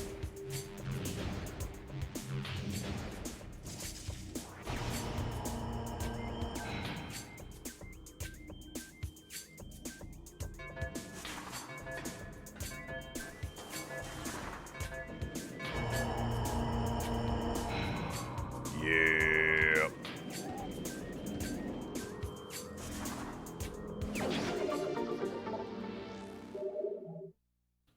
Another one.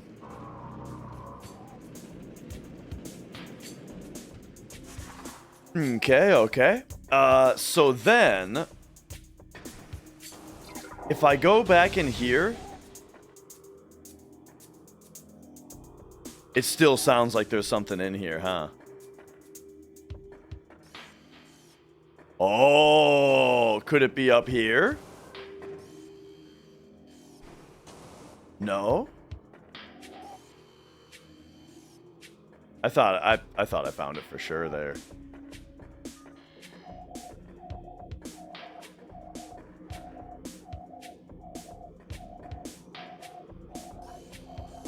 Remember in Skate Heaven in Tony Hawk 2? That was Tony Hawk 2, right? That like if you did absolutely everything, you unlocked the park called Skate Heaven.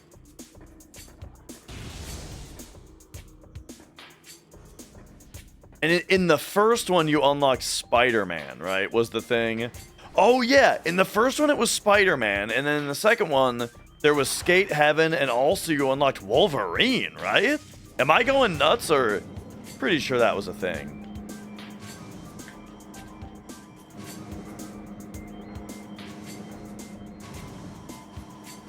The moon. That sounds familiar. I don't know if that was Tony Hawk 2, but a moon level in Tony Hawk definitely sounds familiar.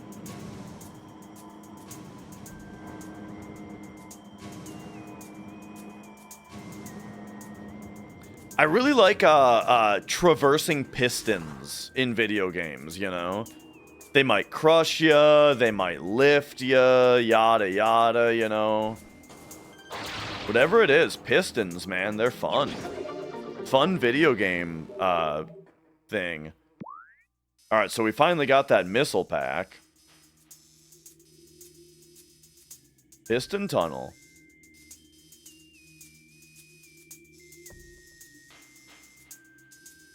Double jumping also never gets old.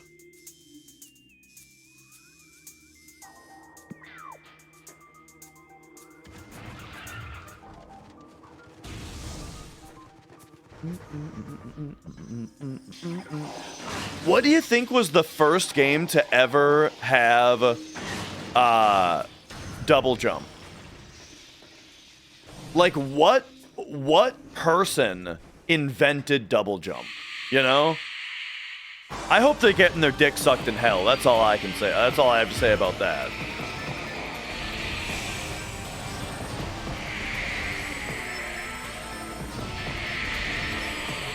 You fixed a Master System. That's excellent to hear.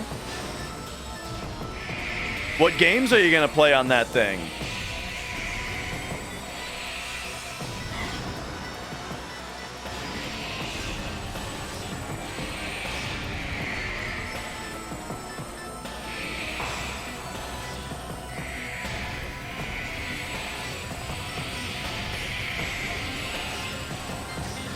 Came with Phantasy Star, Shinobi, Afterburner. Nice, nice.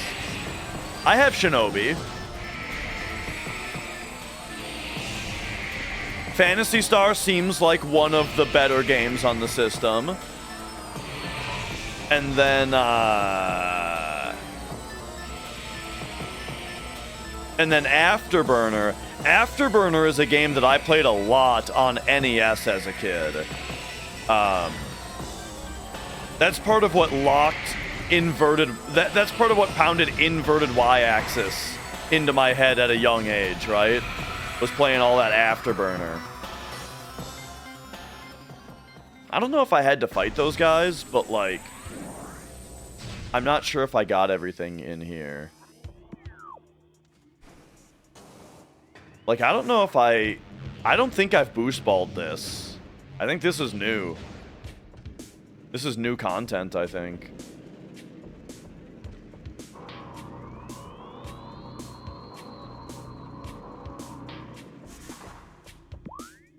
No. I've definitely done that already. But did I go up there?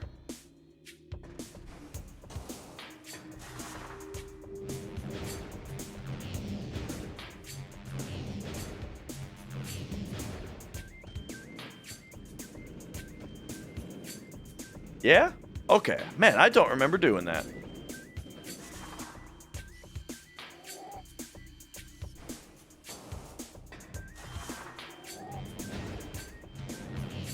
The Master System and the 3D glasses. I remember like Rad Racer on NES using 3D glasses.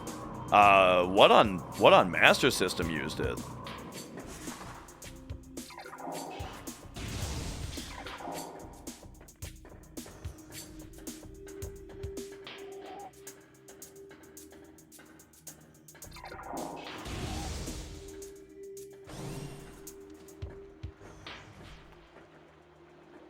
The shutter effect style. Oh, okay. Man, how does that work? The shutter effect ones.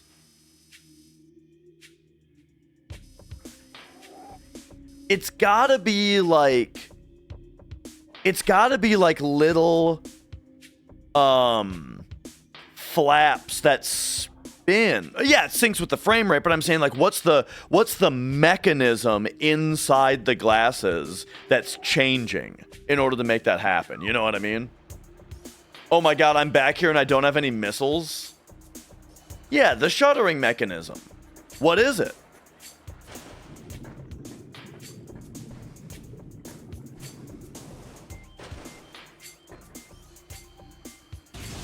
Polarizing film? You think that there's film? Maybe we're thinking of two different things. I don't know about that one. Okay, we got another artifact. I feel like it's gotta be like what if it's like slats? Slats that spin, right? So like it's blocking and now you're seeing and then it's blocking and now you're seeing, you know what I mean? Like little slats that spin? I don't know though.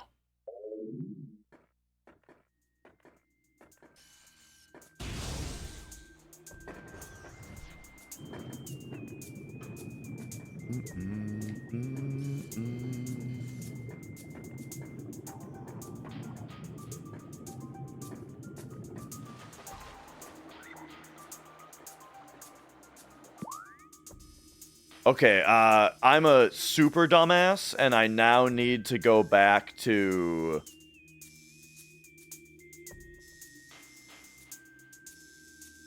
my ship to get my,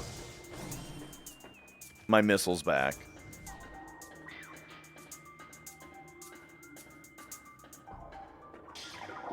An electric current can blacken it. Huh. Oh, okay. Oh.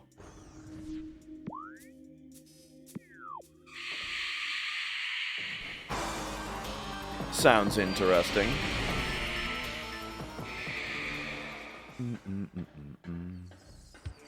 Man, that's surprising that it can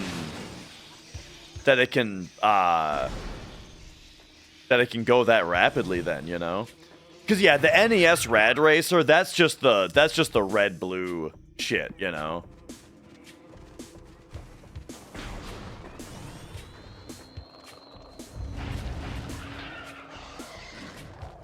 Yeah. By the way, you guys know that so all of Nintendo's stuff, every like thing has a product code, right? Like the GameCube controller, as you can see here, is DOL003.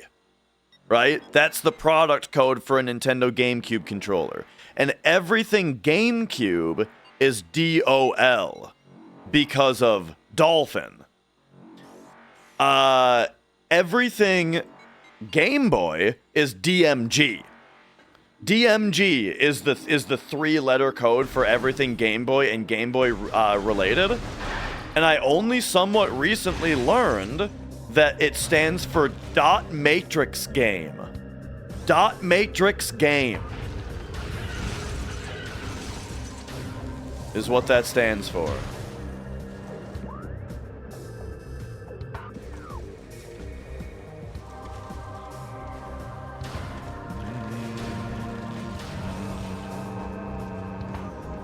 I think we might be RVL or something for Revolution.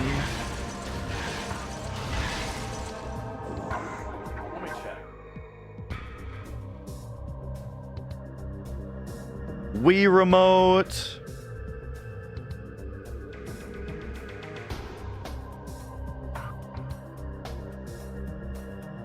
Yeah, RVL. Yeah. So, like, we've got, specifically the Wii Remote that has, come on. Specifically the Wii Remote that has the Motion Plus, RVL 036, 035, I can't really tell. But there you go. RVL, like, for Revolution.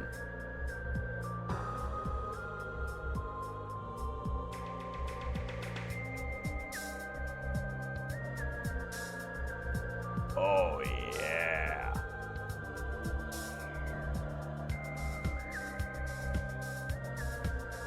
Did you like that transition? Whoa. That like snapping noise that was in the music there sounded like it was actually in the room with me.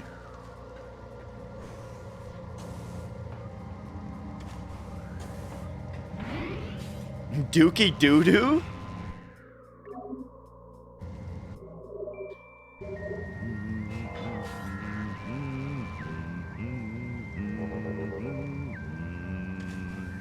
All right. I finally got I got my missiles back. We got 105 of them.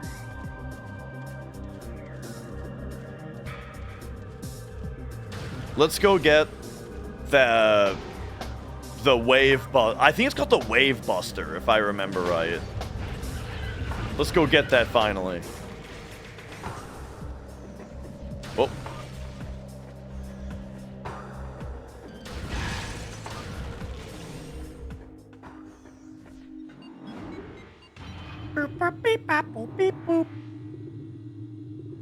You're making fun of me, but come on! DMG.Matrix game? That's fun! That's fun trivia! Did you know Stuart Copeland, drummer of The Police, did the soundtrack for Spyro the Dragon?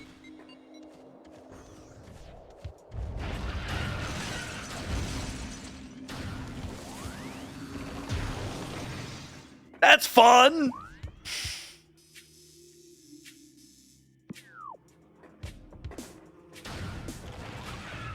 Oh.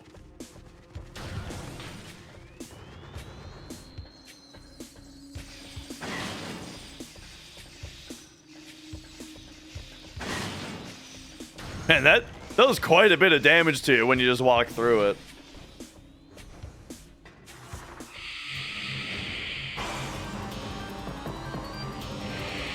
Alright. These guys, go fuck yourselves.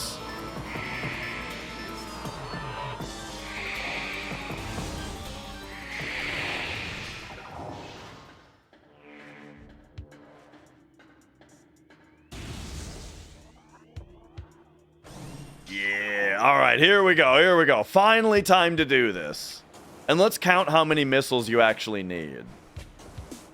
Well, actually, I'm curious about something else. So, 1, 2, 3, 4, 5, 6.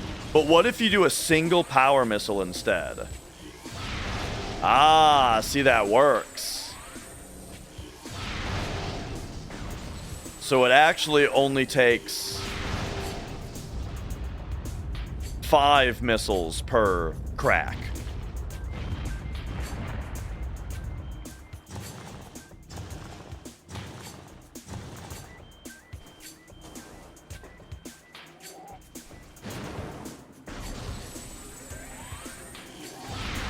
Oh shit, but if you miss, you lose 5.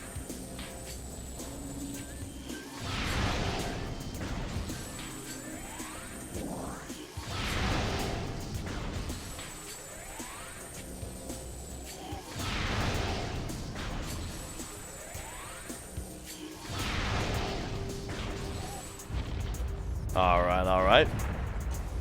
Ooh, look at that. Look at that environmental shift. It doesn't need to be in a cutscene. It was just in a cutscene the first time. But now they're doing it in real time, baby.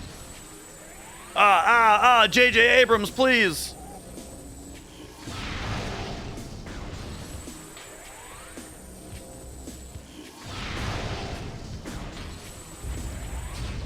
When I was little, my mother told me never to stare into the sun. So once when I was 6, I did.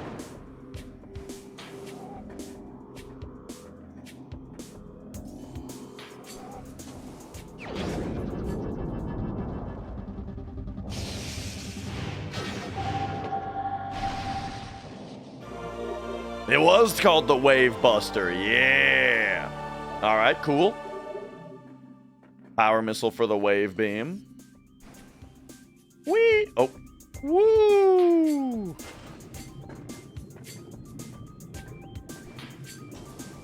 You guys ever seen that movie Pi? It's made by I can't remember the guy's name, but the guy that made Requiem for a Dream as a movie called Pi, about like numbers and shit. Good. I remember it being a good movie. I remember liking it quite a bit. Yeah, it's in black and white. Yep.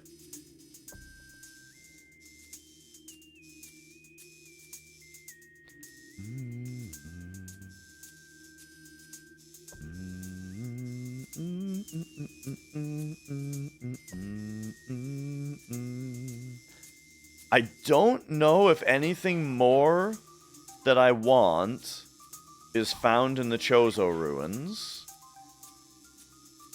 I think we go back to Phendrana Drifts.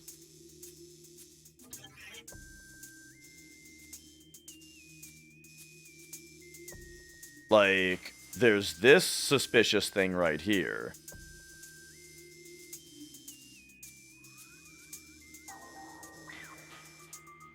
There's that, which I needed grapple for. Yes! Okay, yeah, we needed grapple in there. So Magmore Caverns south. Okay. And then that connects to Chozo Ruins. Way on the other ass end of it. But still. Magmore Caverns is there. Alright, let's go. Existence? No, I've never heard of that.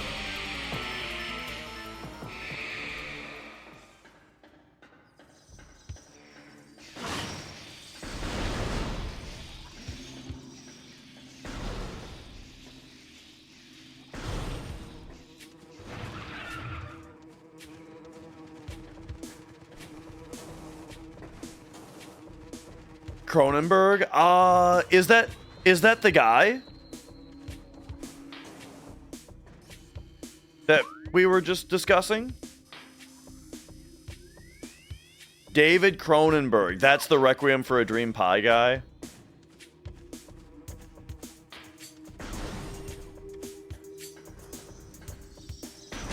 No. Oh.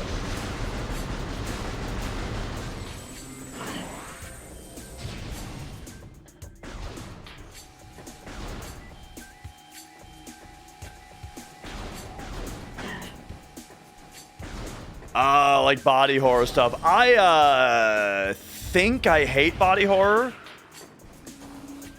Except I do love The Thing though. And that has a bit of that in it. So I don't know. Maybe I don't hate it. I don't like bones.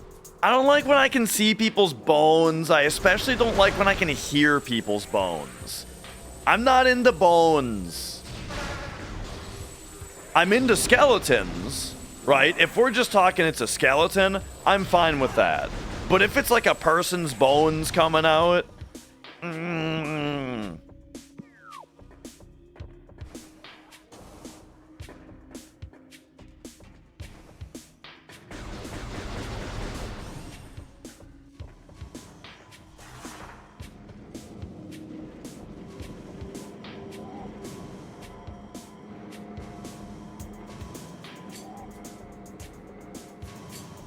When bodies stretch. Yeah, that's what I'm talking. Yeah, when bodies stretch around and it makes all them creaking, cracking sounds. Like, remember the episode of Futurama where the guy has bonitis? It actually kind of upsets me when his bonitis kicks in. His only regret is that he had bonitis.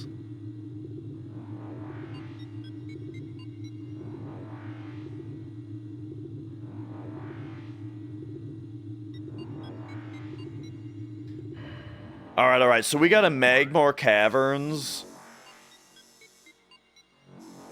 all the way to Phendrana South, don't we? Oh, and we can get through the workstation tunnel now, and we can do geothermal core now.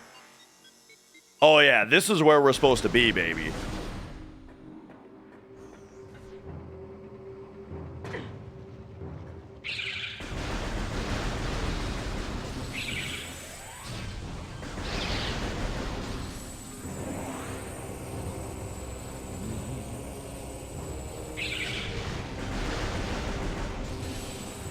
I'm always talking about how I think that Metroid Prime 2 has better pacing than Prime 1, but let me tell you, this game's pacing has been pretty stellar the entire time. So, like, I don't know what the hell I was talking about, maybe. That or I'm gonna be surprised all over again by how good Prime 2 is. You gotta make your knees crack? Oh yeah, dude, I can't stand that shit. The thing is though, like I need to get used to it because you know who is a chronic joint cracker? Mrs. Dash. Oh man. She does this thing where like every once in a while, with no warning, she'll just plant her fist on the side of her chin and just BAM! Just crack her neck to the side, and it makes the loudest noise. It's awful.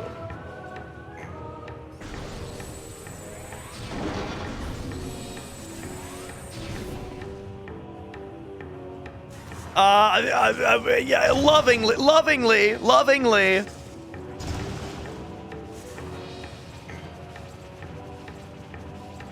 Also,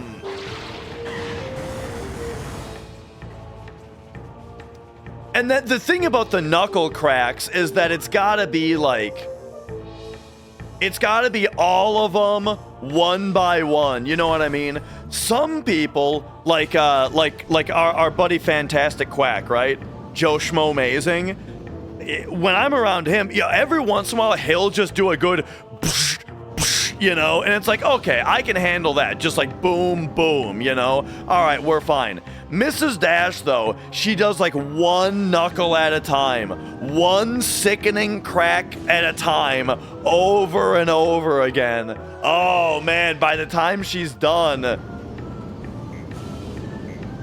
ready to fucking end my life.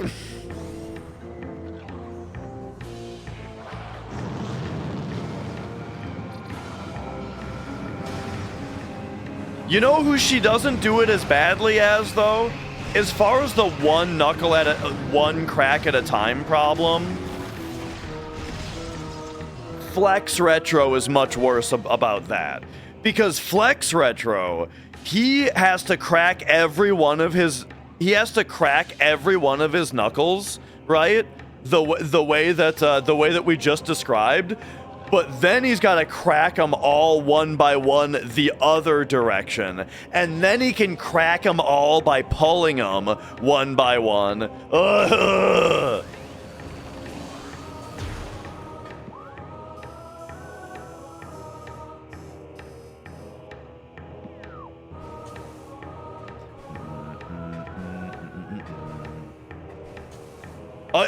Apparently it's an acquired skill, Taco. You know, you just gotta do it.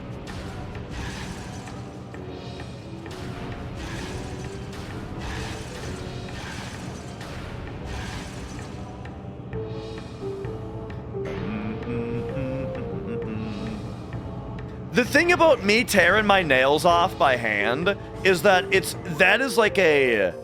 That is like a once every 2 months kind of thing. Just in private. Every couple of months, I do it one time in private.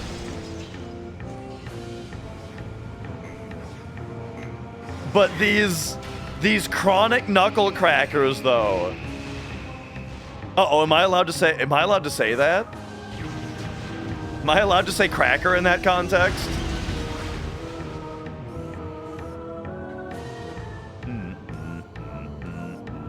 What? That's where the ice... This is where the ice thing is?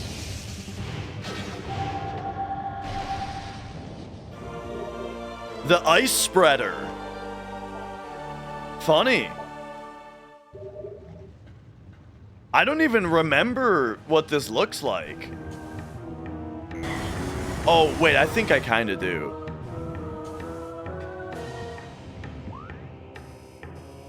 Everyone hated it. You're all just jealous that your system isn't as efficient.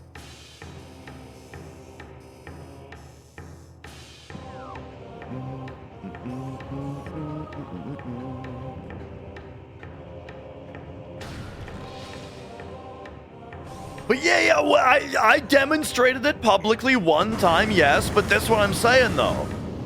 Is otherwise it's a once every 2 months in private ordeal.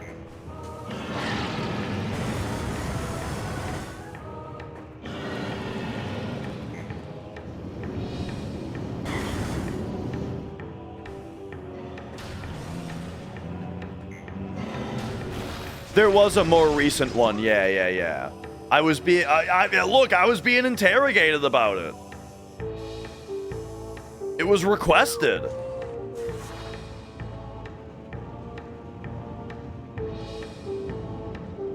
One good peel deserved another, as they say.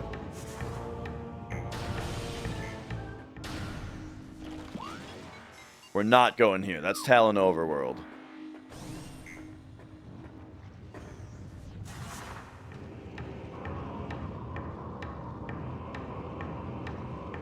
You got a nail clipper on a key ring? Man, I just don't have to groom my nails that often that I would even consider that. A nail cleaner on a keychain. Pretty good idea. And that, you know, oftentimes it's the same device. Dude, I love that, like, again, look at this game. The way that we're traversing Magmor Caverns again, which you might be like, Magmor Caverns again? But look, we have Grapple Beam. Oh. Now we have Grapple Beam, and it feels completely different. Define nail cleaner? I don't know, dude. Pretty much any, like, thin, rigid, but not too sharp thing will work. And, like, plastic is preferred over metal, you know, so that it's a little bit more, it's for a smooth glide.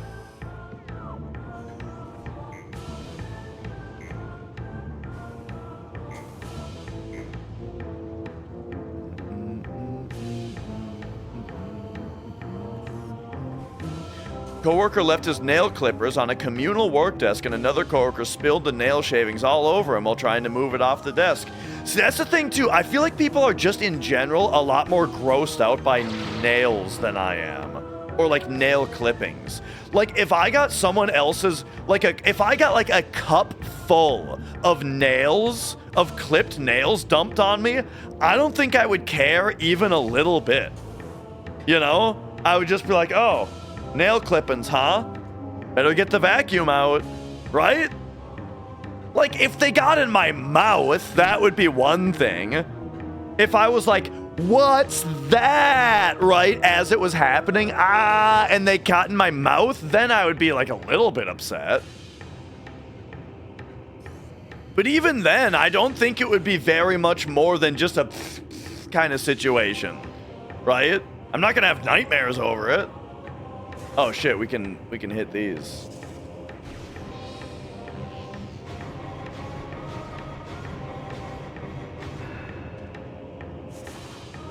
Oh.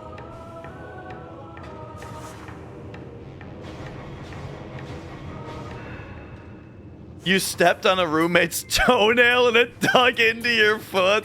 That's funny.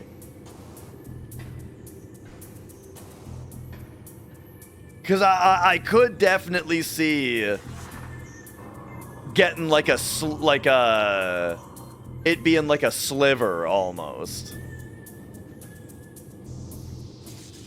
If it was sharp enough and it got you bad enough.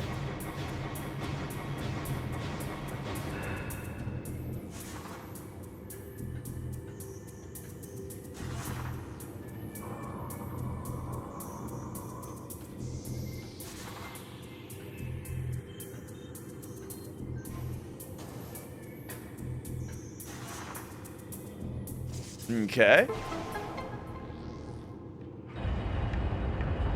All right, that was quite elaborate. What did that get us here? Oh shit.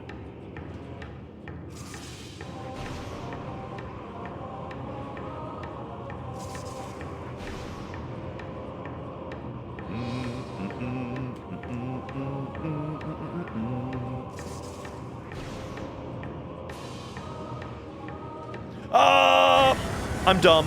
How does that even happen?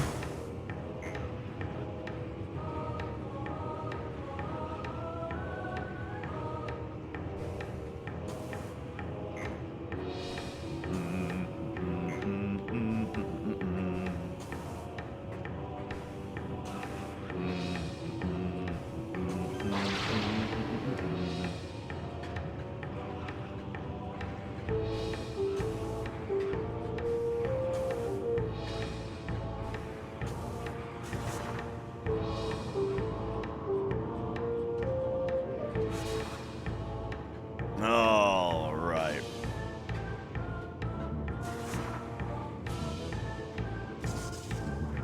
Do you guys cut your own hair also? Or do you, like, go to a place? I just haven't had a haircut in, like, several years. There we go.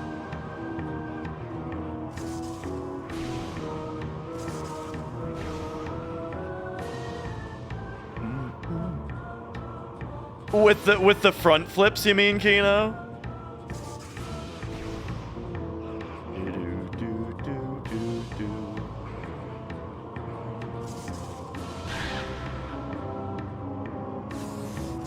Yeah, it's funny that they the way that they did add space jump into Prime 2, but it just goes into third person for it.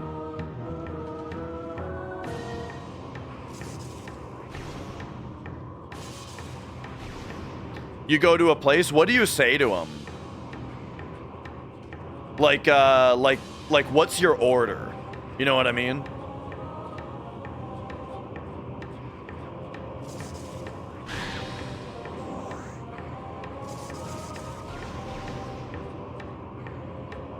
You go to a, wait, you go to a place for a buzz?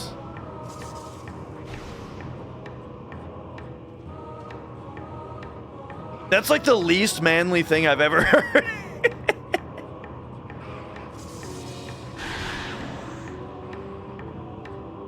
Like, if we're buzzing, then we're just doing it ourselves, right?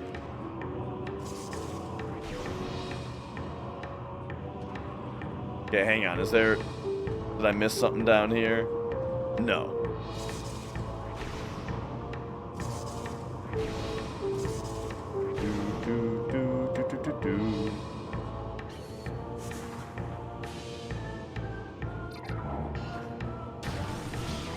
Alright, there we go. We made it. Oh! Significant new item. Yo, I think this is plasma beam. Makes sense that it was at the geothermal whatever. Yeah! We got plasma beam now.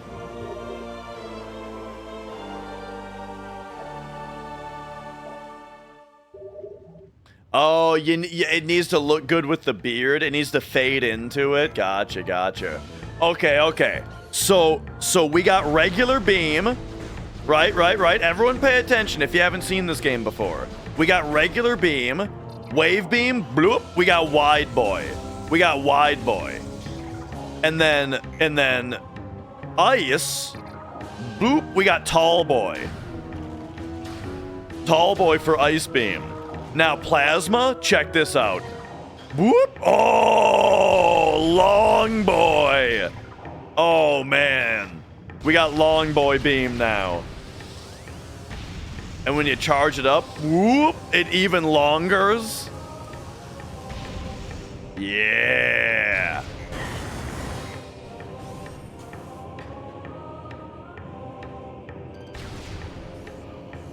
All right, all right. So that's a big deal. Now we've got basically everything. Now nothing can stop us anymore. Like, we just got to go back. I think we got to go back to the Phazon Mines to get the rest of the artifacts, basically. Well, because we're going to need the Phazon suit. Like, the actual last thing is the Phazon suit, but I think you only need that for, like, a couple artifacts.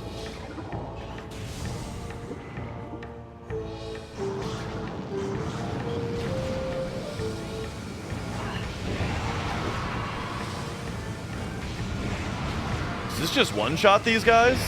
Oh, man, it does.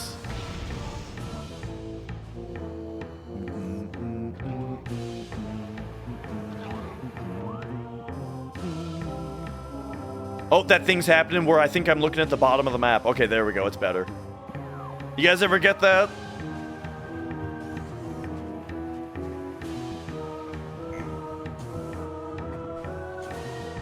And yeah, hard mode makes you have to pay a little bit more attention, but even so, I'm still playing pretty recklessly.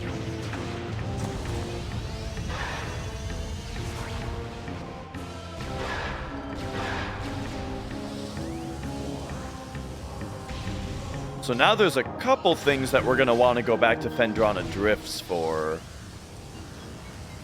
Ooh, is this going to take me to Phazon Mines, though? It is. Let's go. Perfect. I feel like this is exactly the path I'm supposed to be taking.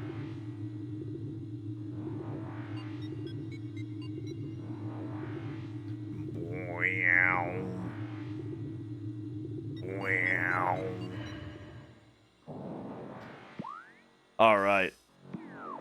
So, real quick, if I go to my artifacts, and we go to which ones, so we've got, oh geez. I wanted to press L because I thought it would feel good.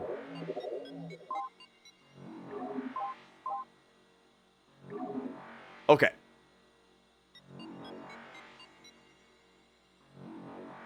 The tower in Phendrana. Right. I know about that one. Sun Chamber. High atop our ruined home. Okay, yeah.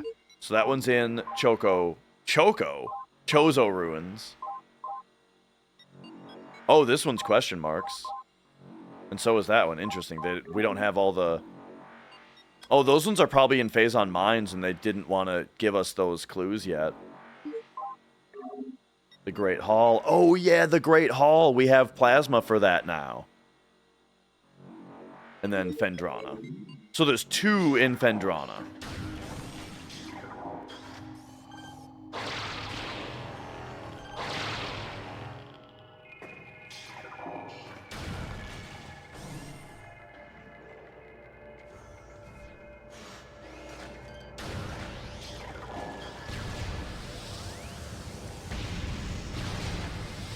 Oh. Nice. Dude, this thing's powerful.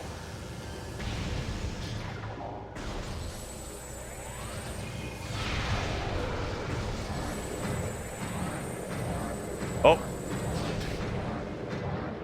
We fucked up his AI.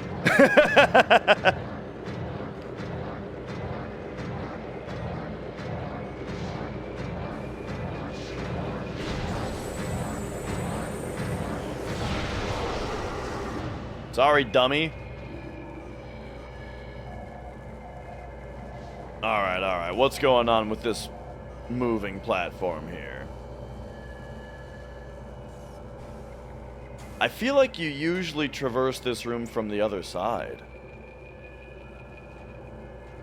And like this is the top of it.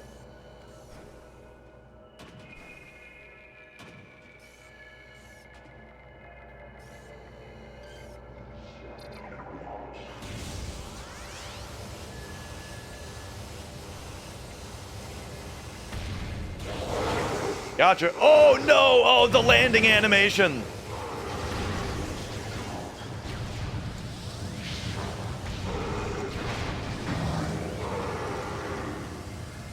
Oh, wait a second though. Did they fall in the phase-on and they're dying?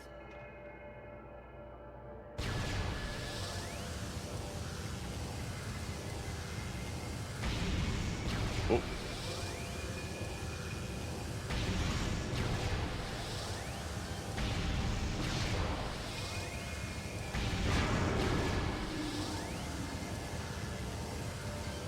Oh, not that guy.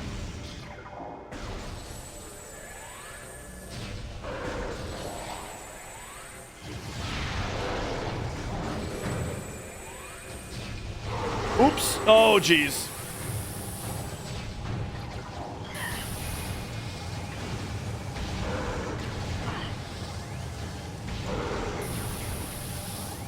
Okay.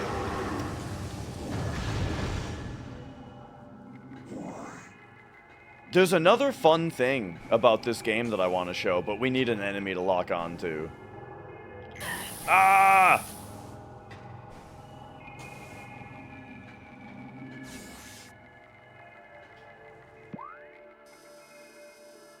Okay, so we can't go down there yet because we need phase-on immunity. So we gotta climb back up a little bit here.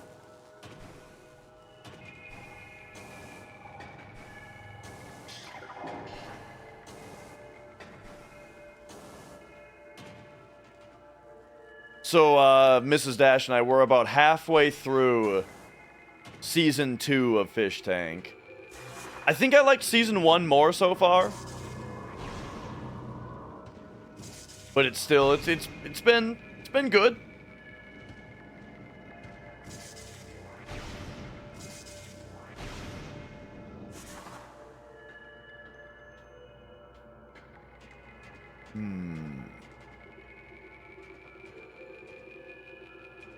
What game she been playing? You know what? I haven't seen Mrs. Dash play a video game in a while. I've seen... I think the most recent thing that I saw her play was... what do you call it? Roller Coaster, not Tycoon. Planet Coaster 2. She got Planet Coaster 2. And has been playing a little bit of that, but not really. She's been mostly, like, reading and watching stuff.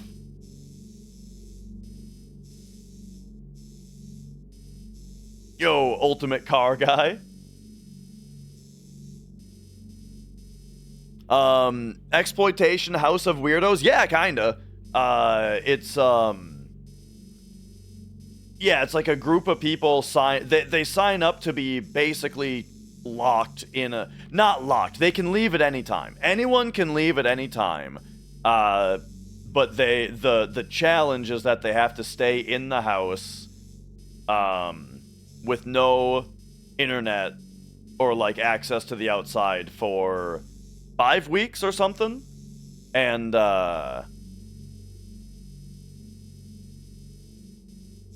And then the whole time, though, the producers are, like, fucking with them. In various ways. Giving them challenges and just doing... Yeah, the Airsoft Fatty guy has a pretty significant role in the first season. I had never really seen him before. I've heard of that guy. And so, yeah, seeing the first season of that was the first I really saw of him. But, he was pretty funny. in the first season. But yeah, dude, like, oh man, he threw some wild tantrums for an adult.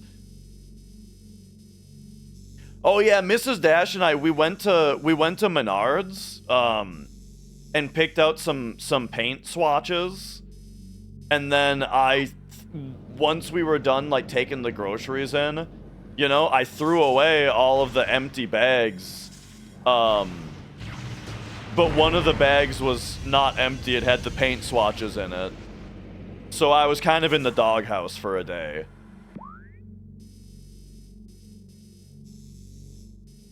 Okay, are we going this way or are we going this way? I think I want to get to this room. That room looks like where I should be going.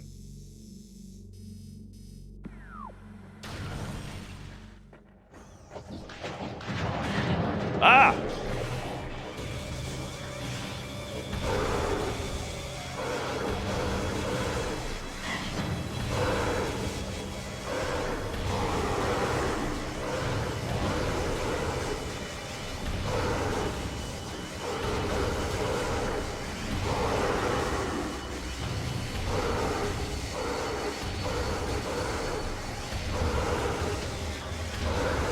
But yeah, most of the fish tank contestants are just people who signed up for the show, right? The personalities, like when there's like YouTubers and stuff on the show, they're people who are brought in just to fuck with the regular contestants, basically.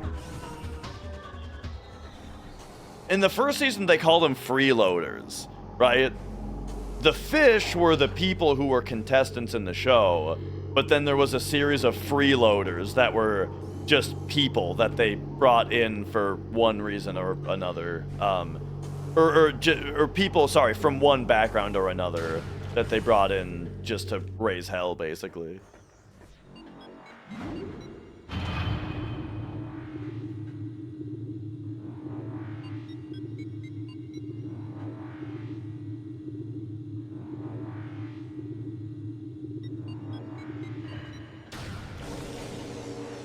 Oh, right.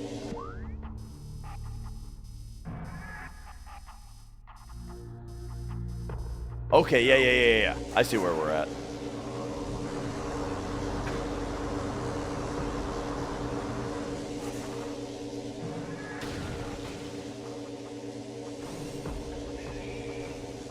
Wait, do I? Why am I jumping off this ledge?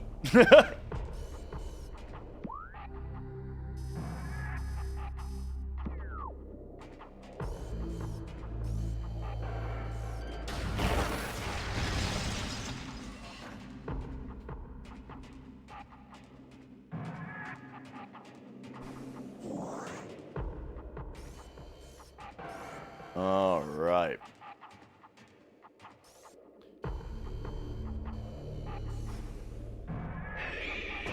Oh, I think Mrs. Dash is trying to be much more specific about what she chooses.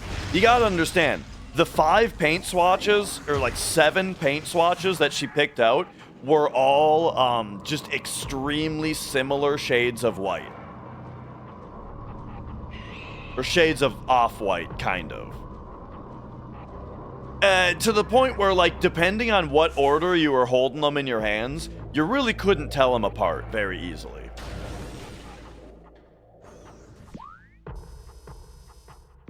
Extremely similar. Yeah, you were having trouble telling them apart.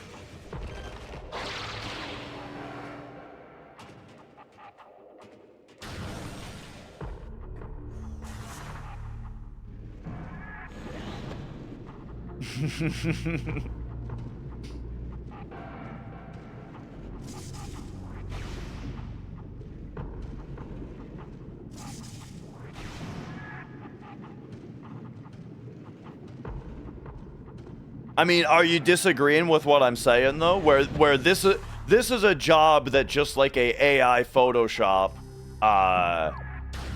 is not necessarily going to be giving Mrs. Dash the results that she wants, you know?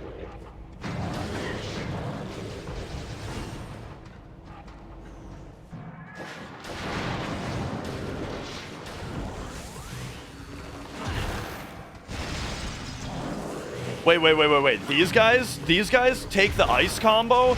Oh my gosh, I could have been ice comboing these guys the whole time. What the hell is this? Oh, these are hot. I see.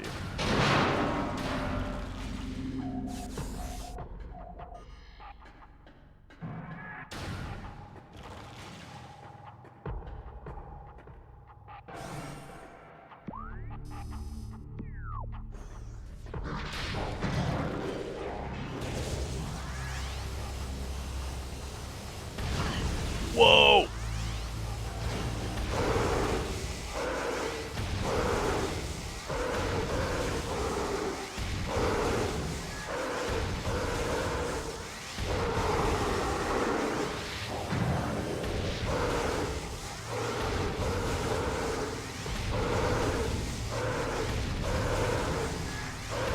Just keep him stun locked.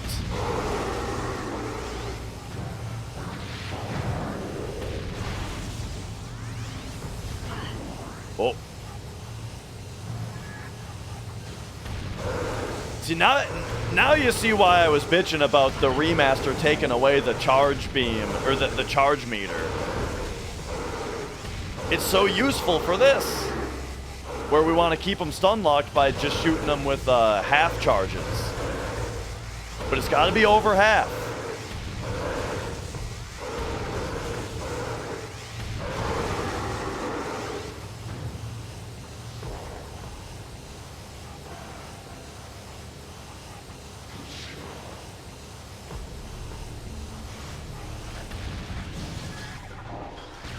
Oh, by the way, here's the fun thing that I was trying to show. Okay, so this is the lock-on reticle. You see the lock-on reticle and the fact that it's got this charge meter on it that they took out of the remaster, right?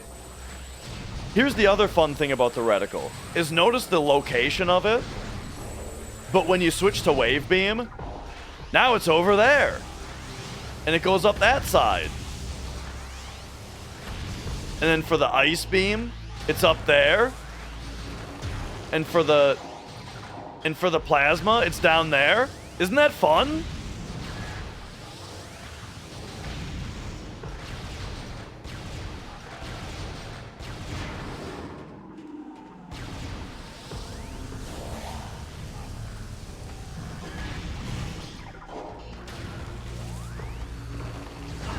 Oh! I shot while my gun was not aiming.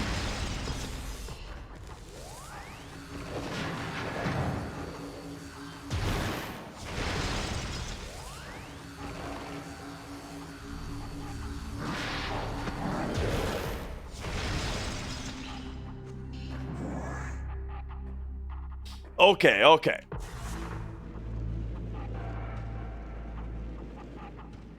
So, Meow, the problem that I'm seeing, we want to get into... We want to get in here. Force field active, access prohibited. So I think I must have to just scan around, find wherever we can turn that off.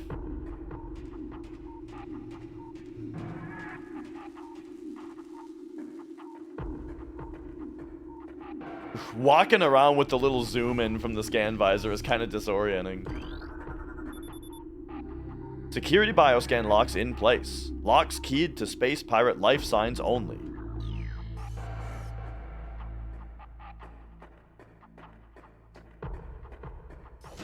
So we gotta kick this guy's ass. You know what? I haven't scanned like any of these guys. I am almost dead.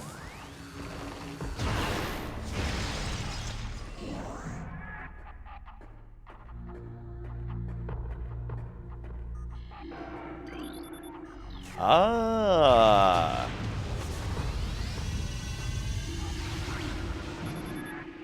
Partial security access achieved. Force field and access.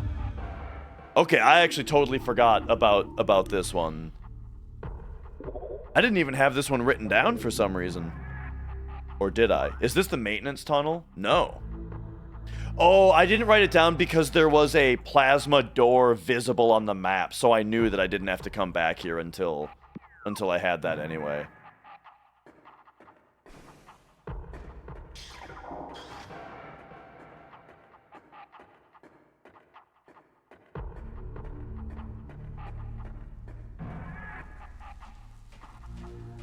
Alright, I gotta get my ass to another save station.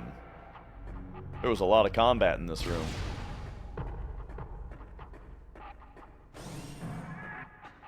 Oh, is this the flamethrower?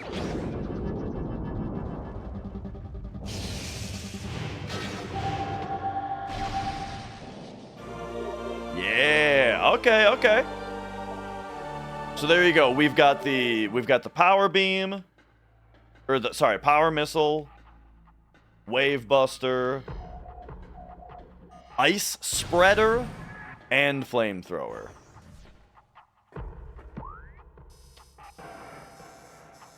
Alright, take me out to this save point.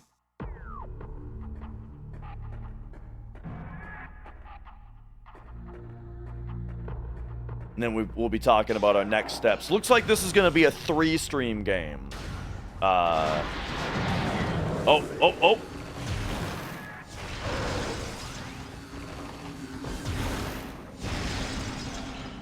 Love that when you cover them in ice, they're cold. They show up cold on the thermals.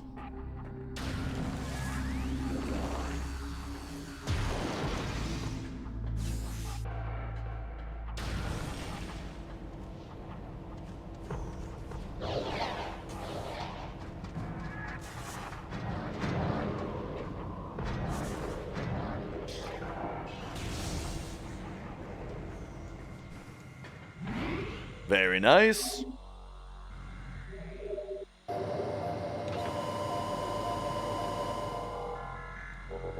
What's taking Mario's slot? I think so. I'm in between two things, right? Really want to play Metaphor, and then Dragon Quest VI. I'm starting to think that like I'm getting close to giving up on the mod, on the cartridge mod, and just playing that game on EverDrive. You know.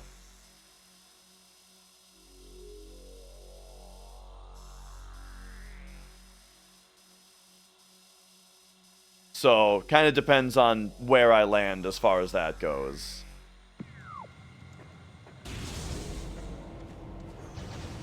Oh.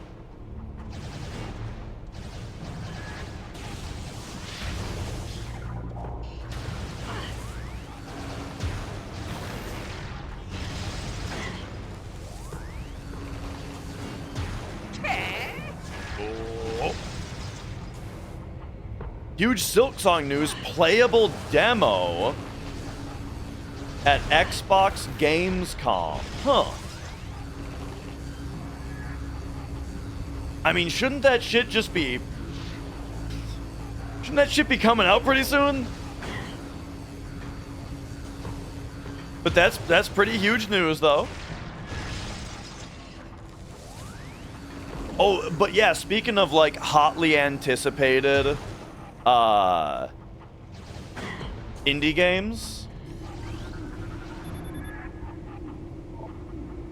Power conduit controls to activate. Oh, okay. Hang on.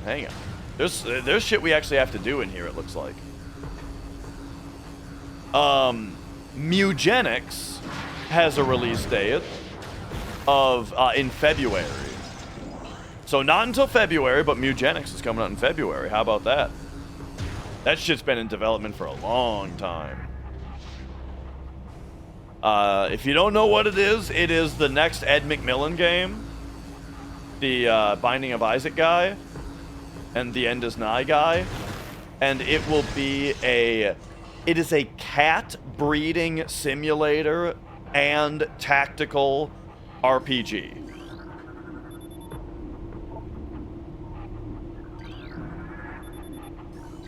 So you'll be fighting like turn-based, grid-based tactics battles with your cats that have different like abilities and traits and shit.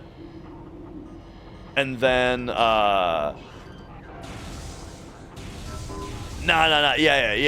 And then you breed the cats to make new cats that have, you know, they'll inherit abilities and all that kind of stuff, and have like a family pedigree. And you gotta like avoid, like, maybe avoid inbreeding, probably, but it might happen.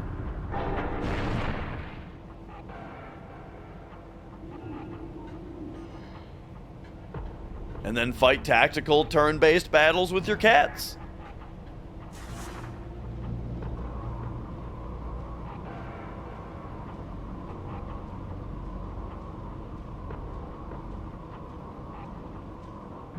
How involved are you in the cats mating? From what I understand, is you just put them in the situation in which it might just happen.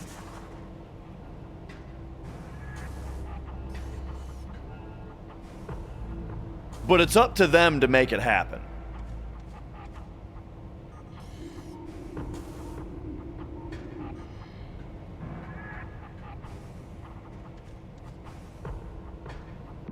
Okay. Where are we going next? I think we go down. I think we go back down here.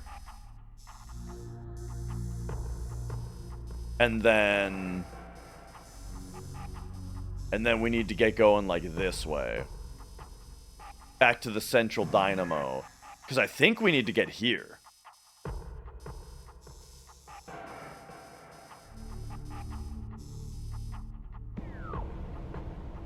Okay.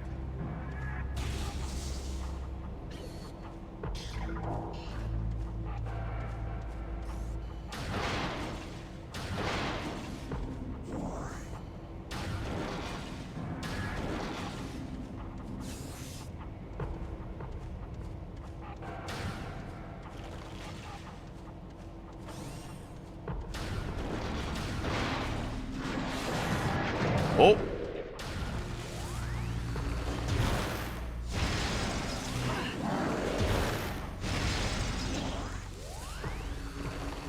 All right, there we go. Yeah. We got plasma.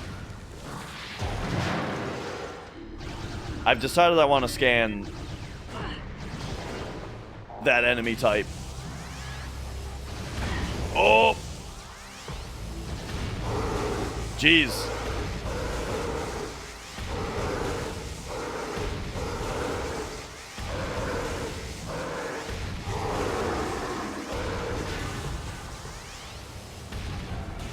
All right, there we go.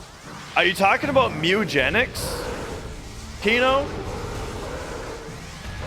Because I have heard a few things about the cat mating in that game in general.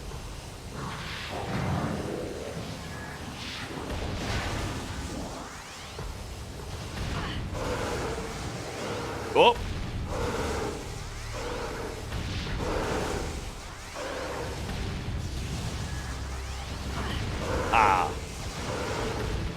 Dude, these enemies just fuck you up.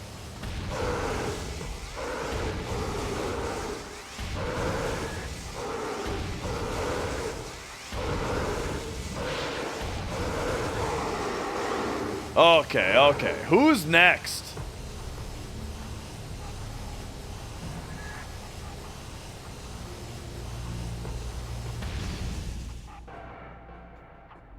I don't even know where I am anymore.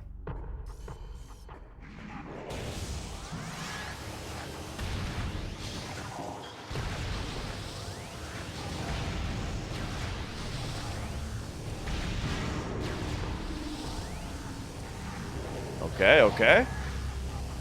Now we've got Ice Beam. How did he shoot me?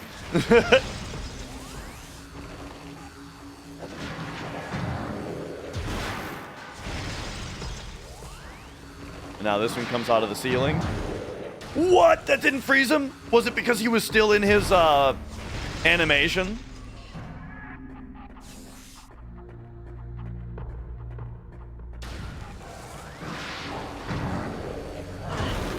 Ay. Okay, anyway.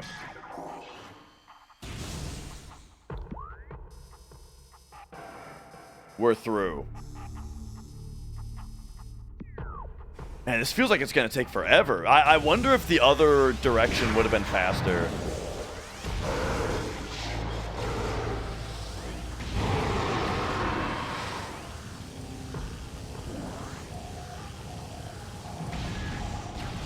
Oh.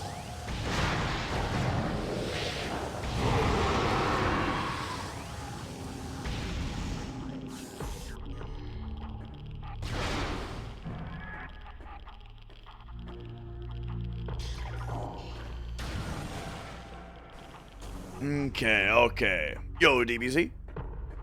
DBZ, ma.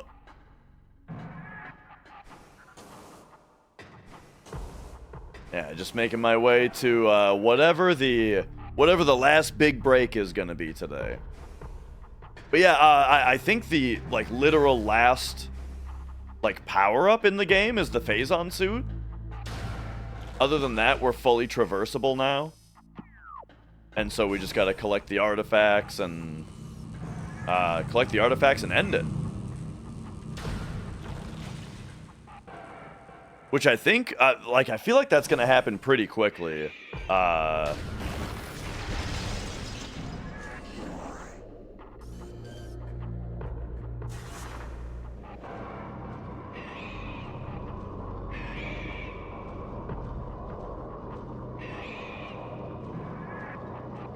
Cinnamon rolls, you say?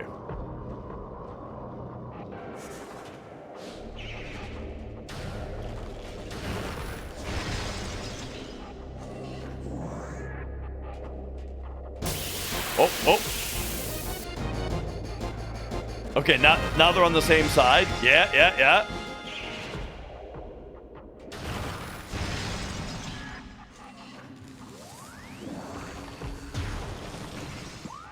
Nice, except we're going the other way. Oh, grapple beam.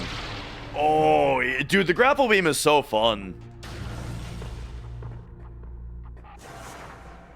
I'm going through this room again? I feel like we're going very inefficiently. I also feel like I'm not leaving a lot for... Wait a second. Show cat. I'm afraid there's no cat to show currently. There was double cat were you here when there was double cat action earlier?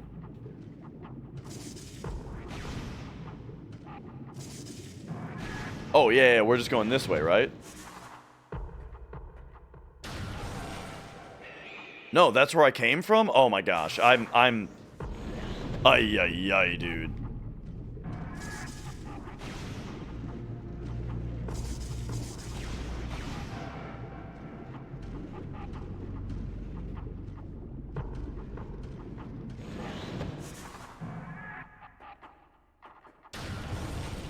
Okay. Back out here, yes. Wait, what? Wait, I'm back out here? Because I got the flamethrower. Right, I took the detour to go get the flamethrower.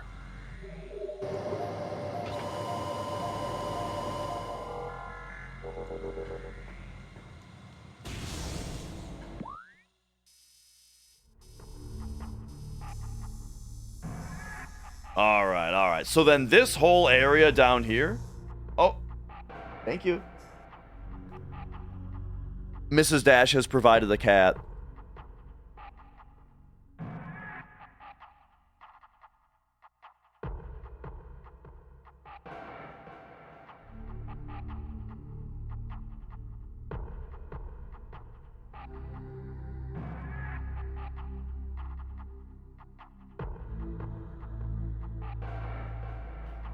The rare magic sighting. We get him twice today.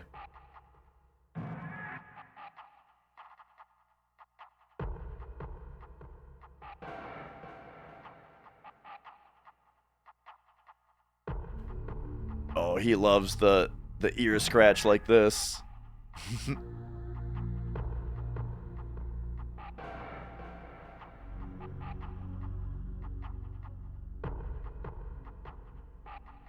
Which cat is stinkier? Mia is usually the one that gets, like, poop in her paws, and I gotta clean her paws out. That happens more frequently.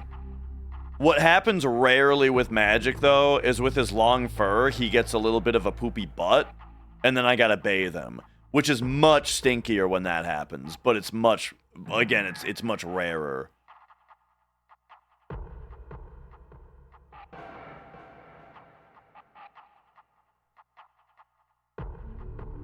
Also, Magic's breath is stinkier.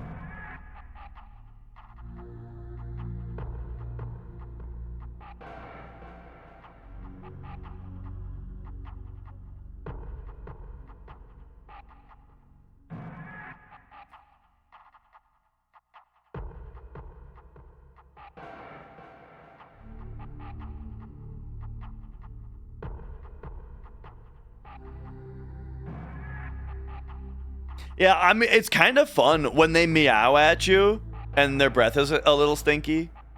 It's kind of fun.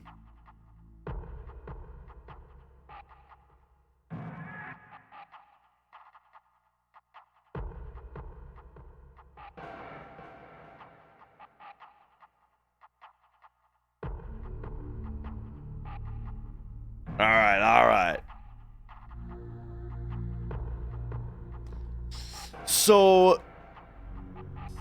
So yeah, the last thing kind of that we're gonna need to be doing.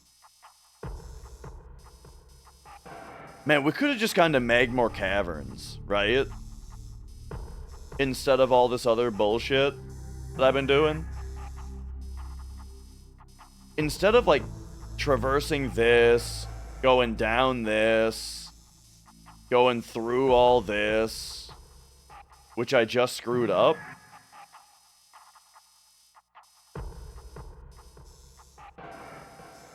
What's to stop me from just going down in this room?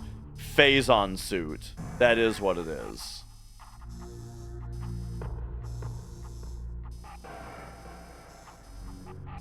So yeah, we do have to go through here. I feel like an actual stupid person. Because I already did this and then I just went the wrong way. Oh my, like I just got turned around and went the wrong way.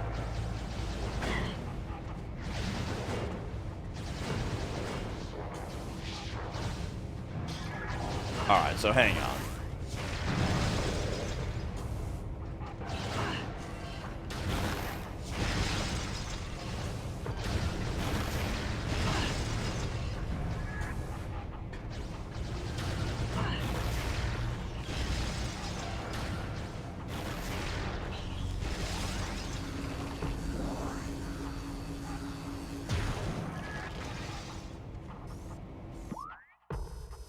I think it's that I gotta get up there. Is that what's fucking with me so much? Is that I can't figure out how to get back up there? Or it's like you're not supposed to be able to? Gotcha.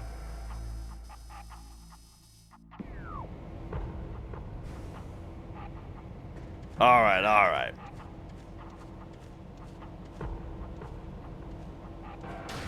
Oh, and yeah. We just decided to get a couple of cats. So we went to the cat store. The Humane Society. And yeah, we picked them out, and so when we picked out the two of them, they were from different litters, right? So when we picked out the two of them, they said that they then started having those two like be in the same group together, and then we took them home together. And yeah, so we got them as soon as they were able. It's like they don't let you adopt a cat that hasn't like been vaccinated and spayed / neutered, right? But they can't do that until they're like a certain weight. until they weigh a certain amount, right? So, so that meant that they had to be a few months old. But yeah, we got them together as early as they would let us.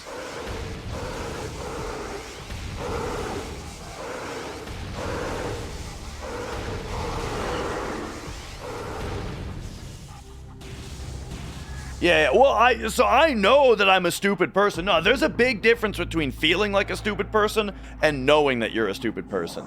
Big difference, right? Some people don't know or feel that they're a stupid person. Sometimes you know that you're a stupid person, but you don't feel like it.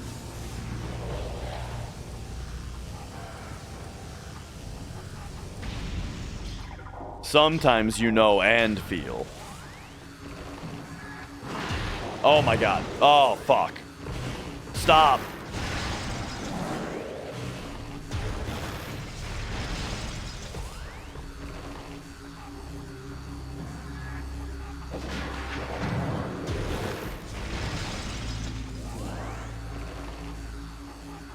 Magic's already had enough. He's looking for his way out.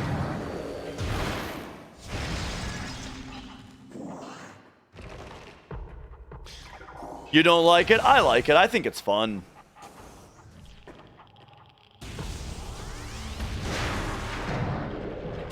Oh, oh, oh, oh.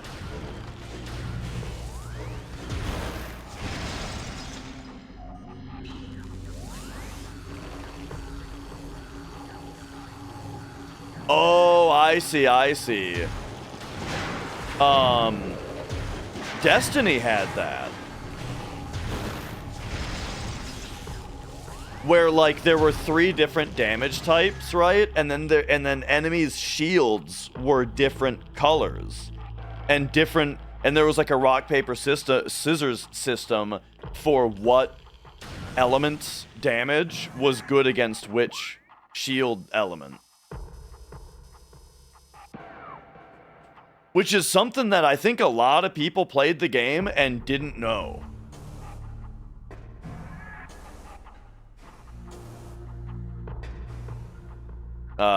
Unless, like, you did, like, the raids, where stuff like that became super important.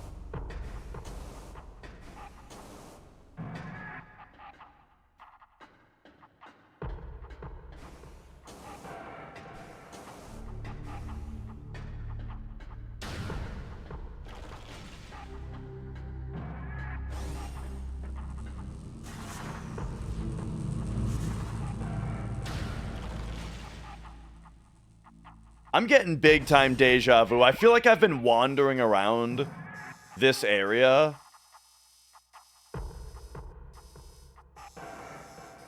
You gotta be kidding me. What? Okay, this little bit right here is so confusing. I am trying to get here. So I need to go above myself. Got it.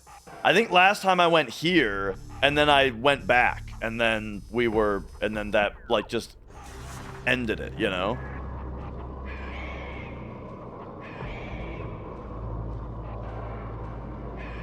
I have not seen that, Flex.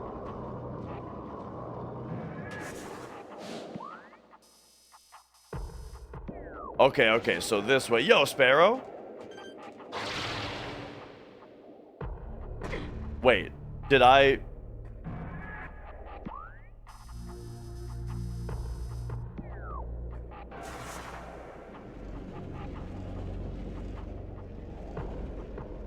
I feel like a stupid person.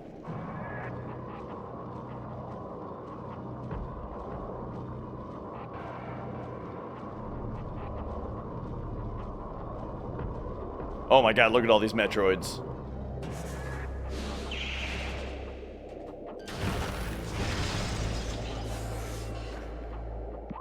Okay. I'm trying to get right there. That's it. It's just right here. Ay, ay, ay. Did walking into the next room just make the Metroid explode? It's kind of funny. Okay, okay. Sparrow, you're doing pierogies? I remember my mom and sister getting into pierogies at some point.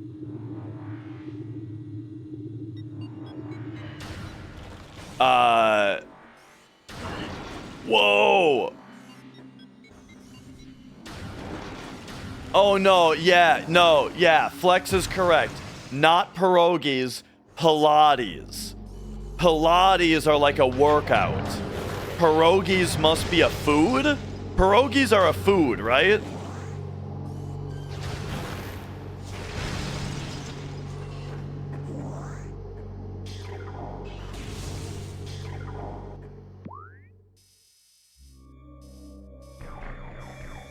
Okay.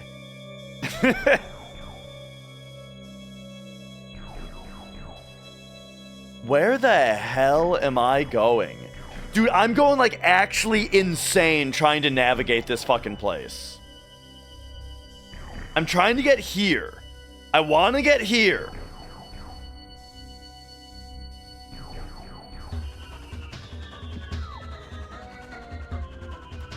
Okay, okay. Pilates are a food also? Oh. Interesting. What the hell are pierogies?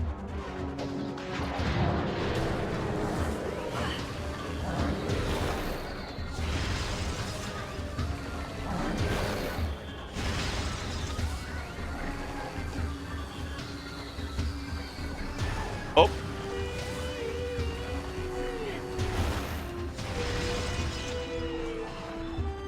Okay, okay. Okay, we're going up and left. We gotta get to the top of this place.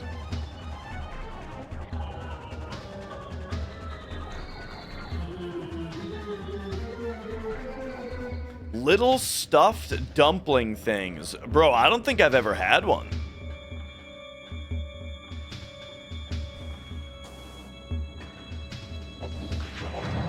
Eastern European dumpling. They usually got potato, cheese, bacon. It sounds delicious.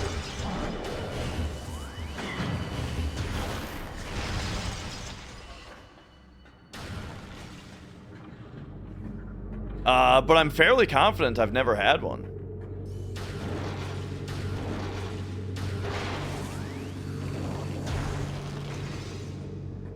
Dipped in sour cream sounds gross. That sounds like it ruins it.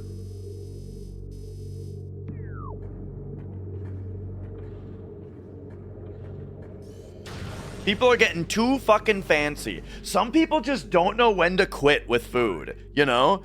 It's like, they're giving you ingredients. Yeah. That sounds good. But then they just keep going. They just keep naming and adding more ingredients to it. Stop doing things to it.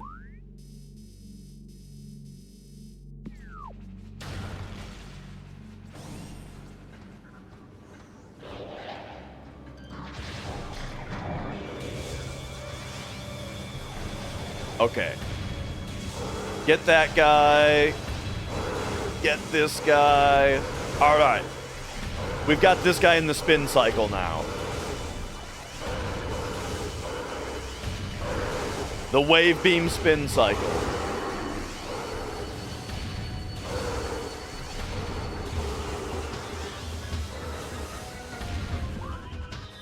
Okay. And then I'm trying to get here. So we got to go bottom left. Whoa, look at all these guys down here. Nah, we're just going. Stop.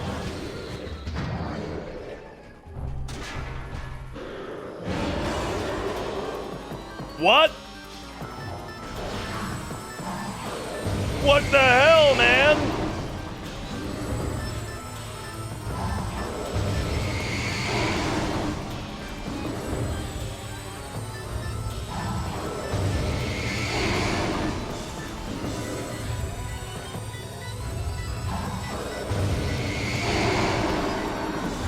Okay, okay, we got him.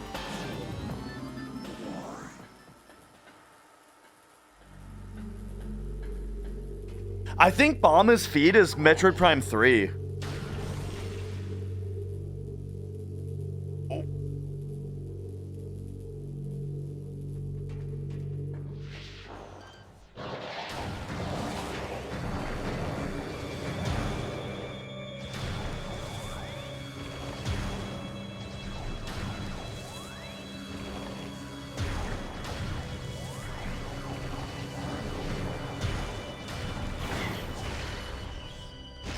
Oh, the twofer.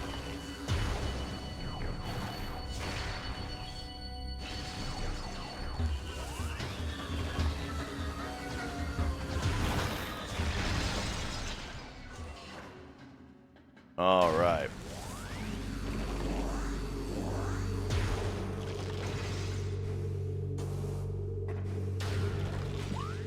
This way? This way.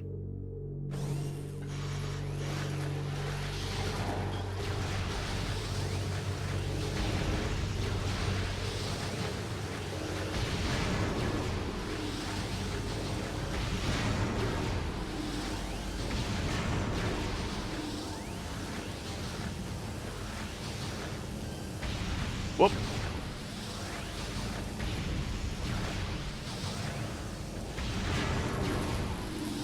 Okay, okay. Oh, see you later, Kino.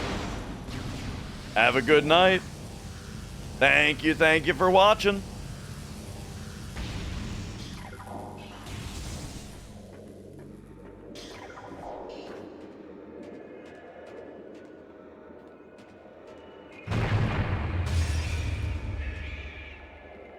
Oh.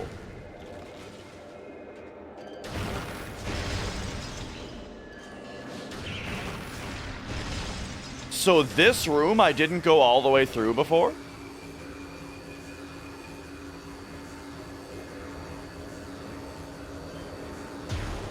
Right, it's this room.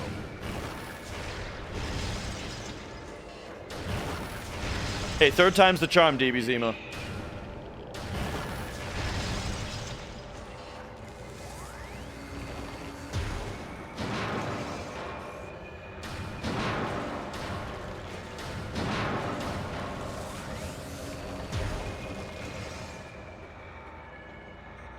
All right. Oh, so X-ray scope.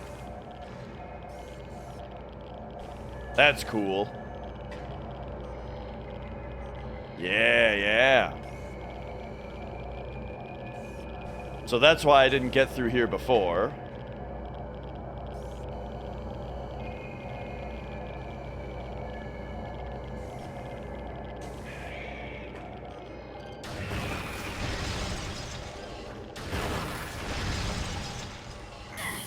Oh!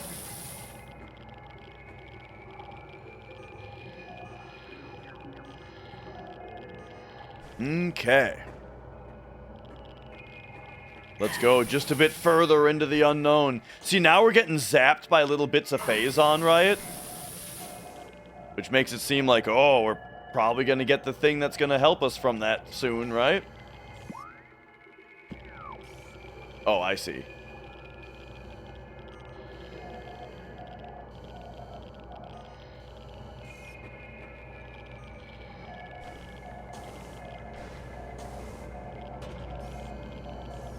Ah, yes. You're goddamn right!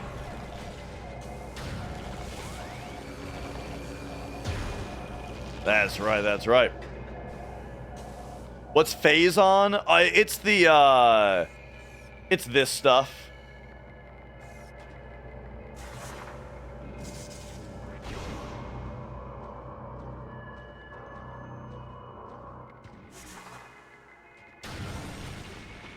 Oh, here we go. All right, new territory. New content.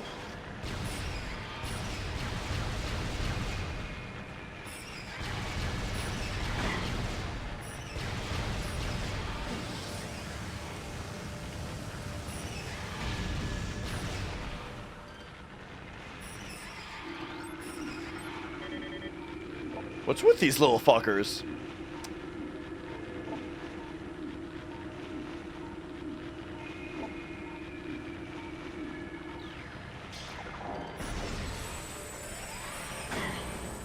We just go for, give it a standard charge shot? Yeah?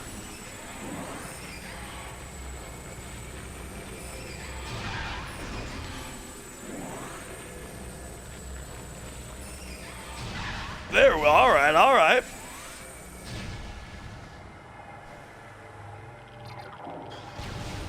Alright, it's big time. I don't know what that means. It's big time. But it's time for something big.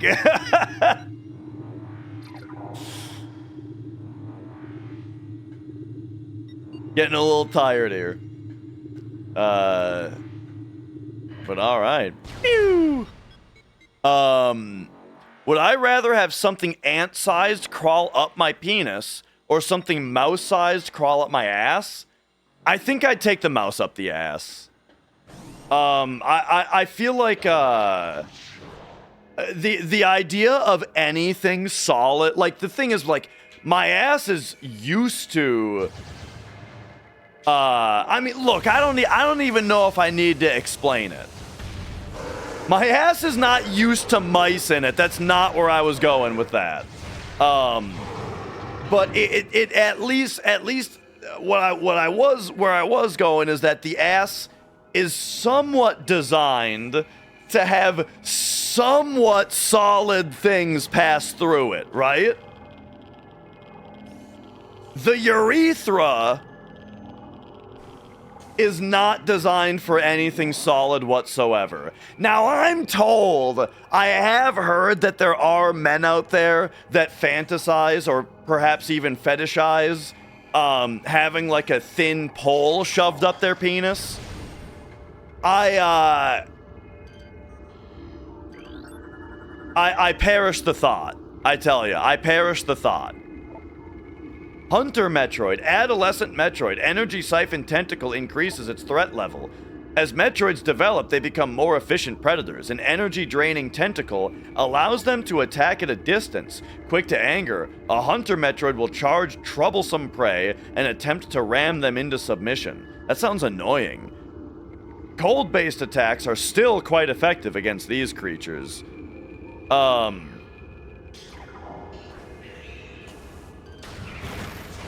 Oh, okay, yeah, we just fight him just like any other Metroid. Gotcha.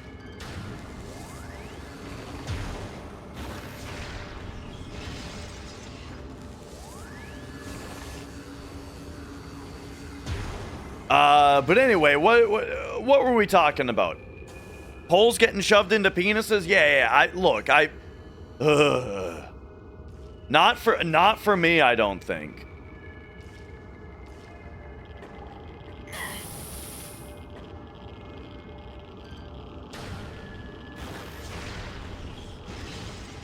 Okay. Because that's like one of the things, right? If you're doubting what I'm saying, isn't that one of the fundamentals of CBT, right? It makes it so when the pole's not there, it feels great. Oh. It's when they take the pole out that you get the greatest sense of relief you've ever had. Man, like, so I kind of see it's like taking a huge shit, but for your dick. Okay. Like, it's like when you get really, really sick and you want to throw up, and then you throw up, and like the relief that you feel from the throw up is like nothing you've ever. It's like, okay, I see. So we're kind of forcing that relief by shoving a pole into our urethra. Gotcha.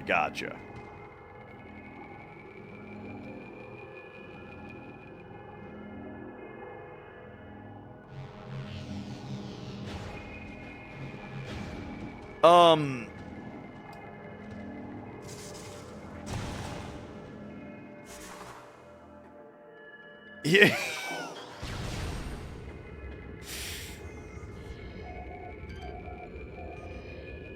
The other like kind of similar, like we're on the same kind of topic, right? of like great relief. Dude, this one time I was sick with a fever for like, I don't know. It seemed like it was for days, right? I was sick with this fever, just felt awful. And then one day but I was also constipated. And one day of the sickness, I got sat on the toilet, and I finally was able to pass this stool, right? And it was actually crazy. I was like sweaty and shit. It was actually nutty, where when this rock came out of my ass, I could feel the relief head down, like it washed off of me. The entire fever that I had and everything, like I just felt it from head to toe pass over my body. Just this 100% just relief. And it was like after I was sick for days. It was in a matter of like 10 seconds. Oh man. And look, all I'm trying to say is that was a feeling that I could understand wanting to chase having again, you know? Like, it was almost worth being sick those days to feel that relief wash over my body. So now that we're putting it into that kind of perspective, maybe I do understand, you know, wanting a girl to squeeze my balls a little bit. Just a little bit.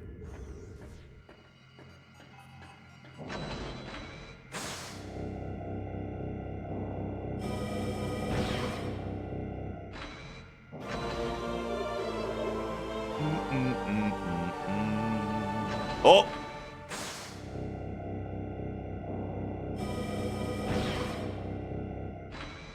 Wait. Missiles? Wait. This is both? No one in the history of ever playing this game has ever gotten missiles out of this before. I just discovered something no one's ever seen. You can get missiles out of this. Alright, anyway, on to whatever the next thing is. Fungal Hall.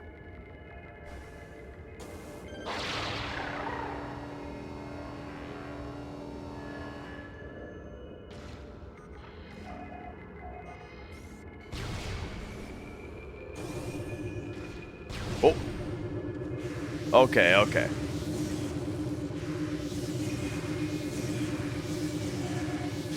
More X-ray visor stuff.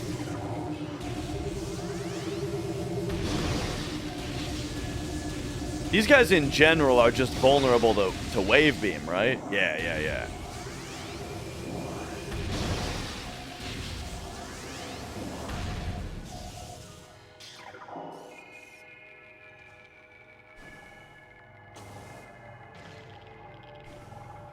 Okay.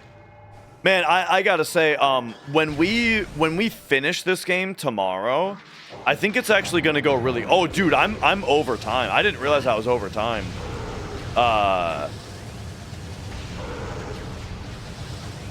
But I feel like I'm gonna finish this game pretty quickly tomorrow. So I gotta come up with like another thing to do. Unless we're just gonna start Metroid Prime 2 immediately.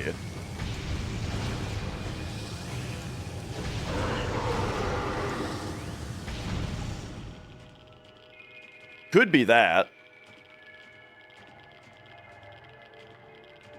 Just roll it right into a hundo. Oh, here's the other thing about Metaphor. Okay, so we're gonna play Metaphor really soon, right? Here's the thing about it.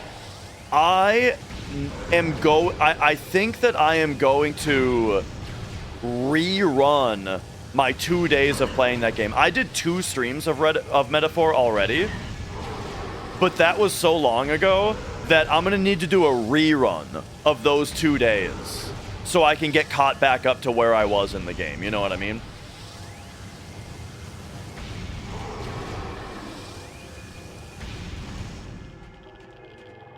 Yeah, I'm excited about it. I mean, what I played of it was phenomenally good.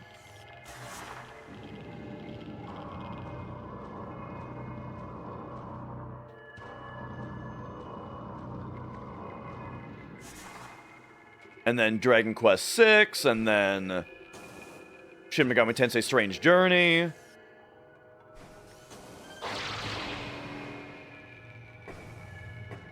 And, oh.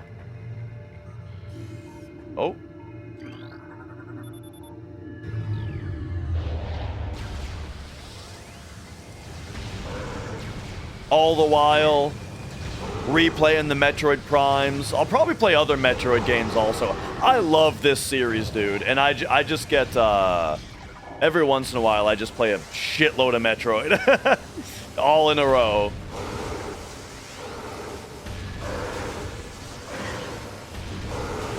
I'll probably include a Hunter's playthrough on DS because it's quick. And DS is fun.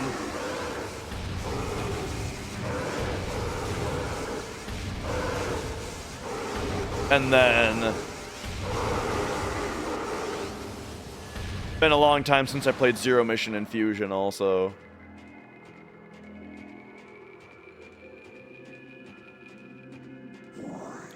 All right. Is this going to be it right here? Look at this room.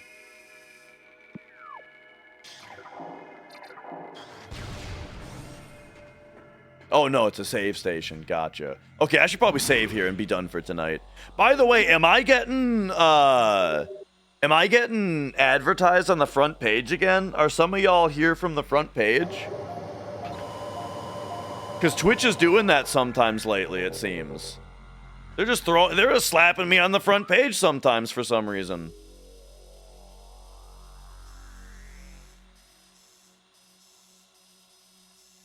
And if so, great to have you here.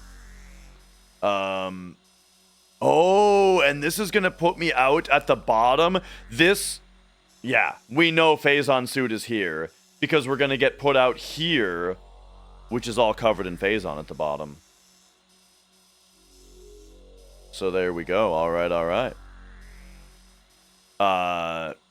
Yeah. So yeah, I do kind of hate to leave when all the front page people have just shown up. However, it is after 10 p.m. Central. I stream Mondays, Tuesdays, and Thursdays from like 5 to 10 Central-ish.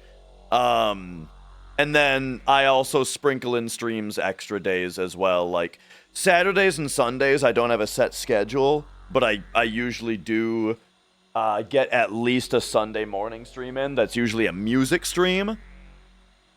And then, yeah. He's still down here, dude. He actually didn't leave. He just got off my lap and went and laid down next to me and is just sitting there.